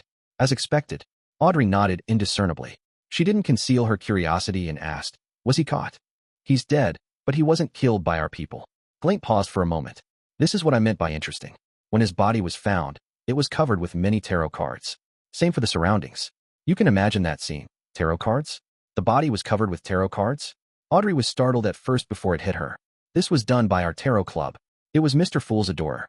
Chapter 289, Conjecture and Investigation. Audrey, who thought she knew the truth, couldn't help but imagine the scene described by Viscount Glaint. Lenevis lying in the mud in the darkness, covered with rows and rows of tarot cards. There's the Fool, Justice, the Hanged Man, the Sun, the World, and the other major arcana cards and numerous numbered cards. They would either be overturned or facing right up, and there would be some left unturned, exposing only their backs, as if they were all part of a large-scale, eerie tarot divination. This kind of scene must be very shocking. I wonder where the card for justice landed. How would the Beyonders of MI9 and the Church view this matter? Would they believe that a new secret organization has appeared? By possessing the godhood of the true creator, the ploy between Lenevis and the Aurora Order must definitely be significant. It definitely would have brought a terrible disaster to Backlund and the kingdom. Yet, this ploy was so easily foiled because of a simple mission Mr. Fool had issued. This is a tussle at the level of deities? Mr. Fool and the true creator are considered archenemies? It's no wonder he calls the other party the fallen creator. Many thoughts flashed through Audrey's mind as her body trembled faintly and imperceptibly. What are you thinking about? Viscount Glaint, who was sitting opposite, finally couldn't hold it in any further as he asked in puzzlement. Audrey abruptly snapped out of her reverie. Slightly cocking her head, she smiled and said, "Didn't you tell me to imagine the scene of the corpse being covered with tarot cards?" Haha. Glaint awkwardly smiled and sighed. I wonder which secret organization's member killed Lenevis. It really matches how I imagine such things to be like. It's so cool. It's our tarot club. Audrey answered silently as she smiled. Perhaps there's no organization, but the independent act of a powerful beyonder. Regardless, I like this style. Urge Zio and Furs and ask them when they can find my apothecary formula, Glaint said in excitement. Audrey widened her eyes slightly. Looking around her, she lowered her voice and said, "Hush, keep it down. How can you talk about potions here?" Glaint gave an indifferent smile. "Don't worry. It's nothing. I had already confirmed that other than you and me, there's only a dog." The huge golden retriever, Susie, unconsciously shifted her position. North Borough and Backlund. Inside a room beneath the St. Samuel Cathedral, Daly, who was wearing a black hooded robe and makeup with blue eyeshadow and red blush, gave off a charming yet cold feeling. She randomly found a seat and picked up the document on the table. She swept through it before her gaze suddenly froze. Her brows immediately furrowed, and she suppressed something as she asked, "Lenevis? Why wasn't I informed of this matter? Why didn't you inform me about the operation last night?" Sitting at the seat of honor, Crestet Sesamir, who had hidden his chin and lips back into his propped-up collar, said deeply, "I was afraid that you wouldn't be able to control your emotions. That would have brought unnecessary danger to the operation, so I didn't get anyone to inform you. I can understand how you feel. A Nighthawk from the Tingen Squad is currently undergoing guidance and training at the Holy Cathedral. He plans on joining the Red Gloves, and his performance is about equal to yours. But as the person in charge of the operation, and as a high-ranking deacon of the Nighthawks, I had to eliminate all unstable elements." Daly looked at the other Nighthawk squad captains and deacons, and she sneered. "Why do you think I won't be able to control my own emotions? I'm very calm, and I won't act rashly. My anger will only erupt after Lenevis is caught. This is the professional bearing of a veteran Nighthawk and a deacon. If I had caught Lenevis, I would let him know that men can be weak too. I would make sure that a cold, rotten, yet stiff corpse would be situated behind his buttocks. I would make sure that a pungent white bone filled with thorns would be situated in front of him. I'd make it so that those cold little fellows enter and leave his body wherever they can. Damn it, you actually managed to let him die just like that." Crestet Sesamir looked at Daly calmly and sighed after silently listening to her until she was done. "How long have you been putting up with it?" Daly froze, then muttered in frustration, like a deflated ball, "For a very long time." Sesamir retracted his gaze, and cast them towards the other deacons and captains. Got anything? From our preliminary investigations, the person who killed Lenevis is a member of the Secret Order, a sequence 8 of the potion name, Clown. He's adept at using paper cards as flying knives. A deacon reported based on the findings. However, we are unable to confirm this guess. The tarot cards scattered across the corpse don't seem like they were concealing something. After all, the Beyonder didn't deal with the cards on the wall and in Lenevis's head. We all believe the final scene was more of a ritual or a symbolism. Therefore, we suspect that the Beyonder might belong to an organization we don't understand. Of course, the scene might also just be a personal preference of his. Sesamir nodded slightly and said, "We can start from that point and proceed with a follow-up investigation. Ire, any updates on the person who tipped us off?" The charming middle-aged man, Ire Harson, flipped the papers in his hand and said, "We investigated the person and discovered that his actions were directed by a bounty hunter. In the process of looking for the wanted criminal, Lenevis, the Baalam's companion was killed by a member of the Aurora Order. In order to exact revenge, she secretly carried out an investigation and eventually locked onto the target at the Workers' Alliance Tavern in East Baalam Dock. Based on the target's actions and lifestyle, she discovered Lenevis. Her actions have basically been verified by witnesses. There isn't anything strange about it. We also used Beyonder means to confirm that she has no connection with the person who killed Lenevis. She's in hiding now, and it's very hard to find her." Sesamir added while seemingly in thought. This fits very well with Lenevis's description, that the radical and insane members of the Aurora Order were helping him out. Is there any problem with the reporter who did the interview at the Union that afternoon? Another captain of the Nighthawks reported. He was a fake reporter, and according to news from the police department, he's actually a private detective who had previously helped Mike Joseph of the Daily Observer. Joseph was investigating the murder of Sibber. We suspect that he got some kind of lead, found the Dock Union, and disguised himself to get in touch with everyone who was suspected of being the killer. This guess has already been confirmed by Isengard Stanton. Sesamir acknowledged it before switching to ask about other people who had recently come into contact with Lenevis, but similarly got answers that there was nothing wrong with them. Towards the end, he said after some deliberation, "I'm very confused by the lack of motive for the murder of Lenevis. That mysterious murderer deserves our attention. You should continue to follow up on this matter." In addition, according to common sense, the Aurora Order definitely wouldn't only have Beyonders at the Rose Bishop and Shadow Ascetic level in a big city like Backlund. There should at least be an oracle, or perhaps even a saint. Their ploy of receiving the true Creator's descent has failed. With their crazy and irrational traits, I'm worried that they'll launch a series of retaliatory acts. All of you are to be on high alert in the near future. I'll also be staying in Backlund. "Yes, Your Grace," the deacons and captains replied solemnly. Crestet Sesamir paused for a few seconds before adding, "The events of the Megos incident in Tingen and last night's incident with Lenevis have revealed a problem. The industrial area, the dock area, and East Borough have become hotbeds for the descent and nurturing of evil gods. You are to send people to investigate and gather the truth about the situation. If it truly is as Lenevis had described, I'll raise this matter at the Council of Cardinals, formally exerting pressure on the kingdom and the government to bring about the corresponding changes as soon as possible." Klein slept in and didn't wake up until it was late. However, it still wasn't bright enough outside. The area was still shrouded in fog, making it dark and cold. "This doesn't fit with my splendid mood," he grumbled. After changing his clothes and taking his key, he returned to Minsk Street unnoticed. After changing from his worker's uniform to casual home attire, a shirt and sweater, and after confirming that no one came investigating his identity as a private detective, he was completely at ease. He leisurely went out to the butcher and grocery store to buy food in preparation for a sumptuous lunch for himself. There was some afternoon sun in Backlund, and Klein lazily basked in its worth, momentarily having no desire to do anything. He waited until 15 minutes to 3, then he took out his golden pocket watch for a glance before returning to the bedroom and going above the gray fog. After conjuring the fake world and familiarizing himself with its controls, he sat down on the high back chair at one end of the table and gave a message to the sun that he was to prepare for his participation in the gathering. At precisely 3, according to Backlund time, streaks of crimson light soared out of the vast and ancient palace, outlining blurry figures which were equally indistinct. Audrey directly looked towards the seat of honor and said cheerfully, "Good afternoon, Mr. Fool. The simple mission you entrusted has been completed." She had deliberately emphasized the word simple in order to ascertain from Mr. Fool whether Lenevis had really been eliminated by his adorer. She wanted to know if the tarot card-covered death scene was a symbol of the Tarot Club. Klein deliberately acted composed as he said with a smile, "I'm already aware." After saying that, he sighed. In such an age, in such a place like Backlund, in such a place in the East Borough, the dock area, and the factory district, They're the hotbeds for an evil god's descent. What? Alger was stunned for a moment, wondering if there was something wrong with his ears. Why would a simple mission involve hotbeds for an evil god's descent? Chapter 290, Affecting Change Indirectly. I remember that the simple mission given by Mr. Fool was for the sole purpose of examining two people for their candidacy of joining the gathering. The general idea was to find the person in the portrait, and that person was confirmed to be in Backlund. Alger Wilson tried to remember what had happened the last gathering, and he couldn't understand what it had to do with the hotbed of an evil god's descent. Wasn't it just the search for someone? Furthermore, it was the kind of task which didn't pose much of a threat. Was there a deeper purpose behind Mr. Fool's simple mission? Was this a silent contest between deities?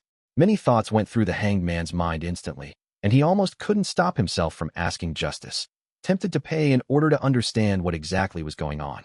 However, as a veteran official beyonder, a seafarer who steered an ancient ghost ship, he was experienced and shrewd. He forcefully suppressed his impulse and planned to go through the internal channels of the Church of the Lord of Storms to find out about the recent events in Backlund. As for Audrey, she instantly understood what Mr. Fool's sign meant. She immediately understood the entire situation regarding Lenivus. So it turns out that the bit of godhood that Lenivus possessed was the basic foundation for the descent of the true creator into the real world. The harsh situation in East Borough, the dock area, and the factory area, however, was a hotbed that provided him rapid nurturing and strengthening. With a simple mission, Mr. Fool stopped the true creator's great conspiracy and saved the whole of Backlund. Audrey looked towards the end of the long bronze table, her eyes sparkling brightly. Unconsciously, she brimmed with admiration. At this moment, the gloomy and reserved world let out a chuckle and said, "Yes, every time I see and hear about a large number of child laborers dying in their teens, and how most workers rarely live past 30 due to extreme exhaustion and the terrible environment, or how after barely surviving the previous tests, and as a result of their old age and the loss of their jobs, they can only wander the streets and die of hunger and cold, I have no doubt about the existence of an evil god. These gods are on the ground, in East Borough, the dock area, and the factory area. Well, there's even been a report that some factory workers have a hard time surviving 5 years. In the East Borough of Backlund, there's a saying that among the people who live there, without exception, any person who's a grandfather must be from the countryside.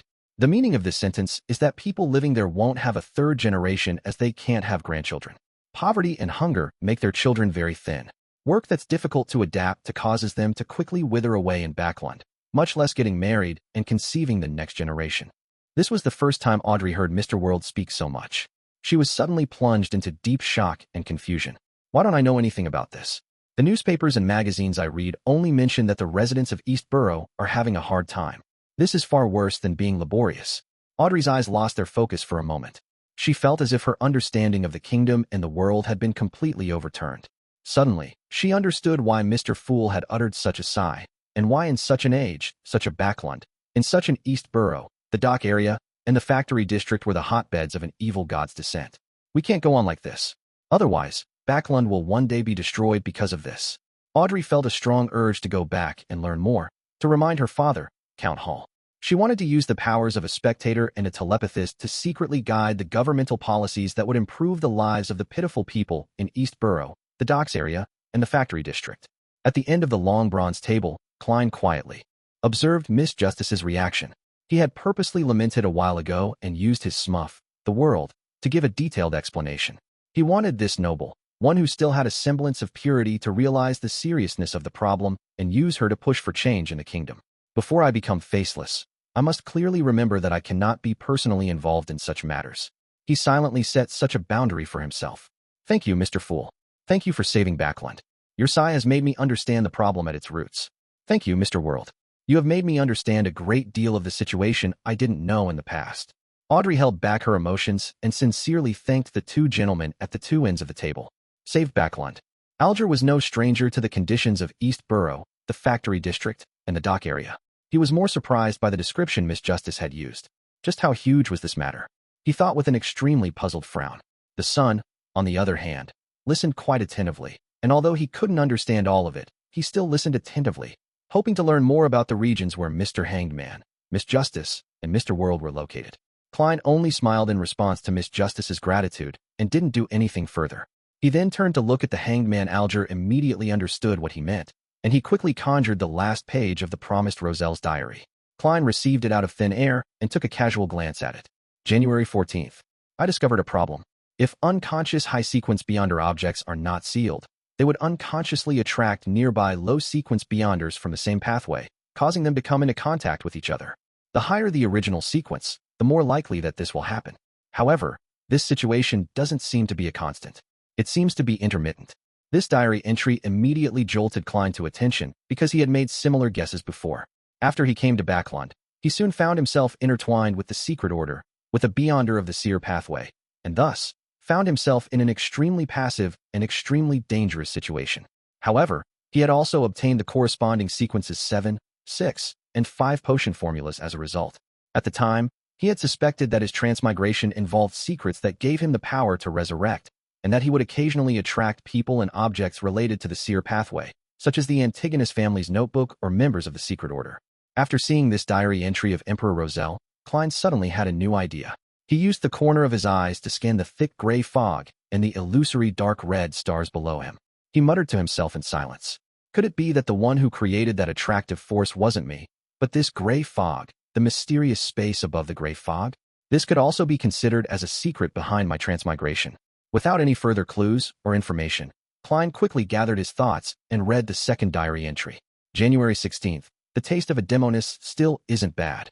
The corners of Klein's mouth twitched, unsure of what expression he should show. Emperor, I have underestimated you. There's really nothing stopping you. Don't you care about the other person's previous gender? Don't you care about her experience during the pleasure phase? Suppressing the urge to exhale, Klein looked at the last entry in the diary in his hands. January 20th. I finished making the second card of blasphemy. Let me think. Where should I hide it? Yes, I plan to disguise it as a bookmark and insert it into a very valuable book. If the person who obtains it isn't someone fated, it would be hard to imagine that the most valuable thing in the book is actually that seemingly ordinary bookmark. Not bad. That's a good idea. Emperor, why can't you explain more clearly? Which book did the bookmark go into? Before I read this, I was so happy thinking that I can follow the clues and obtain a card of blasphemy containing the profound secrets of the deities. Klein was disappointed and let his gaze linger on the last paragraph. I hope that there will be more specific information in the future entries of the Emperor's diary. He comforted himself with this sentence, leaned back, and said with a smile, "You can start your discussion freely now." At that moment, the son Derrick raised his hand, having learned it from Miss Justice, and said, "Mr. World, the beyonder weapon you gave me far exceeds my expectations. I've already accumulated enough contribution points to trade for the ingredients to advance to sequence 8. I'll use the remaining contribution points to hire helpers to obtain a chance to obtain the true root and juice of the mist triad. I'll be able to complete the deal soon." He explained in great detail, worried that his reputation of keeping his word would be suspected and destroyed. Of course, he was telling the truth. Although the axe didn't match some of his expectations for a beyonder weapon, its power shocked him. That axe can create a powerful lightning bolt in just 2 or 3 strikes. And with the temporary boost from my bard's powers, I can easily fight in close quarters with a sequence 7 monster. If I were to encounter a monster that's afraid of lightning, I could even easily finish it. I'm now a light suppliant with a certain level of magical spells. My strength has been raised qualitatively, and I can fight against even more powerful monsters. Derrick Berg felt that he had fallen in love with that beyonder weapon. In the City of Silver, its potency was one of the reasons to like it. The surrounding darkness and monsters in the depths of the darkness forced them to obey this rule for generations. All right. The gloomy world nodded under Klein's control. He then looked around and asked again, "Lady, sirs, do you have any clues regarding the dark patterned Black Panther spinal fluid or spring of the elves' marrow crystals?" Audrey shook her head without hesitation. After musing for a few seconds, Alger suddenly said, "There will be a grand event held on the Sonia Sea soon. Ships from the 4 pirate kings and the 6 pirate admirals will be participating." I should call them the 7 pirate admirals. Another person has joined the ranks.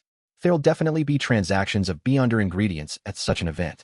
It's very likely that the not very rare dark patterned Black Panther spinal fluid or spring of the elves' marrow crystals will appear.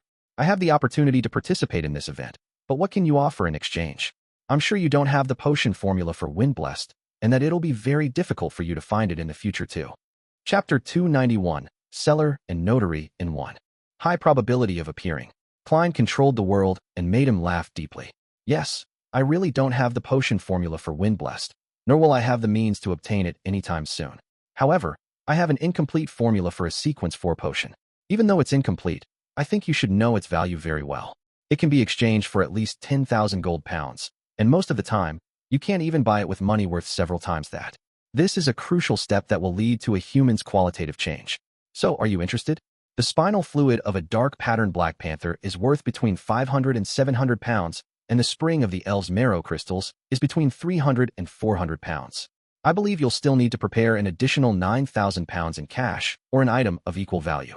Klein had long since speculated that the sequence of the Sun sequence pathway, unshadowed, could be swapped with the same sequence of the Sailor and Reader pathways, and this conjecture had been indirectly confirmed by Mr. A's request and in the information provided in Roselle's diary.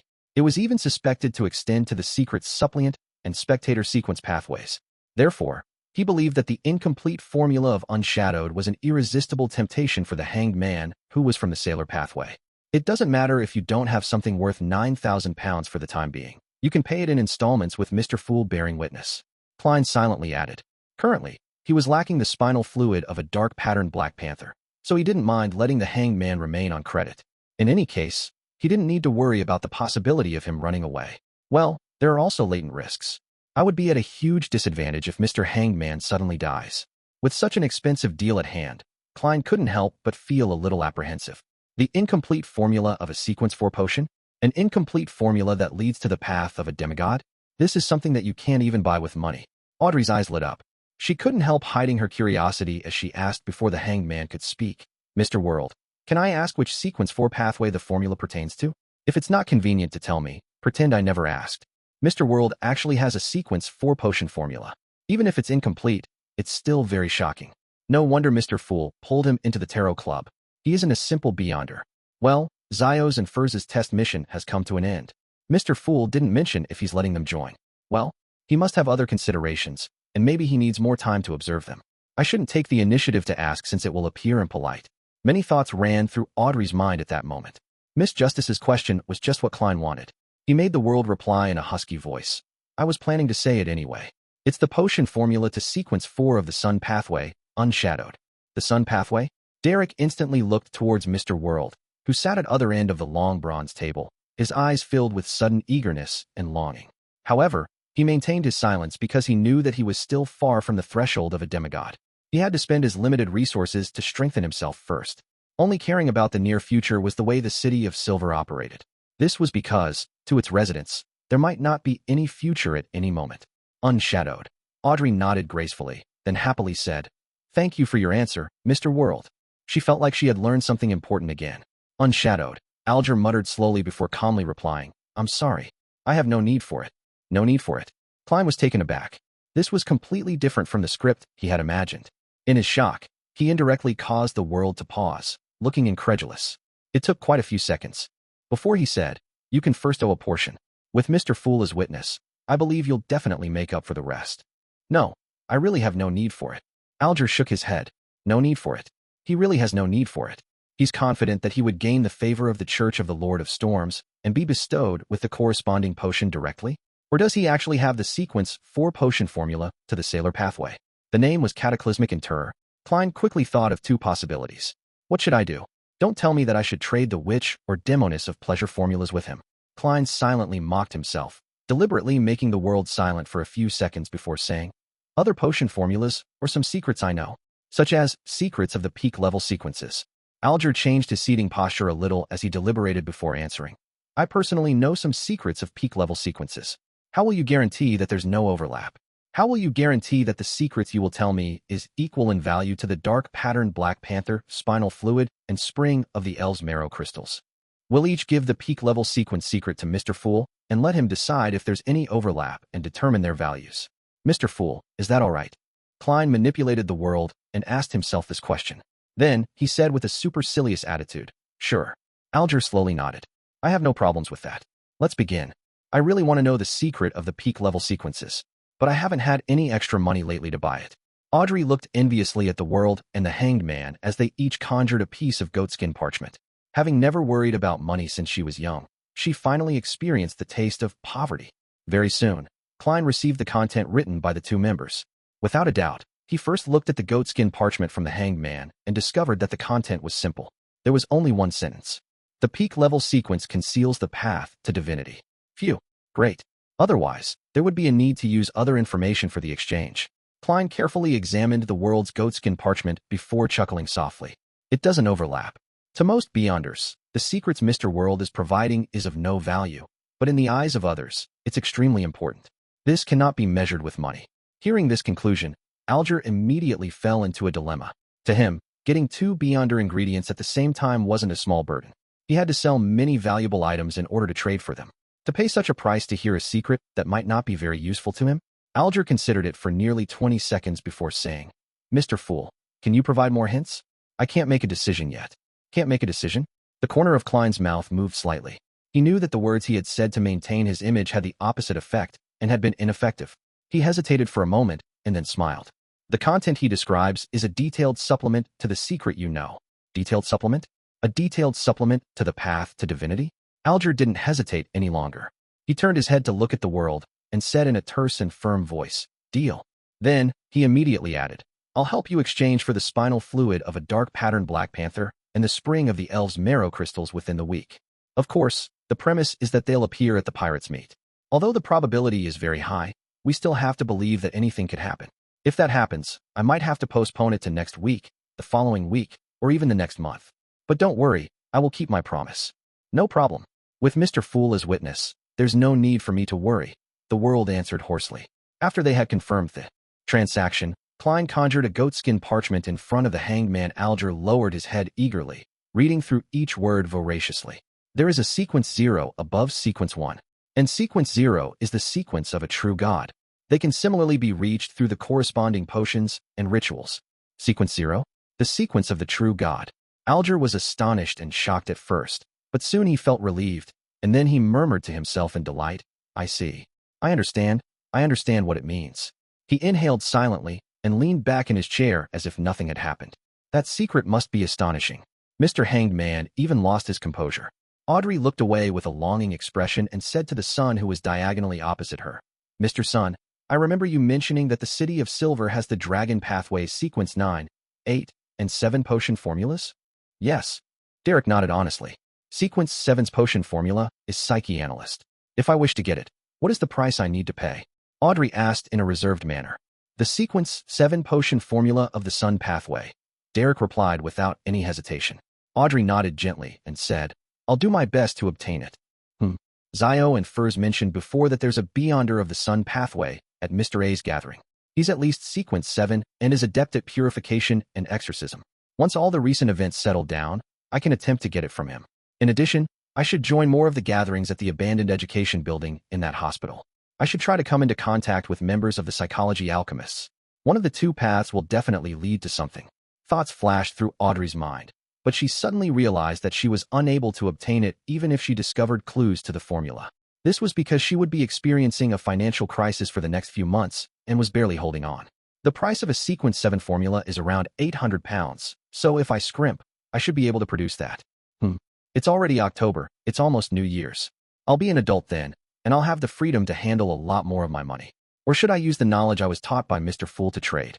I wonder what attitude he has towards this kind of behavior. Audrey's thoughts gradually dispersed. She decided to wait until there was hope for the formula before she asked Mr. Fool. The transaction segment came to an end. Klein originally wanted to use the knowledge he knew to exchange for a mystical item without many negative effects, but after sensing how tight the hanged man was, he knew that the other party would pay a large price for those 2 Beyonder ingredients. It was unlikely that he had any extra assets, so he could only give up in regret. As soon as the free exchange segment began, Alger took the initiative to mention Rear Admiral Hurricane Kalangos' ship and crew was subdued, giving rise to a new pirate admiral. Chapter 292, Exchanging News. Audrey was interested in the pirate admiral and asked, "What's his name? What was his current title?" "There hasn't been any related news in Backland." Alger nodded slowly. "She's a lady and was a famous pirate in the past. You should have heard of Ailment Girl Tracy, right?" "No, I don't know much about such things." Audrey shook her head in honesty. "Me too." Sitting at the end of the table, Klein added inwardly. Alger fell silent for 2 seconds, and without wasting any time explaining, he said, "In short, she subdued the crew of Kalangos' crew last month. She proved herself with actual action that she had the strength of a pirate admiral. She changed the name of Kalangos' ship to Black Death and calls herself Rear Admiral Ailment. In the past, she acted independently and was someone who specialized in curses, black flames, and ice. Her enemies would always suffer from sudden ailments of various kinds. At present, no one knows which pathway she belongs to, but they're certain that she's at sequence 5. Audrey listened with relish. She blinked her eyes and requested curiously, "Mr. Hanged Man, can you introduce the 4 pirate kings and the other 6 pirate admirals in detail? I've only heard of their names and titles, but I don't know what beyonder powers they are equipped with." Alger looked around and saw that both the sun and the world were showing signs of attentiveness. He nodded slightly and said, "That wouldn't be an issue. The strongest pirate king is the king of the 5 seas, Nast. He claims to be a descendant of the 4th epoch's Solomon Empire. Not only is he a high-sequence beyonder, but he possesses the terrifying ghost ship, Dark Emperor, a relic of the Empire. He's adept at using order.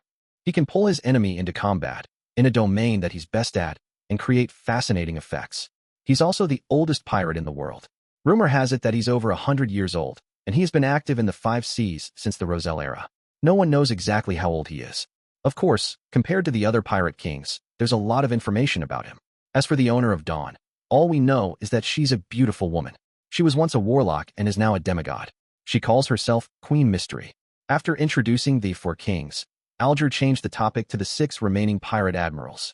The owner of the Black Tulip, Ludwell, was once a subordinate of the king of the 5 seas. Later, he became independent and calls himself Admiral Hell.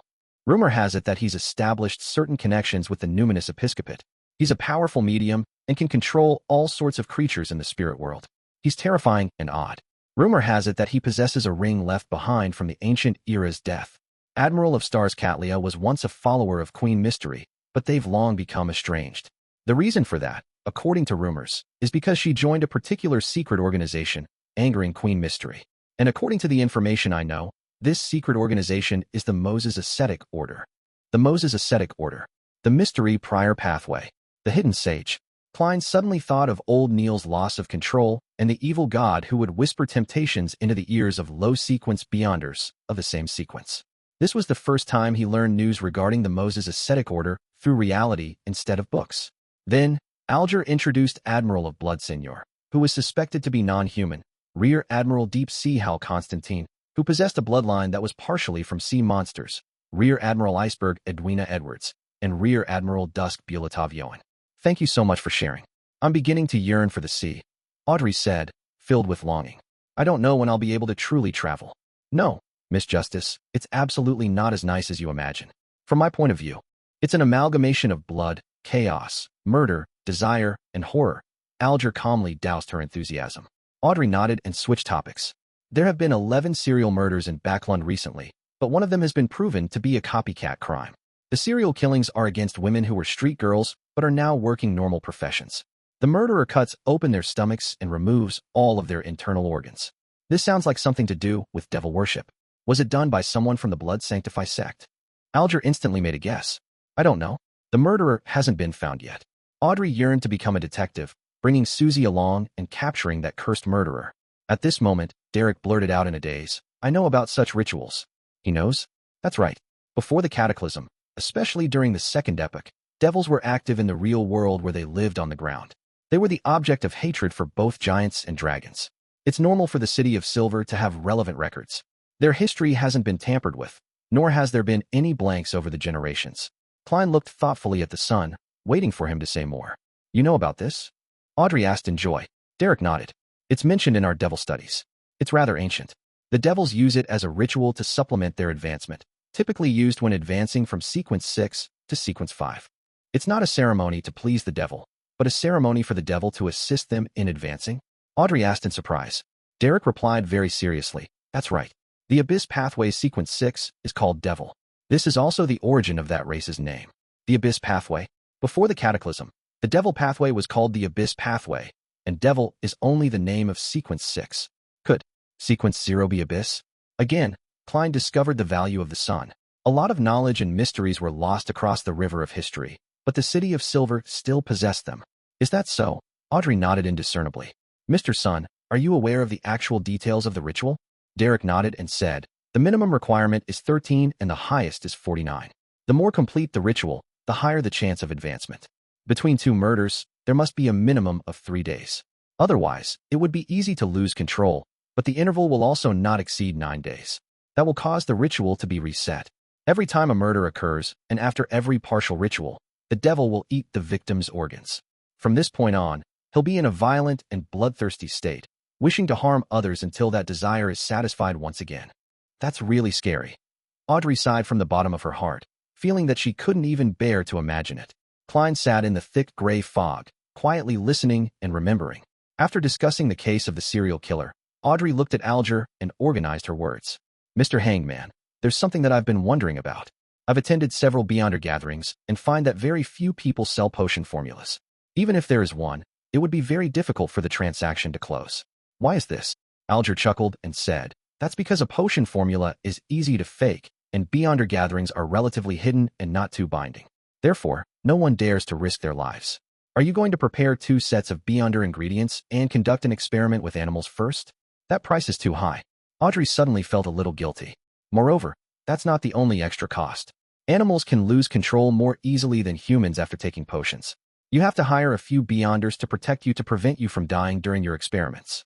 So, for most Beyonders, even if a formula appears, they wouldn't dare buy it, Alger added. Audrey felt even guiltier. Alger didn't notice her reaction and continued. Because of this, unless the host or a member of the gathering has the ability to appraise the authenticity of the potion formula and has already won the trust of most members, it's difficult for a formula trade to close. Well, the old Mr. Eye of Wisdom can. Mr. A is a shepherd, so he should be able to. Klein leaned back in his chair and muttered something to himself in silence. A thought flashed through Audrey's mind as she asked, can it be done by making an oath? Honorable lady, this is an underground gathering.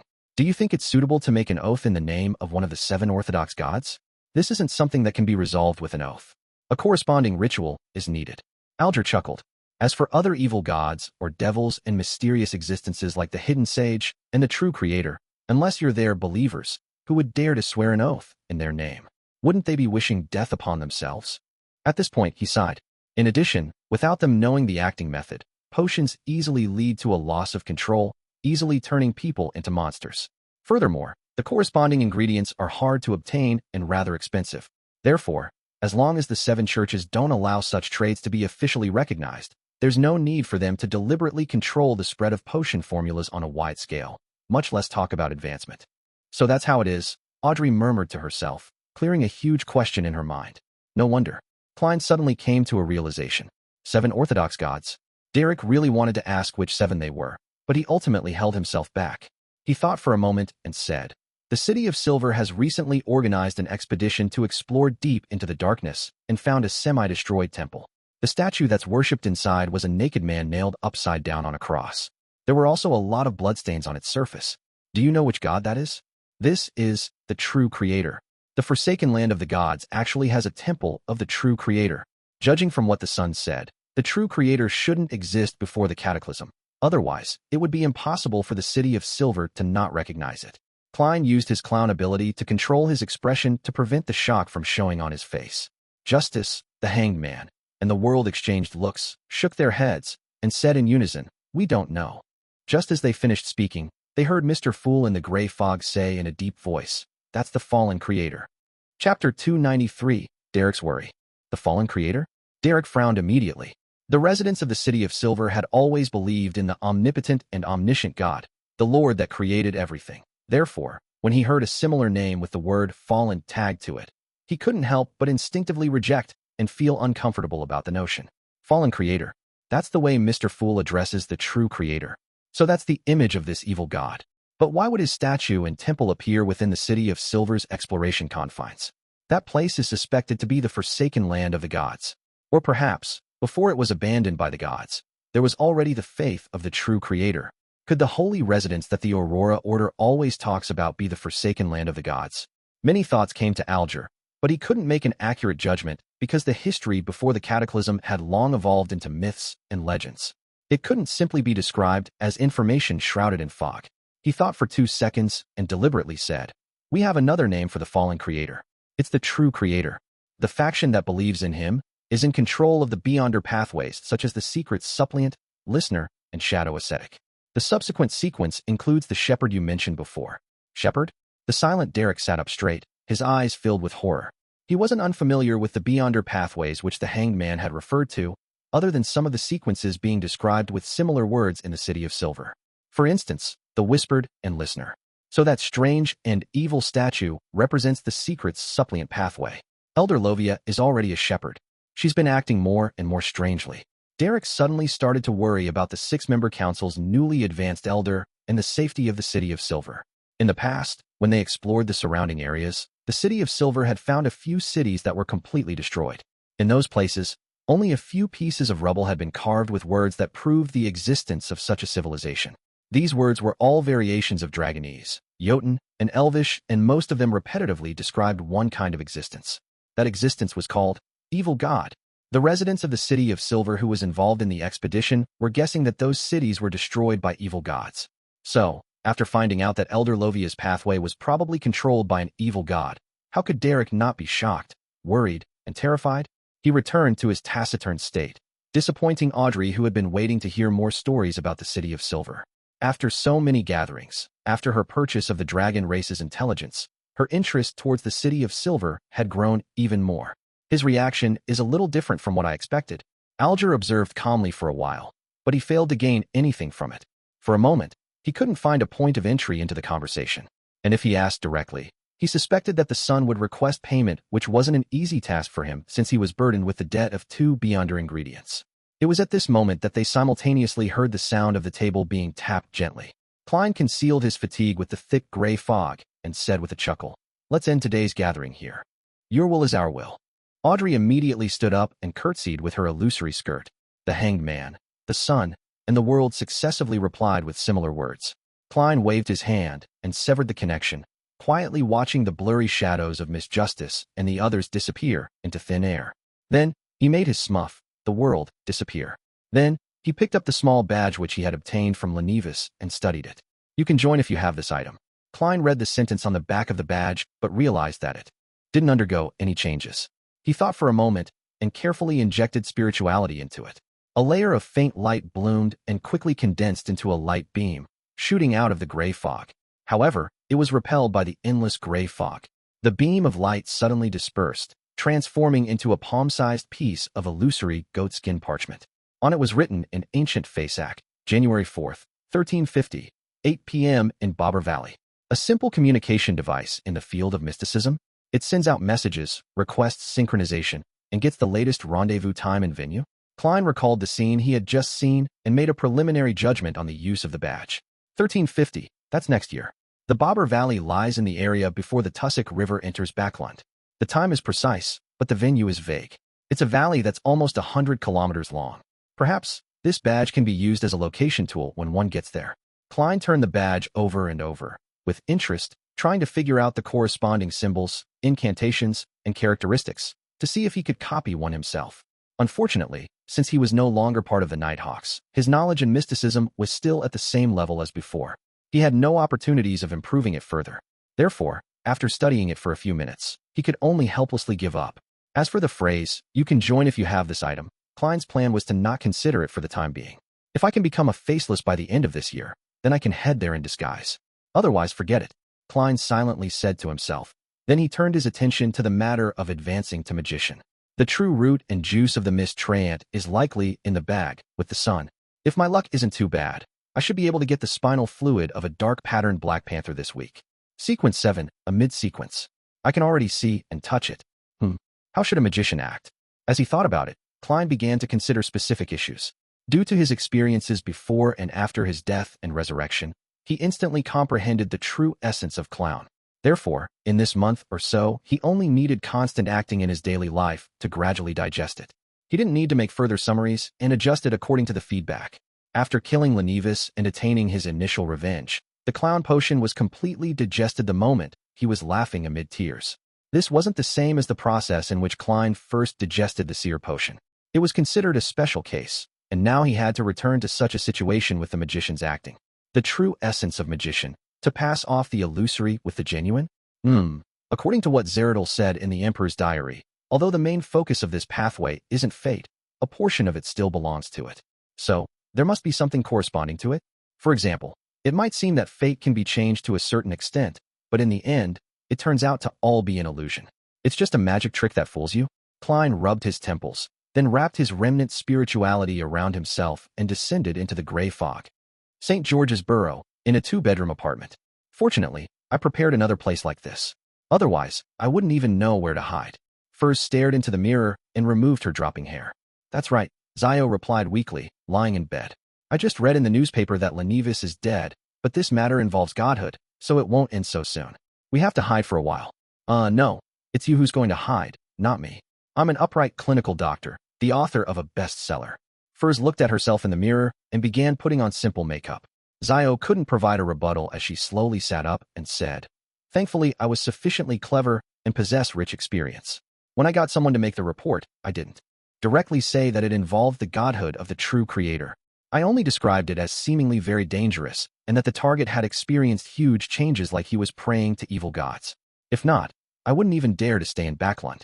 To be embroiled in high-level battles sure is troublesome and dangerous. I don't want to take on any more of Miss Audrey's missions again. Really? Furs asked without looking back. Zio fell silent for a few seconds and said, Actually, there was no need for us to mention the godhood. Since Miss Audrey was able to discover this on her side, the Church of the Goddess would definitely be capable of doing so. They've most likely killed Giant, right? I can't be sure. Furs replied without mincing her words. Zio froze, then let out a long, slow sigh. Furs stopped what she was doing, turned her head to look at her, and said, This mission was basically completed by you, so I won't be sharing the payment with you. There's a total of £200, so with the £70 you've saved up, even if you deduct the expenses, you should be close to obtaining the first Beyonder ingredient for the sheriff potion. But I wouldn't be able to receive the £100 from the police so quickly. Zio pursed her lips. This wasn't to say that the police wasn't willing to give the bounty money, but that she couldn't take it directly. She had to go through the friend who had helped her deliver the clues. That was the official bounty recipient. Since she believed that this matter would definitely cause a huge ruckus, she didn't have the guts to find her friend anytime soon. As for whether that friend would usurp the bounty, she was quite confident. The other party had helped too many shady bounty hunters before. It was fine to take a commission, but if he dared to directly usurp all of the bounty money, he would have already died in some unknown dark alley. But it will ultimately belong to you. Furs paused for 2 seconds and seriously asked, When you've collected enough money, will you contact the masked guy and work for him so that you can purchase the corresponding ingredients from him?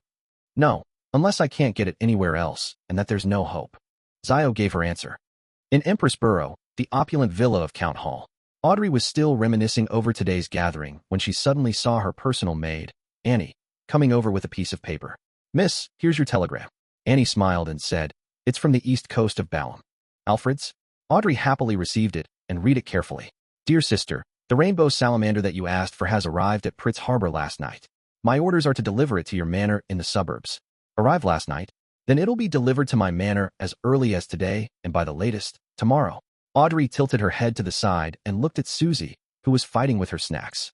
With a shallow smile, she said, Susie, the gift I prepared for you is almost here. Woof! Susie looked at her mistress in confusion. Chapter 294, Admiral of Stars. Ring, ring. Klein circled the lawn behind Leopard's house a few times on the bicycle the inventor had just completed. It's not bad, it's just as I expected, but there's no need to make a lone standing bell. The cyclist won't be able to free a hand when they encounter a situation. You can combine the bell to the handle. This will make it simpler and more adequate for situational developments. Klein's right hand clasped the brake tight, slowing the bike down to a stop. Meanwhile, he placed the bell in his left hand back to its original spot. Leopard thought for a moment. Yes, that's right. I was simply imitating the ringing bells of the carriages and forgot that this is a brand new mode of transportation. At this point, he looked at Klein, who was getting off the bike with great familiarity, as he placed it on a rack. You give me the feeling that you've ridden a similar type of transportation tool before, and you rode it very well. I'm sure all the other bikes on the market are very flawed and very different from my bike. Sir, do you have time to learn more about bicycle sharing systems? As a clown, I should actually be able to ride a unicycle. Klein silently lampooned before smiling. This has nothing to do with experience. The key is outstanding balance and exercise. He quickly changed the subject. But based on your introduction just now, the production cost is quite high, and it's quite at odds with our product's market segment. You have to come up with a plan as soon as possible to reduce the cost, and you have to understand that nobles, magnates, and other people of the high classes of society will definitely not choose to ride their own bicycles. It would be disgraceful, and the same goes for the middle class with an annual income of £300 or higher. Our target audience are clerks, postmen, so-called working-class aristocrats, and people who earn between £70 to £300 a year. This is just a prototype. Yeah, a term invented by Emperor Roselle. It's normal to have a high cost.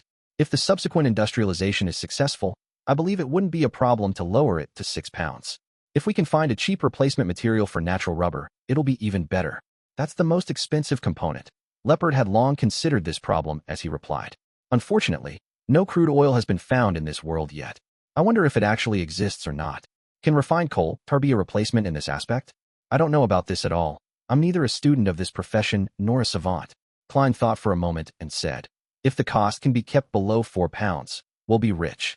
As for the cheap material used to replace natural rubber, you can go through Roselle's manuscript. Maybe he has some ideas. Yeah, Leopard said before he suddenly added. Speaking of which, I just remembered that there will be an Emperor Roselle Memorial Exhibition at the Royal Museum next week. It's organized by the Church of the God of Steam and Machinery. Rumor has it that there will be the original blueprints of Emperor Roselle's inventions and all kinds of relics. The original invention blueprints and all kinds of relics? Klein's heart skipped a beat and pressed. When is it exactly? I'm very interested. From next Tuesday to next Friday. Every day from 9 in the morning to 6 in the afternoon. Although Emperor Roselle was once the enemy of the kingdom, the allure of his legendary life hasn't declined because of this. I'll take some time out of my schedule to visit the exhibition. Klein fished out his bulging wallet and took out 2 £10 and 2 £5 notes. Here's the second payment. Use it to study how to cut costs and make the most perfect application at the patent office. If you don't have a lawyer you know, I can introduce one, and the last £20 will be given to you next week to find new investors and complete the industrialization of the product. Of course, I'll also help you get in touch with people who are interested. He had never thought of monopolizing the profits of a bicycle. First, he lacked the money for mass production, and second, he believed that he lacked the social connections needed for industrialization, promotion, and sales. He could barely do it himself or hire people to do it. It was hard work with no guarantee of success. It was even possible that he might make a loss. In that case, it would be better to bring in new investors with relevant resources and channels and let the professionals handle the professional work. More importantly, he would then have the opportunity to cash out a certain amount of shares in advance, accumulating the resources and cash that he needed to advance to Faceless. He wanted to avoid running into a situation where he encountered the ingredients but lacked the money to buy them. Besides, I have no intention to be a bicycle tycoon. My identity is sensitive. I should stay away from things that might draw society's attention towards me before I become a Faceless. I'm acting as a magician, not a businessman or a factory owner. Klein sighed in his heart. I know several lawyers. Leopard muttered and received the second round of investment funds. Why don't you go to the bank and apply for a loan? When we get the patent, I'm sure that a bank will loan us money, like the Backlund Bank or Varvat Bank. We're not just bringing in investors, but resourceful channels, connections, and skills. Do you understand? Klein explained with a smile. He then put on his hat and said, when you've applied for a patent, send me a letter. You know my address. On the Sonia Sea stood an island with an extinct volcano. One by one, ships with masts and sails approached the shore, crowding up the reasonably sizable wharf. The sound of the pirates singing, shouting, laughing, cursing, and cheering filled the air, turning the place into a sea of revelry. The hanged man, Alger Wilson, stepped off the Blue Avenger and climbed a cliff not far away and watched all of this in silence. With the exception of the 4 kings and the 7 pirate admirals, the rest of the pirates only received the news of the event a week ago. Most of them won't be able to arrive in time, as this will prevent the navies of the different countries and the powerful beyonders from the various churches to launch an assault. Alger watched the pirates carrying out buckets of ale without his attention on them. He knew that the Lone Kingdom already had a new generation of ironclad warships, but he wasn't worried about meeting one here. This was because only 4 months had passed, and the advertised invincible fleet still needed more ironclad warships and different types of ships for support, as well as the time to train military officers, sailors, and gunners. There was no way they could create a combat force without a year's time. Even as Alger's thoughts drifted away, the pirates on the ships and wharf suddenly cried out in alarm. Some ran deep into the islands. Some hurriedly steered their ships away from the wharf, as if they were running from devils and the plague. In just a few minutes, the bustling scene from before was reduced to a desolate mess and silence. Alger turned his head to look at the sea and saw a ship painted black with a huge white flag with a skull hanging from its mast. The skull was pitch black, and its eye sockets burned with a ghostly blue flame. Black Death, Alger whispered. He understood why the pirates had scurried off. Wherever Rear Admiral Ailment Tracy passed, she would leave a wake of people who got sick for no reason. Black Death approached the shore slowly as a figure wearing a white linen shirt and dark red coat appeared at the ship's bow. The figure was quite a beautiful lady, and she also exuded a heroic vibe. Her beautiful black hair was coiled up high, and she had a white scarf wrapped around her head. She wore beige pants and had a tall and slender figure, and it had no lack of elegance. What attracted the most attention was the woman's long, straight eyebrows and the sharp, bright blue eyes. As she looked around, her eyes would occasionally lose focus, making her look adrift and exceptionally alluring. A wandering poet who had mixed himself with the pirates had arrived at the edge of the cliff at some point. He began reciting, "She will always be a girl. She indeed brings ailments. Oh, I'm sick. My mind is full of her." A number of pirates who left gathered once again as they looked at ailment maiden Tracy, mesmerized. Alger held back his feelings of contempt as he glanced at the pirates and scoffed inwardly. Truly a bunch of fellows with no future or will. All they knew was hide moments ago, but now, they've become seduced by her beauty. Although ailment maiden is indeed very beautiful, it's not to the extent that it will cause them to act this way. Oh, a beyonder power related to allurement? As his mind was whirling, Rear Admiral Ailment Tracy left Black Death and began walking to the Black Palace deep within the island. At that moment, a huge sailboat appeared on the sea. Its flag depicted an eyelashless eye with 10 stars surrounding it. Admiral of Stars Catlia. Alger nodded gently and muttered silently. Since the Black Death and the other ships were already docked at the wharf, the huge ship didn't approach the shore. Instead, it went around to the sheltered cliff and anchored. Soon after, the gloomy sky suddenly lit up, and bits of stellar radiance sprinkled down, condensing in the air to form a transparent long bridge. It led from the giant sailboat to the palace. A woman stepped onto the long bridge and began strolling through the air. She wore a black, classical robe with numerous symbols and magic characteristics inscribed on it. The most obvious one was a mysterious eye with no eyelashes. Hanging on this woman's waist, there was a celestial globe and a short scepter. She resembled powerful warlocks who were active in the fourth epoch according to folklore. Alger looked up and frowned slightly as he muttered in puzzlement.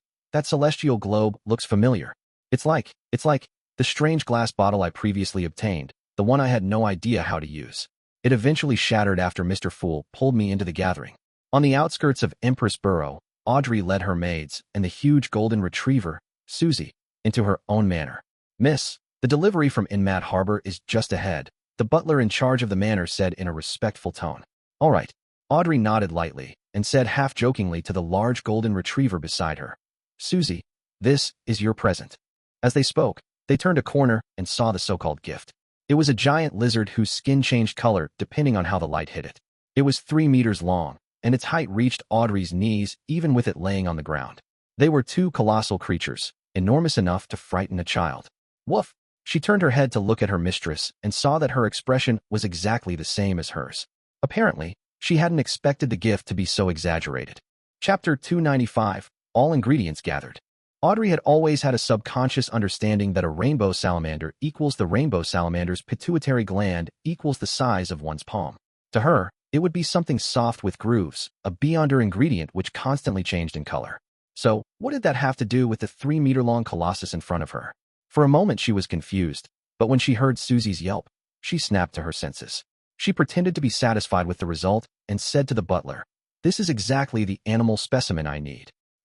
It's just a little bigger than I thought, just a little. Take the servants and move them to the warehouse. I'll study it when I'm free." "Yes, miss." Then, the butler immediately instructed the nearby male servants who were furtively looking at their mistress. Audrey looked around and, without another word, led Susie into the manor's study. Using the excuse that she had to focus on writing a return letter to her brother, she made all the maids she had brought stay outside. After the dissection is done, there will be 2 sets of rainbow salamander pituitary glands. A portion can be used to exchange for a Farsman rabbit, just enough to concoct a bottle of the telepathist potion. Audrey gradually recovered from her astonishment and confusion as she began to think about Susie's advancement. At that moment, she thought of a serious problem. She had no idea if Susie had digested the potion or not. If it hasn't been completely digested, consuming the telepathist potion would easily lead to a loss of control. She isn't like a human who can endure through it. Wait, how did she endure it the first time? Besides, her current intelligence is about that of a 10-year-old child's. As she's already learning words in the loan language, and she said she wishes to read newspapers and magazines, as well as books. Audrey fell silent for a few seconds. She glanced at the confused, large golden retriever that sat beside her. "Susie, have you completely digested the potion?" "Digest." Susie returned with clear articulation, expressing her puzzlement.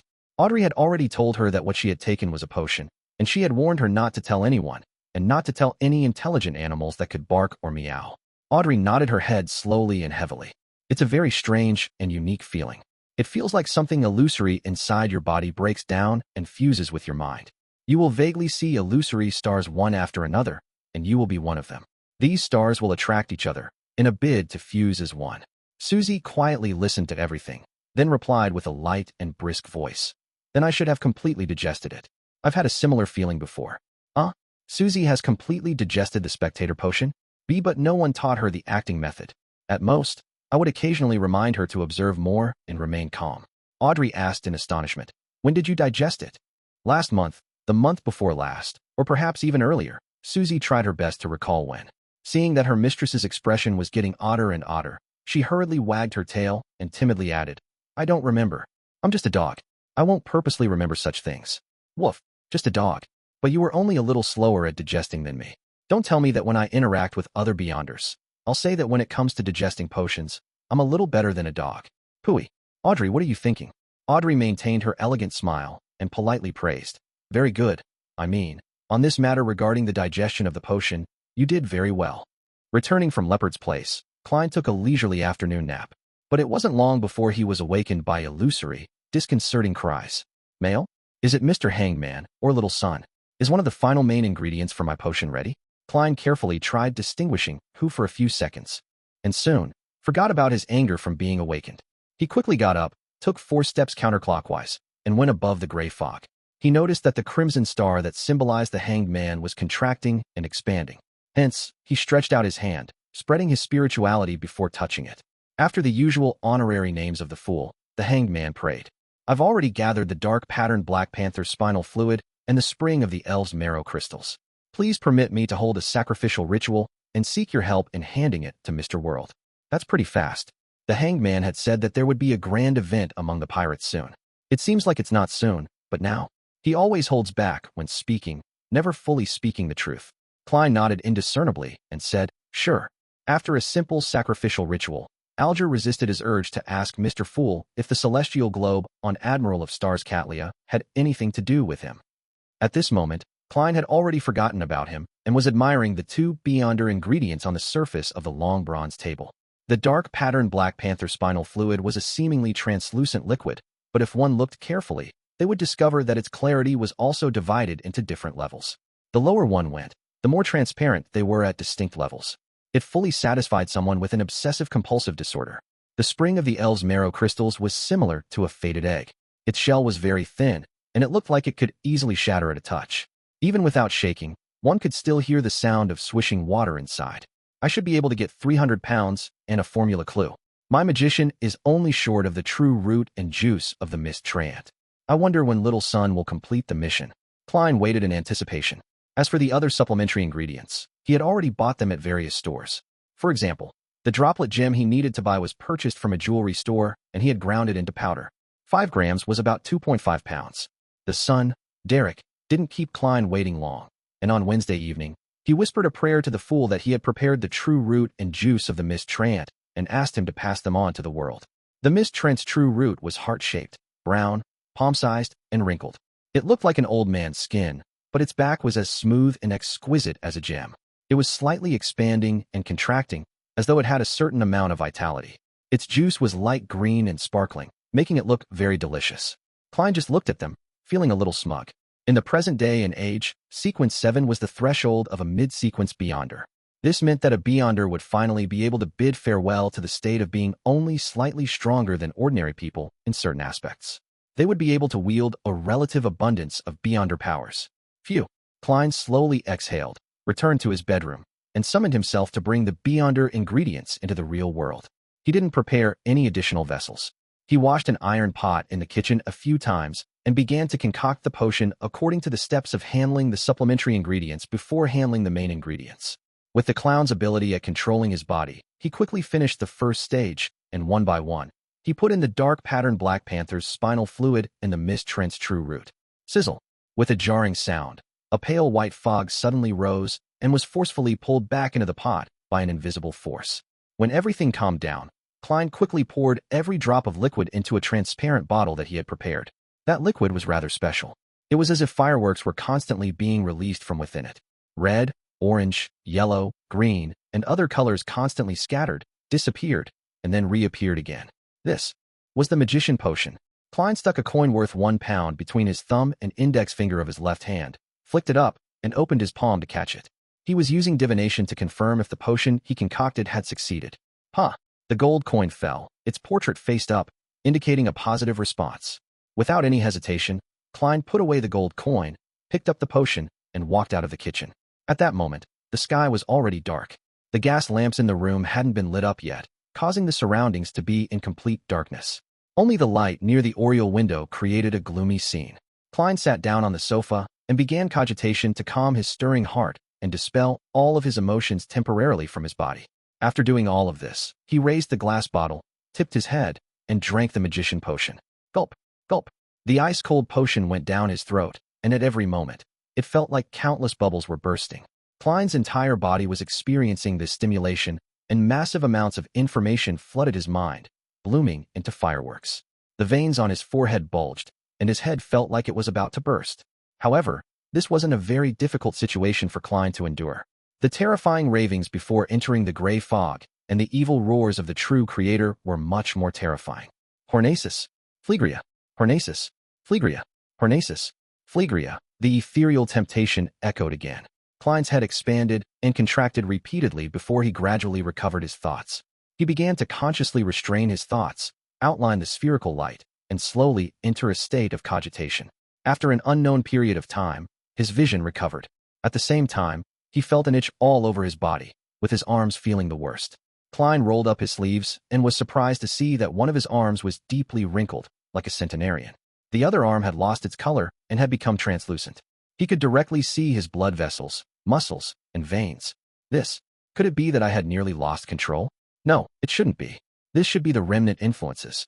Klein sat on the sofa in the dark, leaning forward as he watched the anomaly in his arms warily, as if it were a breeding ground for monsters. And all of this had nothing to do with Klein. He sat quietly on the sofa in the darkness, watching his creased skin and the translucent state of his arms slowly recover. 5 to 6 minutes later, Klein silently sighed as everything finally returned to normal. It's a good thing that no one came knocking on the door or ringing on the bell.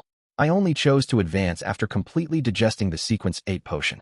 With such severe effects, it would be hard for those beyonders who depended on time to grind through the potion. It really is difficult to pass this stage. No wonder Captain took 9 years. No wonder Swain, the former captain of a mandated Punisher squad and owner of the Evil Dragon Bar, didn't dare to consume the Sequence 7 potion, Seafarer. After sitting silently for more than 10 seconds, Klein slowly stood up. At that moment, he was already a mid-sequence beyonder. At that moment, he was already a magician. Chapter 296, Magician. He took 2 steps forward and passed the coffee table. Klein stretched his body and shook his wrist, but he found nothing unusual. He looked at the gas lamps outside the oriel window which illuminated the darkness and gloominess, and said to himself thoughtfully, "My hands are more agile, and I'm more nimble. Even if I don't have beyonder powers, as long as I work hard enough, I can become a top magician." This was his first impression of his own transformation. And just like what was recorded in the Nighthawk records, if a potion provided a specific magical power, then the beyonder would become aware of it after ingesting it.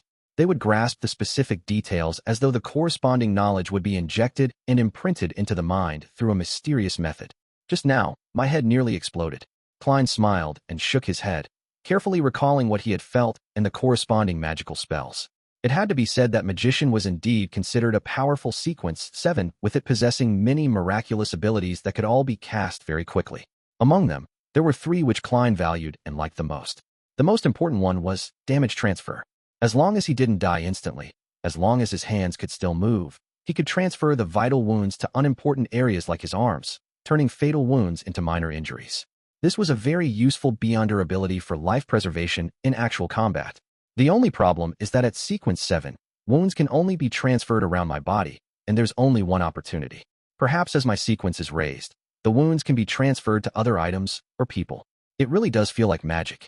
Klein imagined the future. The second spell was Flaming Jump. Within a range of 30 meters, he could phase between a fire spark that he had left behind and the original flame. It was similar to teleportation, which seemed to have a uniqueness of gaining help from the spirit world. Well, it can be used to its fullest when performing magic. Klein mocked himself inwardly with great satisfaction. More importantly, as he digested the potion and raised his sequence, the range of Flaming Jump would increase significantly. The third type of Beyonder spell was the air bullets which Klein had seen the suited clown from the Secret Order use. The magician could produce air projectiles with power and speed comparable to that of the bullets fired from a custom revolver just by snapping his fingers or mimicking sounds. Furthermore, the effect would improve along with the digestion of the potion and the raising of his sequence. Klein suspected that at sequence 4 or 5, he could create his own cannonball. This way, I don't need to buy more revolvers and bullets anymore. No, I still need to buy one. There are many matters that don't need me to expose my beyonder powers. Any problem that can be solved with guns isn't a problem. Klein nodded indiscernibly and began to examine the other spells and spell-like abilities. The fourth type was paper figurine substitutes. At a critical moment, the magician could temporarily change the paper figurine into him while he swapped places. It was a relatively simple substitute spell that could not only block a fatal blow, but also weaken the damage from hexes. So this is the use of all the paper figurines that Nimblewright Master Rosago had brought with him. He must feel regret, because he was contaminated by the true creator and didn't have the chance to use a substitute at all. The biggest problem with this spell is the need to prepare the materials beforehand, which means that the paper figurines have to be cut in advance. In the early days of the Fifth Epoch, beyonders who brought similar items would undoubtedly be regarded as a dark warlock. If it's discovered now, I'll most likely be suspected. Klein mulled over the uses and limitations of paper figurine substitutes. The fifth kind of spell-like ability was called flame controlling. As the name implied, one could manipulate flames within a range of 30 meters with a simple action. It could also be used to ignite certain items within this range. Once the potion has been completely digested, or when I advance in sequence, one could summon a swirling flame out of thin air. The sixth was illusion creation. By influencing the surrounding environment, one could create illusions with colors, sounds, and smells that were close to reality, allowing one to pass off the fake as the truth and deceive the enemy. This is a specialty of a magician. Klein chuckled and walked over to the oriel window as he took in the night scene of the streets with great satisfaction. The seventh was a fake form of underwater breathing. The principle behind it was to create a thin, invisible air pipe which would allow the magician to breathe freely and seemingly turn into so-called murlocs. The problem was that the air pipe had a limited length. At his present stage, Klein could only maintain it at around 5 meters, which meant that if the water depth exceeded 5 meters, he could drown. Of course, the potion's digestion and sequence advancement would result in the growth of the air pipe. The eighth was a spell-like ability, bone softening. This helped the magician break free from handcuffs, ropes, and chests. It's also a specialty. Klein thought in a good mood. The ninth was the evolution of the clown's ability to turn paper into throwing knives, called drawing paper, as weapons. Not only could it turn paper into sharp objects, but it could also temporarily turn into weapons such as bats or bricks, etc. These were the 9 main spells or spell-like abilities of a magician. Although they weren't particularly strong in both the offensive and defensive aspect, nor were they particularly bizarre, they stood out for their variety. They allowed Klein's strength to instantly rise by more than 1 level, and his life preservation and means of escape became even better. Moreover, magicians had the ability to cast spells at high speeds. This was a sequence of beyonders who didn't need to chant or inject spirituality. With just a simple action, they could cast a corresponding spell or spell-like ability. In addition, the potion made Klein attain some tiny tricks, but they weren't very practical. I can barely be considered quite a good beyonder.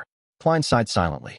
Just as he was about to go out for a stroll and get another revolver and replenish his bullets at the Bravehearts bar, the gas lamps outside the oriel window, which tainted the crimson moon's moonlight, suddenly turned darker and deeper. Klein looked up in surprise and saw that the dark clouds and mist had dispersed, clearly revealing the red moon, which was a little more than a semicircle. Its outline rapidly turned into a full circle, and in just a few seconds, it had turned into a full moon that was as red as blood. It had only been 2 weeks since the last full moon. According to the normal calendar, according to astronomy, there were still about 10 days left until the next full moon. This is the blood moon. Klein's lips moved slightly as he muttered to himself in relief. In this world, the changes to the room were both regular and irregular. Ordinarily, it was exactly the same experience Klein had in his previous life. However, there were always a few times every year when it would suddenly become round and dark red, just like blood. Such a situation that had no logic to it. At times, it happened only once a year, and sometimes 4 or 5 times a year. Neither astronomers nor mystics could explain this phenomenon or come up with a pattern. Therefore, they could only ignore it for the time being as one of the puzzles. They joked that perhaps the goddess was in a bad mood, and that a change in a woman's mood was undoubtedly irregular. Of course, not knowing the reason and not being able to understand the essence of the phenomenon didn't mean that there was no corresponding conclusion. In mysticism, people called this situation the blood moon, believing that it would bring about the rise and eruption of negative emotions, and that it would strengthen the power of the underworld and the spirit world. Even if the dead were summoned, they might still be able to climb out of their graves. This is the second time this year, right? Klein stood by the oriel window, admiring the clear sky and the disc-like full moon which was red and glistening. He felt he was in a relatively good shape. In an apartment in Sherwood Borough, Furs Wall, who had participated in a gathering that night, was unable to make it back home to the two-bedroom apartment in St. George Borough. She sat cross-legged on a sofa in the living room, chewing on a new type of bread which had meat and vegetables in it. She had let down her hair as she thought over the plot of her next novel. Suddenly, she frowned and threw away the food and pen in her hand. The moonlight outside the window grew stronger and redder, and the look on Furs's face became more and more painful. Every full moon, she would hear those ravings that would drive her mad. Bam! She fell off the couch, her body writhing as she struggled. After a while, she pulled out a clump of her hair, but the pain did nothing to ease the explosive sensation in her head or to calm the urge to end her life with a knife. Here it comes again, Furs muttered in pain as her legs were stretched taut from the spasms of pain. She chanted the name of the god she believed in with great difficulty, seeking redemption. Great God of steam and machinery, you are essential, the embodiment of. You are an artisan, a protector. You are the glory of technology, glory. As she repeatedly chanted, Furs's suffering didn't abate, and instead it grew more intense. Bam! She tumbled around violently, toppling the coffee table and sweeping the books on it to the ground. Unable to endure it any further, Furs frantically used her nails to scratch the wooden leg of the coffee table, creating one deep scratch after another along with jarring screeching sounds. Ha! Her fingernails broke. Her hair was growing abnormally long. At that moment, she felt that she would lose control that very night and become a monster. She had already chanted the honorable names of several gods, but she had failed to receive any reprieve. I'm going to die. I'm going to die. As she writhed and rolled about, she suddenly saw a piece of paper with the words in ancient Hermes written on it. It was the mysterious incantation Zhou had found in the history of the Lone Kingdom's aristocracy. Her chanting of it had even attracted an existence suspected to be an evil spirit. Even if it's an evil spirit, as long as you can help me, I'm willing to accept. Such a thought flashed through Furs's turbid mind. She struggled to look over as she used all her strength to whisper, "The fool that doesn't belong to this era. The mysterious ruler above the gray fog. The king of yellow and black who wields good luck. Save me, save me." Chapter 297, The Full Moon's Ravings. Klein had just put on his double-breasted frock coat, picked up his half-top hat, and was walking toward the door when he heard a series of illusory prayers. Who is it? He frowned slightly and listened, but he could only confirm that the supplicant was a woman and that her voice was staccato, as though she were in great pain. Since he had nothing particularly urgent to tend to, the newly advanced magician, Klein, casually tossed his half-top hat onto the coat rack accurately, and he returned to his bedroom. After taking 4 steps counterclockwise, he entered the majestic palace. This time, he didn't see any illusory star expanding or contracting with a deep red glow. Instead, at the end of the ancient, mottled bronze table, by the side of the fool's seat was a clear radiance rippling out. It's a prayer from a non-tarot club member. Is it Zhou or that lady with curly brown hair? Klein speculated as he took his seat. Since he had already emptied his anonymous account, he didn't suspect that someone was trying to steal his wealth. Leaning back, Klein pointed with his left hand, spreading out his spirituality to touch the rippling light. The scene around him suddenly changed. He saw the overturned coffee table, the slanted sofa, books and papers strewn all over the floor, and a woman with brown hair struggling in pain. At the same time, Klein heard her prayers. The fool that doesn't belong to this era. The mysterious ruler above the gray fog. The king of yellow and black who wields good luck. Save me, save me, save me. From the looks of it, she seems to be losing control. Her hair is growing longer at a discernible speed, and her skin is covered with a layer of sinister white light. How could I possibly save her? Klein observed carefully for a few seconds, then mumbled to himself, feeling stumped. It was at this moment that he detected in the woman's anguished pleas a faint, illusory, indistinct raving. Yes, a raving. These ravings were similar to the ones he experienced before rising above the gray fog, but it had no madness or evil to it at all. Furthermore, it didn't contain any obvious malice. It appears that this lady's state of nearly losing control is a result of hearing the ravings. If she stops hearing it, could she be able to calm down and turn for the better? In thought, Klein reached his hand out to the rippling circle of light. Following that, he allowed his spirituality to gush out of his body, establishing a firm and mysterious connection after advancing to magician. His spirituality had become a lot more abundant, and the burden in this aspect had decreased accordingly. Furs felt her head muddling as she felt her thoughts were like boiling water. They were constantly bubbling in a bid to break free of the restraints of her head. Am I dying? I don't want to. I don't want to become a monster. Just as she was woefully thinking this in her mind, the pain flooded over her like a tidal wave. Suddenly, she was wide awake. The pain, the irritation, the madness, and the despair, which she felt so deeply in her bones, seemed to no longer exist, as though it was only an illusion. I managed to endure through it so quickly today? Isn't it longer during a blood moon? Confused, Furs opened her eyes, which she had unconsciously closed. She found an endless grayish-white fog beneath her, and in front of her was an ancient, mottled bronze table. Where's this place? Surprised, she looked around and saw numerous towering stone pillars, as well as a towering palace that was propped up by those stone pillars. Then, at the very end of the long bronze table, she saw a mysterious figure shrouded in thick gray fog who seemed to be overlooking everything from above. What is this place? Who is he? Furs turned wary and questioned inwardly. Then, she remembered what she had just done. Under her extreme pain, she had chanted the mysterious incantation which Zhou had found in the history of the Lone Kingdom's aristocracy. An incantation that was suspected to be directed at some evil god. No, not just evil spirits. He was actually able to temporarily help me get rid of the harmful effects of those terrifying ravings. He even pulled me into this strange world. While Furs suppressed the fear in her heart, she half stood up and bowed. May I know who you are? At that moment, she suddenly recalled the contents of the incantation as she blurted out. You are the Fool. Mr. Fool. You are His Excellency the Fool? Klein smiled, nodded slightly, and said, just call me Mr. Fool. As he spoke, he noticed on the back of the chair in which Furs was sitting on, the symbols and mysterious patterns formed by the shining stars were rapidly changing. In just 1 or 2 seconds, the interior of the room was covered with layers upon layers of doors. Numerous illusory doors of the same kind were formed there. Door? As soon as Klein saw the symbol, he immediately associated it with the mention of Mr. Door in Roselle's diary. During a full moon, the other party would come close to the real world and let out cries for help. Could the Ravings have something to do with Mr. Door? It's the night of the blood moon tonight, an enhanced version of the full moon. This lady corresponds to a door, and the symbol on the back of Ms. Zhou's seat is similar to the Sword of Judgment. Klein nodded indiscernibly. Through this, he confirmed that once a stable connection was established, and that if the other party was a beyonder, the symbol behind the seat would change according to the other party's actual circumstances. They didn't have to necessarily join the tarot club and come to the mysterious space above the gray fog at fixed intervals. At that moment, waves of shock rose up in Furs's heart. The Fool. It's indeed the Fool. That honorable name does point towards a powerful existence. What does he want? Will he want to make a transaction with my soul? It's at least better than losing control from those ravings. I guess I managed to claw my life back. Whatever happens in the future would just be a bonus.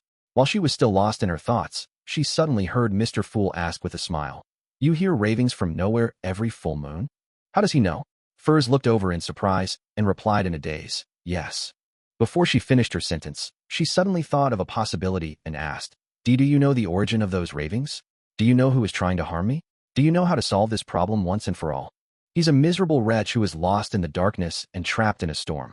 Klein had intended to reply with the words that would shape his image, but when he thought about it, he couldn't be sure that the woman in front of him had indeed heard the words coming from Mr. Door. In order to not make any mistakes and to not embarrass himself in the future, he skipped over the question and said with a vague smile, He might not necessarily want to hurt you. Perhaps he is just asking for your help. Therefore, the ravings weren't malicious, not crazy or evil. Asking for my help? But those ravings pushed me closer and closer to losing control. If you hadn't helped me, I might have become a monster by now, Furs returned incredulously. Klein grinned and said, That's because you're too weak. I'm too weak. Furs was stunned and at a loss. Klein briefly explained, The difference in your life's natural order and his is too great. Perhaps, just by breathing normally, the storm brought about by him can rip you to pieces. Perhaps, just a glance from him will cause you to die on the spot. Of course, if he purposely controls his own strength, it's not that he can't communicate normally with you. However, his voice might need to pass through layers of obstructions in order to reach your ears. Deliberate control typically implies a failure to call for help. That's if we assume that he's calling for help. The difference in our life's natural order is too great. I would die from just one glance from him. Furs was stunned from what she heard. After quite some time, she forced a smile and said, This reminds me of a saying. You may not look directly at God. Klein smiled at her without giving a positive answer. Could it be that those terrifying ravings really come from an existence who's nearly a god? Mr. Fool can help me eliminate that person's influence, and all this time, he's been talking about it in a rather bland tone. Does this mean that he and that existence's life's natural order are at the same level? The more she thought about it, the more shocked she became. Even her body couldn't stop trembling. Klein waited a few seconds, then asked, "How long does it last every full moon?" 3 to 5 minutes. If it's the night of the blood moon, it will exceed 7 minutes. Furs gathered her thoughts and answered honestly. The more Klein listened, the more he felt that the Ravings owner belonged to Mr. Dorr. He temporarily put the matter down and smiled. "You can return in a few minutes. There is only one way to solve your problem, and that is to raise your life's natural order." Furs hesitated for a moment before saying, "Whenever I encounter the full moon, can I recite your name? I will be your devout believer." "No, there's no need." Klein smiled and shook his head. "But I don't mind helping you along the way.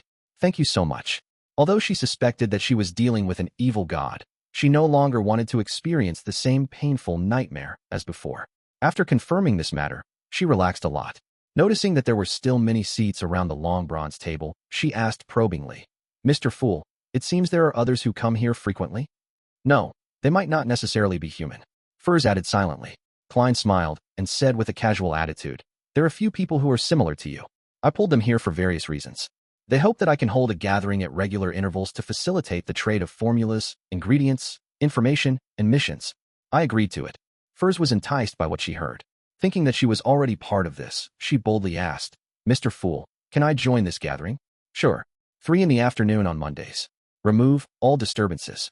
Klein smiled and pointed at the cards that suddenly appeared on the surface of the long bronze table. "They've decided to use the names of the tarot cards as their code names. You can pick one of these, but these already belong to someone and you cannot choose from." Furs nodded her head, shuffling the cards and cutting them with great interest while mumbling, "Let fate arrange my title." Soon, she pulled out a card and looked at it. The Magician. Chapter 298, Together Again. Furs's eyelashes fluttered a few times before she slowly opened her eyes, only to find herself lying on the floor of her living room. Through the window, she saw that the bright moon was hanging high in the sky like a crimson disk. The normally thin and blurry chiffon seemed to turn into rich bloody light. "I'm not dead. I didn't lose control. It wasn't a dream just now. I really was saved by a mysterious and powerful Mr. Fool." When Furs sat up and examined herself, she saw that there was nothing unusual about the rest of her body except that her hair had grown longer and denser. "But my life is completely different from before. I don't know if this is good or bad." Silently mumbling to herself, Furs sat on the ground hugging her knees whilst lost in thought. Her mind would sometimes wander off, and at times, she would be anxious, sad, or confused. Above the gray fog, Klein looked at the chair which had the symbol of a layered door on its back. He muttered to himself and thought, "I wonder what kind of information is contained in those ravings. When she's at sequence 7 or sequence 6, she should be able to resist the negative effects and hear the content of the ravings. If she hasn't grasped the acting method, I can let Miss Justice and the others help me teach her. I have sworn under a holy artifact to the goddess that I wouldn't mention anything related to the acting method to people who aren't aware of it. When I advance to sequence 5 and become a Nimblewright master, perhaps I can use a corresponding ritual and the uniqueness of this mysterious space to remotely control her and directly see what she sees and hear what she hears. That way, I can determine if it's Mr. Dorr. This gentleman who has witnessed the history of the 4th epoch might be even older than Mr. Isaac, who had lived multiple lives. I wonder what sequence his strength and level are equivalent to. 2, or even 1. After some consideration, he felt that his spirituality was becoming unstable, so he hurriedly descended into the gray fog and returned to the real world. This was a common occurrence after a recent advancement. Therefore, Klein gave up on going out, and he patiently entered cogitation at home, retracting and releasing his spirituality. In the wee hours of the morning, Furs took the earliest steam metro back to St. George Borough before taking a public carriage to the 2-bedroom apartment where she lived with Zio. When she opened the door, she was surprised to find Zio, who usually slept late, toasting some bread. "The sudden appearance of last night's blood moon gave me insomnia, so I woke up very early." "Furs, are you all right? Did those strange ravings get stronger?" Zio asked, looking up with concern. Furs's vision suddenly blurred. She turned her head to the side, forced a smile, and said with her usual confrontational tone, "What happened to your brain? Didn't I say it before? The ravings will definitely become stronger during the blood moon. But it doesn't affect me at all." "Yeah, it doesn't affect me at all. Look at me. Look at how energetic I am right now. Hey, toast a piece of bread for me too. I thought you didn't like eating it this way." Zio tidied her short, blonde hair and mumbled softly. After taking his first step at revenge and attaining an advancement, Klein slept through the night. He leisurely went out to buy Fanapotter noodles for breakfast, along with a desi pie and a cup of sweet iced tea. After enjoying the delicacies and satisfaction, he put down his fork and knife and picked up the newspaper. He was in a very relaxed mood as he began to read. A quick scan revealed that the headlines of the Tussock Times read, "Night of the Bloody Moon, the Killer Demon Strikes Again." Again? Klein quickly flipped through the front pages of the other newspapers and saw many similar titles. The 11th True Case. The police are helpless. The cold-blooded killing demon has once again made a clear mockery of the police. The atmosphere of panic is spreading through Backland. The Nighthawks and the mandated punishers must all be having headaches, right? Klein sighed in his heart. To be honest, he had the urge to catch the killer. Back on Earth, when he was weak, he would often daydream about being a person to uphold justice and punish evil. But now, as a Sequence 7 Beyonder, Klein felt sorry for his past dreams due to his choice of not being a superhero. Sigh, what a pity. This case has already received a high level of attention. If I were to join in, wouldn't that mean that I'm waiting for my identity to be exposed? I still have to be rational. Furthermore, according to the Sun, the culprit is highly likely to be advancing from Sequence 6 to Sequence 5. Although I won't be afraid of him, I might not be able to catch him even with the new spells and spell-like abilities I gained. It's quite risky. After thinking about it, Klein still chose to follow his deepest beliefs and remain an ordinary citizen. He believed that with the strength of the few churches, if the killer were to continue committing crimes, there was a high chance of them getting caught. After flipping through the news, Klein glanced at the Backlund Morning Post and found that the advertisement for the Ernst firm's purchase of goods had appeared again on the 5th page. There's going to be a gathering tomorrow night at 8 o'clock. I can sell the spring of the elves' marrow crystals to the apothecary then, Klein muttered as he memorized the first 4 digits of the price listed. Half an hour later, he finished reading the thick newspaper in front of him and started to seriously consider his future plans.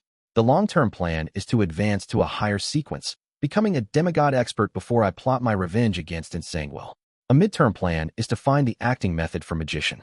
I'll slowly summarize the corresponding mantras to observe, so as to digest the potion bit by bit. During this process, I'll start my search for the characteristic of a human skin shadow, hair from a deep-sea naga, thousand-faced hunter's blood, and mutated pituitary gland, as well as the means to remove an evil god's corruption from an object. The Beyonder ingredients of Sequence 6 each cost around £1,500. It's very expensive. In addition, I need to obtain a mystical item that's focused on attacking or controlling. Although a magician is very powerful, most of the Beyonder powers are used for life preservation and escaping. In a corresponding environment, the strongest attack is that of a custom revolver. The only boon is how it takes others by surprise, and it also lacks the means to control an enemy. Short-term plan. I'll be cutting up some paper figurines and make preparations for my powers. I'll visit the circus in the afternoon as a way to relax and for entertainment. I can try to gain inspiration for the acting by observing ordinary magicians. Yes, I saw in the newspapers that there are a few permanent circuses in Backlund. After finalizing his thoughts, Klein immediately tidied up his plates, cleaned his knife and fork, and devoted himself into being busy making preparations. When it was almost noon, he put down the scissors and looked at the 3 crude paper figurines in front of him. He sighed and muttered to himself, "This is probably the first time in my life that I've done manual work so seriously. Fortunately, it's just to cut out some paper figurines and not flowers or embroidery. It's fine as long as it's shaped like a person." Sigh. If it wasn't for the fact that my hands have become dexterous, I might have failed today. Klein had just used an additional paper figurine to test his capabilities and confirmed that everything was fine. He folded the paper figurines and hid it in a stack of notes. Klein put them away into his pocket. Just as he was about to go out and enjoy a meal at a slightly better restaurant before heading to the nearest circus to watch the performance, the doorbell suddenly rang, and the pleasant, jingling sound echoed in the air. A job? The advertisement I posted should be almost done with its listing period. Wearing a starched shirt and a thin warm sweater, Klein came to the door and grabbed the handle. At the same time, the image of the visitor appeared in his mind. It was a man in his 40s. He was rather fat, and he appeared to have difficulty even standing. His eyes were tiny from the copious amounts of flesh on his face. His skin was rough, but very white. He had a gentleman's cane in his hand, and a very tall and large hat on his head. Even though Backlund was cold in October, the man's forehead was dripping with sweat. Beside him were 2 attendants in bright red coats, supporting him from both sides. "I don't know him," Klein mumbled, and before his spiritual perception could respond, he opened the door. "Good afternoon. The weather is truly scorching hot." The fat middle-aged man took out a handkerchief and wiped the sweat off his forehead. As he spoke, a cold wind blew, causing the 2 attendants beside him to shiver. "Good afternoon. Is there anything I can help you with?" Klein asked politely. "You are Detective Sherlock Moriarty? I have something that I want to entrust you with." The middle-aged man forced a smile and said, I forgot to introduce myself. I'm Rogo Colomon, a jewelry businessman. Please, come on in. Klein smiled and made way. Rogo Colomon stepped in with heavy footsteps and sat down on the sofa, causing the old furniture to emit a resistant groan. What is it exactly? Klein took out a copper penny and deftly rolled it around his fingertips. Rogo sighed and said, I wish for you to protect my son until tomorrow afternoon. He has offended some lunatics. Until tomorrow afternoon? Have you found a solution? Why not call the police? Klein asked unhurriedly. Rogo remained silent for 2 seconds before saying, Adel got into some bad company and was led to do bad things by them. Oh, it's nothing too serious, but ones that can land him in prison. Unless it's necessary, I don't want to call the police. He recently had a falling out with those bad friends of his. As a result, he suddenly broke down and kept yelling that those people wanted to kill him. I was very worried, so I hired 6 senior bodyguards from a security company to keep watch outside. Then, I hired another 4 private detectives to take shifts watching over Adel, even if he's sleeping. But one of the detectives suddenly had an accident at home and will only be able to return tomorrow afternoon. Therefore, I can only hire another detective at the last minute. I'm sorry, I can only hire you for 1 day. Yes, the reward is £10, and if you were to encounter danger, I'd add more. You'll definitely be satisfied. Is that so? £10 for a day. That's equivalent to a week's salary of Mr. Sammer from next door? Klein was able to tell from the color of the other's emotions that he wasn't lying. During the brief silence in the living room, he kept flipping the copper penny between his fingers, and with a thud, it fell into his palm. Klein glanced at it, bent his fingers and smiled. Deal. Chapter 299, Snapping Fingers. West Borough, grim Garden Street. Klein, with quite a stubble around his mouth, wore a pair of gold-rimmed glasses while carrying a top hat and a black cane. He followed Rogo Colomon into a spacious and bright living room. There was a huge crystal chandelier hanging from the ceiling. The walls, corners, and tables were decorated with all kinds of golden carvings and ornaments. The entire area looked gorgeous, exquisite, and luxurious.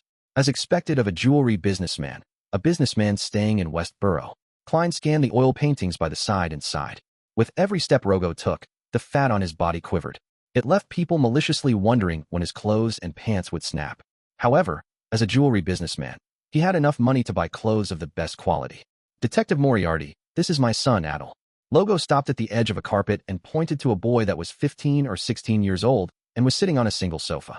As all the fireplaces in the house were lit, and there were metallic pipes to conduct the heat around, the living room was rather warm. It even made Klein feel like taking off his clothes until he only had a shirt and a pair of trousers left.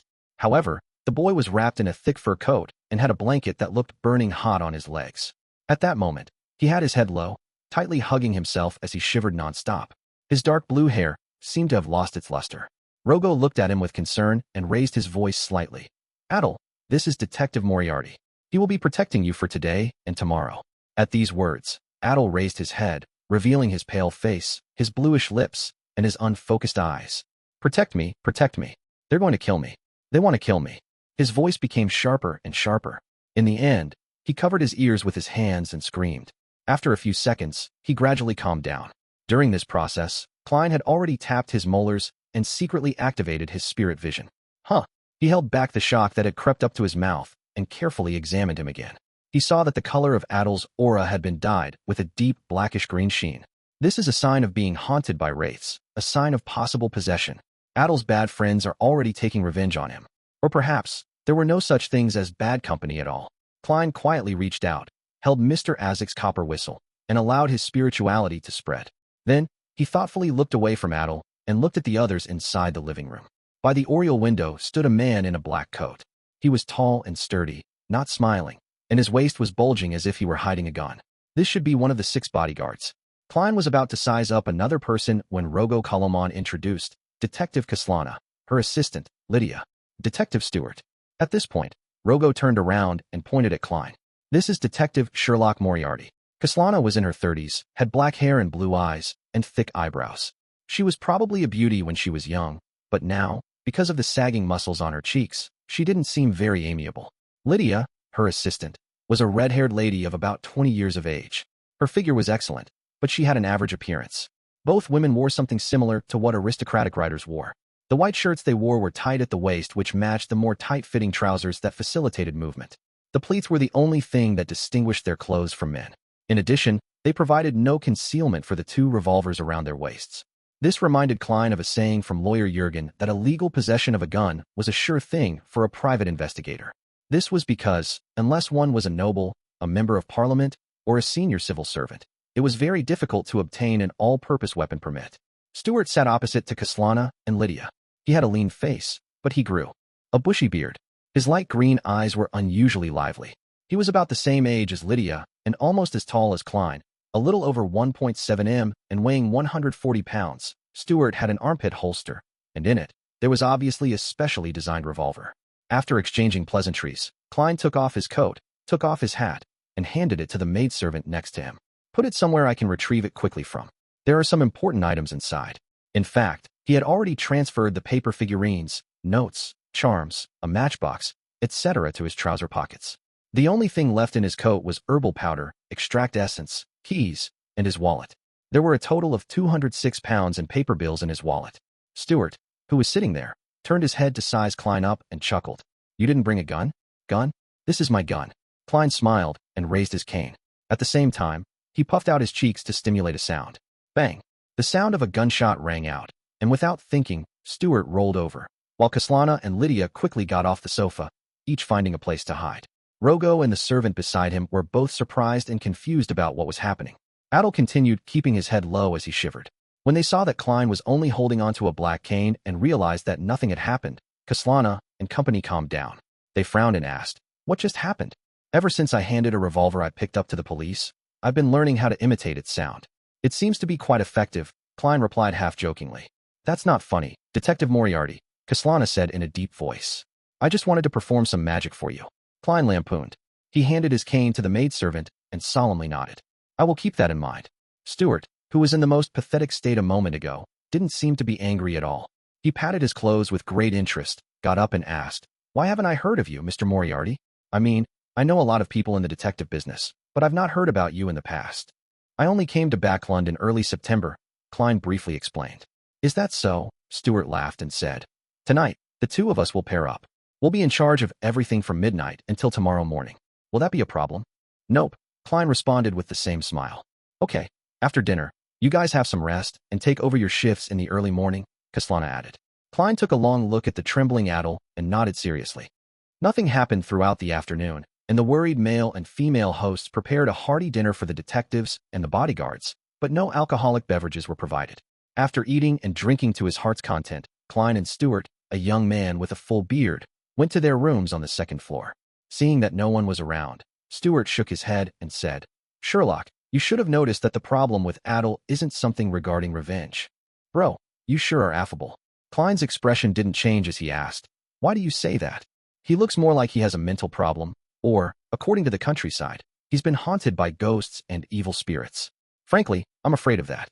Stuart sighed. "Mr. Kalaman should take him to a psychiatrist, and if that doesn't work, get the priest from the Lord of Storms to sprinkle some holy water and perform a ritual." "You can suggest it to him," Klein said objectively. "If Adel doesn't get better, I'll consider it in about a couple of days." Stuart glanced sideways at Klein. Klein laughed and replied, "That's up to you. My mission will be over tomorrow." At that moment, the two of them had arrived at their destination and entered their respective rooms. 1 in the morning, inside Adel's bedroom, Klein sat in a rocking chair, holding onto Isaac's copper whistle quietly, watching his ward. Stuart sipped his coffee at his desk. The two of them didn't speak, afraid that they would wake the sleeping Adel. As time passed, a cold chill swept through the room. Adel sat up and opened his eyes. "What's wrong?" Stuart asked somewhat nervously. "To the washroom," Adel replied in a soft, dreamy voice. His face seemed paler, and his lips were turning purple. Stuart was about to speak when he saw Sherlock Moriarty stand up and nod at him. "I'll follow him." "All right." Stuart let out a sigh of relief.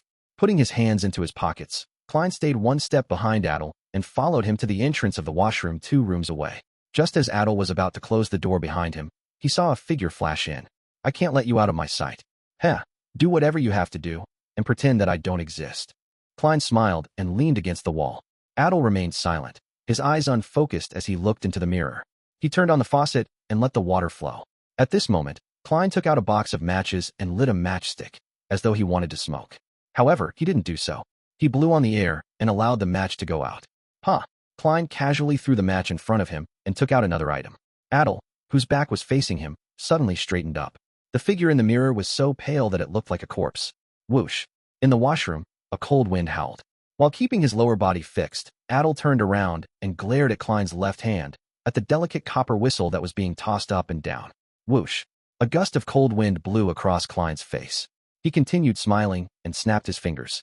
With a loud bang, a flame rose from the ground, igniting an invisible figure. The figure struggled for a few moments before completely dispersing. The flames extinguished as a result. Klein put away Azek's copper whistle and looked calmly at Adel, whose eyes were beginning to focus. Adel appeared to have finally awoken from a long nightmare. He saw a young man standing a few steps away. The man was wearing a white shirt, dark trousers, and a pair of gold-rimmed glasses. He was leaning against the wall with a smile on his face. Then, he heard a gentle voice. "What happened to you?" Chapter 300 Spirit Dance. What exactly happened? Adel muttered this question softly and realized that he couldn't remember what he had done the past few days. He looked around dreamily, frightened, panicked, and confused. "Who are you? Where is this place?" "This is your washroom. Don't you recognize it? I'm a private detective in charge of protecting you." Klein looked at the teenage boy who hadn't figured out the situation around him and chuckled in response. "My house. Detective to protect me. What exactly happened?" Adel looked around in astonishment and murmured to himself. Suddenly, he stopped, his already pale face filled with unconcealable fear. "And maybe there really are ghosts in this world. There really are ghosts." His voice was shaky, but Klein could hear two completely different feelings from his voice: fear and excitement. And these were perfectly depicted by the color of his emotions. Excited? Did this boy end up provoking a wraith because of his thirst for excitement? It's true that the young are bold and unafraid of death. Klein made a preliminary guess, but he asked in confusion, "Ghosts?" After becoming a magician, his spirit vision had been slightly enhanced, but not by much. He was still unable to see the astral projection surface deep in the ether body and, as such, unable to judge whether the target was a beyonder or not. Adel's pale face suddenly flushed red. "Yes, ghosts." He flailed his arms and added, "There exists a wider world beyond our senses. I'm serious. Death is not the end of everything." This line, "He's indeed an adolescent. However, I think I've seen similar words somewhere." Klein smiled and said, "I believe in another saying. In the face of time that is even more ancient than ancientness, even death itself will disappear." Without waiting for Adel to say anything, he took out his gold pocket watch, opened it, and said, "So, how did you get yourself into the state you were in before? You were like a patient with a nervous breakdown." Adel turned his head and thought for a few seconds. Then he said, "I joined a society. It's not an ordinary society. We all believe that death is not the end. We can use mysticism to even sense death directly and understand that everything can be reversed. Yes, we believe that the dead can be resurrected." Klein, who had just climbed out of his grave more than a month ago, chuckled dryly. "You and the others were trying to revive the dead? Death is not the end. A world beyond the senses. Everything can be reversed. Mystic sensing. Aren't these the teachings of the numinous episcopate? These were all created to revive death." He muttered to himself silently in enlightenment. "Yes." Adel nodded, his eyes bright, but completely unable to hide his fear. "Where did you get your corpses?" Klein pressed. "We will secretly dig up graves, those that haven't been buried for long, or buy them from the hospital," Adel said as he recalled. "It's indeed a crime that can get you thrown into jail. It's no wonder that Rogo Koloman doesn't want the police involved. You sure are bold to get your thrills." Klein maintained his genial smile and asked, "And did you succeed?" "Not yet. The way they looked at me during the last gathering was like they were looking at a corpse, as if they were wondering where to place their corresponding mystics. And then we danced a spirit dance and communicated with the world beyond with our senses, and then, I lost all my memories since then." Adel's body began to tremble uncontrollably. "Spirit dance? It really is the numinous episcopate. This fellow became a test subject for his companions?" Klein frowned and asked, "Your memory is disconnected from that point until now." According to the internal records of the Nighthawks, spirit dances originated from the ancient sacrificial dances that were popular in the southern continent. It was the ritual method that death loved. A spirit dance was to use the beat, rhythm, and movements to harmonize one's spirituality so that it could interact with the natural environment, so as to establish an interaction with the target of the prayer. Then, combined with a simple altar arrangement and corresponding honorific name, it can achieve the effects of a more complex ritualistic magic. "Yes," Adel softly replied before he suddenly raised his head. "What day is it today? What time is it now?" "Friday morning, 1:12 a.m. Klein answered based on his memory. Adel subconsciously took a deep breath and said, "I've missed the newest gathering. They conduct a resurrection ritual outside Grim Cemetery every Friday at 3 in the morning. Grim Cemetery got its name because it wasn't far from Grimgarden Street. You still wish to go? Have you forgotten what had happened to you? Oh, you don't actually remember, but you should ask your father, your mother, and servants, Klein reminded the young man in front of him. And I might not be able to help you any further, he added silently in his heart. After this incident, he discovered another weakness of a magician, which was the lack of an ability to deal with wraiths and shadow-related creatures. Only the control of fire barely counted. But after those creatures possessed a human body, exorcism and purification became a problem, unless he wanted to kill both the ghost and the human. Of course, Klein wasn't completely helpless in this aspect. He could conduct ritualistic magic to do similar things, but that would be very troublesome. It would easily expose his identity and was unsuited for actual combat. After some thought, he had finally chosen to use Azek's copper whistle to lure the wraith out. Then, he controlled the flames to complete the purification. However, the level of damage wasn't high. If he were to encounter a slightly more powerful wraith, it was possible that he was unable to take care of it. I still lack items or charms that deal with undead creatures. If only I had the sealed artifact 3-0782, Mutated Sun, Sacred Emblem. Klein's thoughts were momentarily distracted. Adel suddenly remembered his missing memories, and his face turned pale again. He answered with a trembling voice, "No, I don't want to go. I never want to go again." "Very good." Klein smiled in support. Adel looked at his face, which didn't contain the slightest bit of fear, and subconsciously asked, "Aren't you afraid after I've said so much?" Klein stopped leaning against the wall and slowly straightened his body. He replied in a relaxed tone. For a detective, they would rather not believe something unless there's concrete evidence. He opened the door and walked out, wondering if he should make contact with the numinous episcopate. After all, this might involve the mystery of Mr. Azek's life. Adel looked at the private detectives back in a daze. It took him quite some time to realize that there was no one in the washroom other than himself. Furthermore, the moonlight outside was so gloomy that it left long shadows, making it seem as though something invisible was lurking and watching. He shivered and hurriedly shouted, "Wait for me." As he spoke, Adel quickened his pace, rushed out of the washroom, and followed closely behind Klein. He knows fear and is apprehensive. That means he's still redeemable. Klein mumbled before inserting his hands into his pockets. When he returned to his bedroom, Stuart didn't notice that Adel had already turned for the better. He still wore a serious expression from the ghost story he imagined himself, so he didn't dare to walk around recklessly. After Adel fell asleep again, Klein took out a copper penny and let it move between his fingers. When it was close to 2:50 a.m., he threw up the coin and caught it firmly before standing up and whispered to Stuart, "I'll be heading to the balcony to smoke a cigarette." "Be quick," Stuart urged with somewhat taut nerves. Klein put on his long gown and walked slowly out the door to the balcony at the end of the corridor. Then, he hid in the shadows. Then, he pulled out a rather crudely cut paper figurine. "Pa!" Klein violently shook his wrist, causing the paper to make a crisp sound. The paper quickly expanded and turned into a human. The person was about the same height as Klein, a wax statue intrinsically carved with the same exact facial features. This was one of the uses of paper figurine substitutes. Soon, Klein focused his mind, clenched his right fist, and lightly tapped his body. Without a sound, the figurine seemed to come alive. It even had a cigarette with a glowing red head in its mouth as the fragrance of tobacco wafted out. By delegating this figurine, this illusion can last half an hour. I'm really a magician.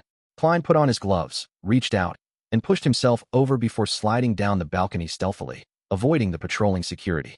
Outside Grimm Cemetery, in a secluded forest, Klein stood among the treetops as he looked at the relatively open and flat area not too far away. Around him were evergreen leaves and brown branches, but their surfaces were stained with gray dust. From what Klein could see, there were about 8 young men and women wearing long black robes dancing and twitching around a corpse. The dance was full of rhythm, as though it had some sort of mysterious flavor to it. The girl shook her long hair, and the boy extended his hand while kneeling. This scene had a subtle connection to their surroundings. It was the rhythm of nature. After they danced for 3 to 4 minutes, everything within a 10-meter radius was affected by a wild and confusing atmosphere. The atmosphere gradually turned sinister, and there was a hint of divinity mixed in it. It really is a spirit dance, ritualistic magic that even normal people can participate in. Klein cast his gaze away and looked at the man in black robes who was chanting an incantation beside the corpse. Earlier, he was the one who was instructing those young boys and girls on how to perform the spirit dance. He should be a member of the numinous episcopate, with a high probability of being a beyonder. Klein nodded indiscernibly, intending to watch the resurrection ritual. At this point, the dance reached its climax. The adult man in black lifted his head and took off his wig, revealing the strange tattoos engraved on his bald head. He raised his hands and shouted, "Death, honorable death, is about to return." After he finished shouting, the dancing stopped. The 7 to 8 youths stood on either side. They appeared to be in a daze, filled with anticipation, excitement, and fear. Next, the man bent down and opened the iron cage at his feet, taking out a black object. Klein looked over and saw that it was a blue-eyed black cat. This works too? He was obviously stunned for a moment. Suddenly, he thought of the various folklore related to a black cat. For example, if a black cat which symbolized the evil emissary of hell jumped over a corpse, the corpse would be awakened. This was the first time Klein was seeing someone use a similar method in a ritual. The man stepped forward while restraining the black cat from struggling before throwing it at the corpse. Meow. All the black cat's hairs stood on end as it hissed and leaped over the corpse. At that moment, Klein felt like he could understand cat language. He believed that the cat must have said one word. Fuck.